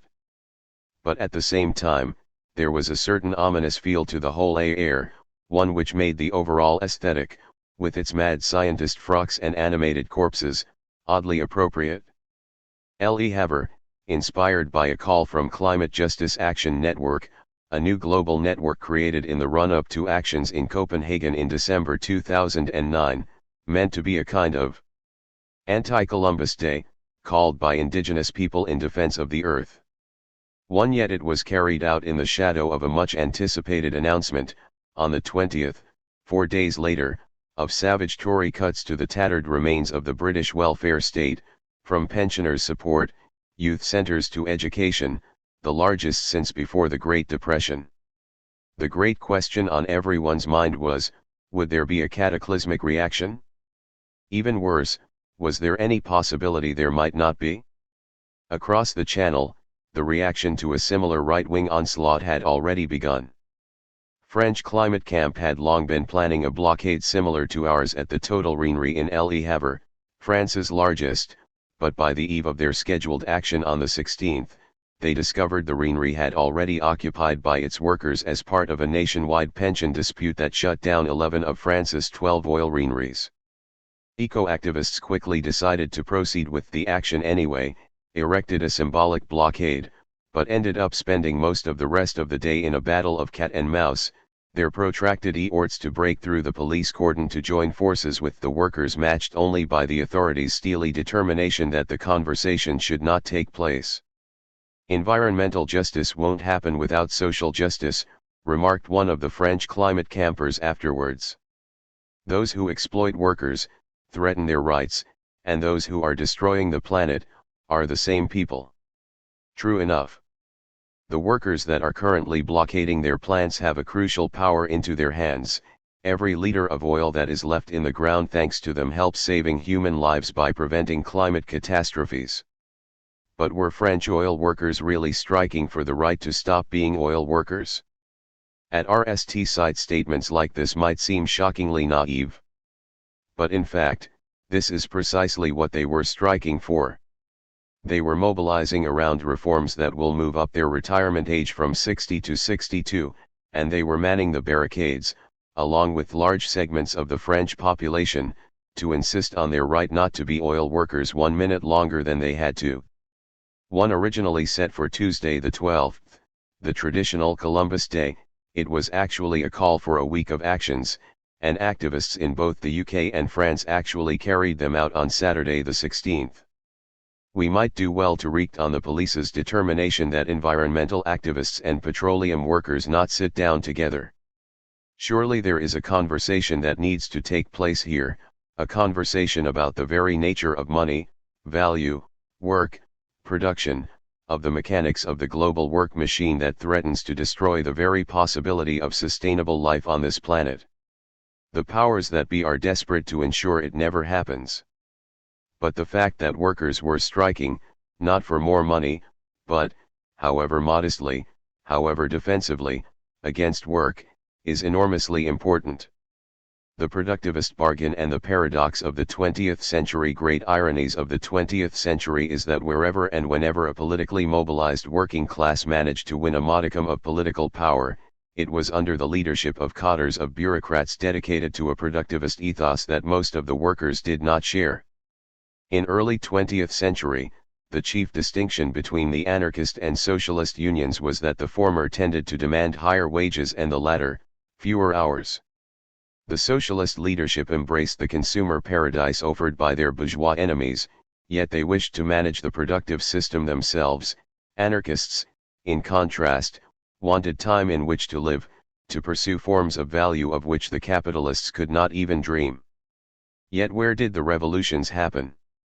As we all know from the great Marx-Bakunin controversy, it was the anarchist constituencies, precisely, those who rejected consumer values, that actually rose up, the whether in Spain, Russia, China, Nicaragua, or for that matter, Algeria or Mozambique. Yet in every case they ended up under the administration of socialist bureaucrats who embraced that ethos of productivism, that dream of consumer utopia, even though this was the last thing they were ever going to be able to provide. The irony became that the principal social benefit the Soviet Union and similar regimes actually was able to provide, more time, since work discipline becomes a completely different thing when one effectively cannot be read from one's job, was precisely the one they couldn't acknowledge. It had to be referred to as the problem of absenteeism standing in the way of an impossible future full of shoes and consumer electronics. But if you think about it, even here, it's not entirely different. Trade unionists, too, feel obliged to adopt bourgeois terms, in which productivity and labor discipline are absolute values, and act as if the freedom to lounge about on construction sites is not a hard-won right but actually a problem. Granted, it would be much better to simply work 4 hours a day than do 4 hours worth of work in 8, but surely this is better than nothing. The world needs less work. All this is not to say that there are not plenty of working class people who are justly proud of what they make and do, just that it is the perversity of capitalism that this very desire is used against us, and we know it.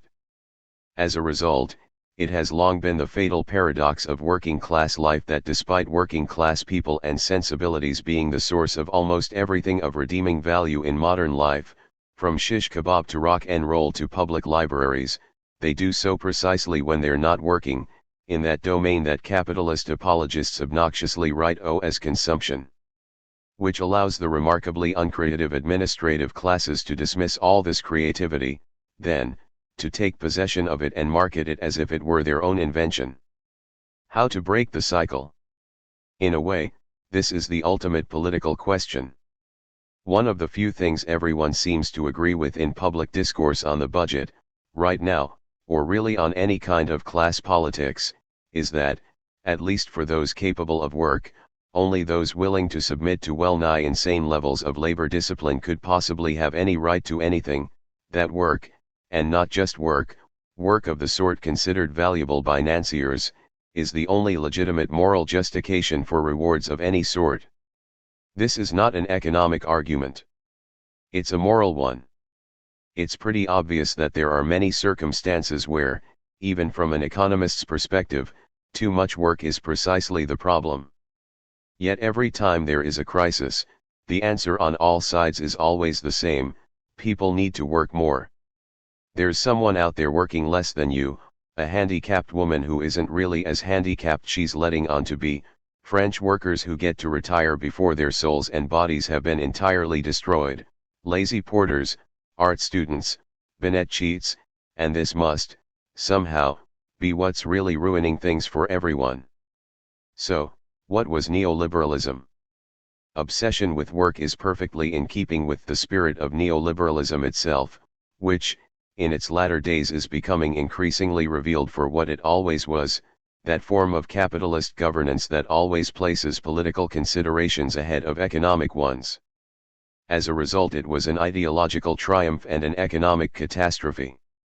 Neoliberalism was the movement that managed to convince everyone in the world that economic growth was the only thing that mattered, even as, under its aegis, real global growth rates collapsed, sinking to perhaps a third of what they had been under earlier, state-driven, social welfare-oriented forms of capitalism. Neoliberalism was the system that managed to convince everyone in the world that financial elites were the only people capable of managing or measuring the value of anything, even as in order to do so, it ended up promulgating an economic culture so irresponsible that it allowed those elites to bring the entire financial architecture of the global economy tumbling on top of them because of their utter inability to assess the value even of their own financial instruments. Again, this was no accident. The pattern is consistent. Whenever there is a choice between the political goal of demobilizing social movements, or convincing the public there is no viable alternative to the capitalist order, and actually running a viable capitalist order. Neoliberalism means always choosing the former. Almost all its claims are lies. Yet they are startling effective ones. Precarity is not really an especially effective way of organizing labor.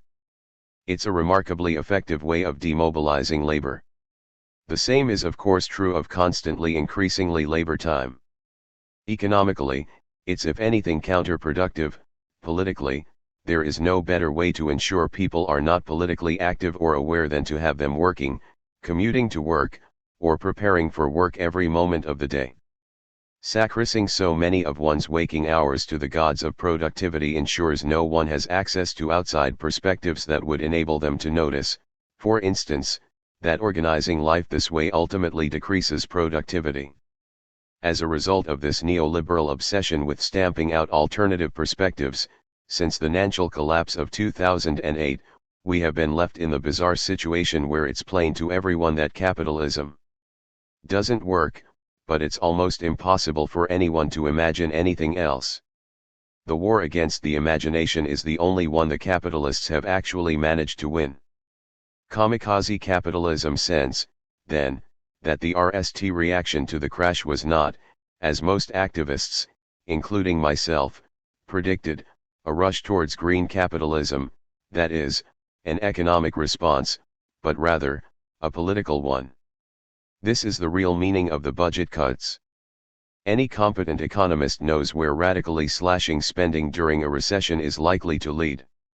They might pretend otherwise, summoning up obscure formulae to back up their political patrons of the moment, but that's just their job. They know it's a recipe for disaster. The response only makes sense from a political perspective. Financial elites, having shown the world they were utterly incompetent at the one activity they had claimed they were best able to do, the measurement of value, have responded by joining with their political cronies in a violent attack on anything that even looks like it might possibly provide an alternative way to think about value, from public welfare to the contemplation of art or philosophy. For the moment, at least, capitalism is no longer even thinking about its long-term viability.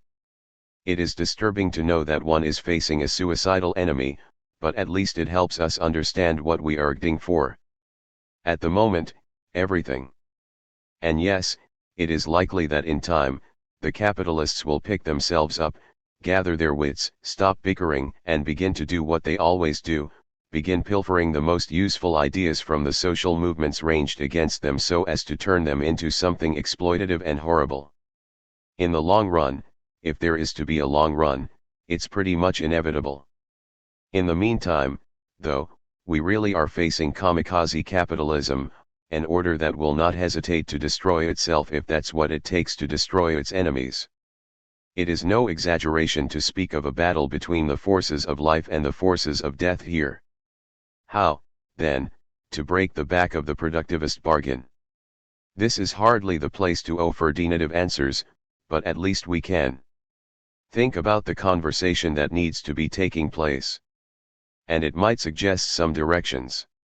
It might help to start by acknowledging that we are all workers insofar as we are creative, and resist work, and also refuse to play the role of the administrators, that is, those who try to reduce every aspect of life to calculable value. That means trying to understand the true nature of the global work machine, the real relation of those domains of life artificially separated into economics, politics, and ecology. The relation between oil and money actually provides a striking illustration. How is it that we have come to treat money, which after all is nothing but a social relation, and therefore innately expandable, as if it were a limited resource like petroleum, and oil, which actually is a limited resource, as if it were money, as something to be freely spent to generate ever-increasing economic activity, as if there would never be an end to it? The two forms of insanity are, clearly, linked.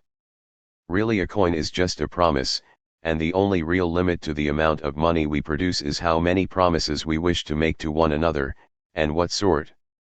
Under existing arrangements, of course, there are all sorts of other, artificial limits, over who is legally allowed to issue such promises, or determine what kinds of promises have what sort of comparative weight. It is such arrangements that allow us to pretend that money is some kind of physical substance, that debts are not simply promises, which would mean that a government's promise to pay investors at a certain rate of interest has no greater moral standard than, say, their promise to allow workers to retire at a certain age, or not to destroy the planet, but as some kind of inexorable moral absolute. And yet, this very tyranny of debt becomes the moral imperative that forces oil from the earth and convinces us that the only solution to any moral crisis is to convert another portion of free human life into labor.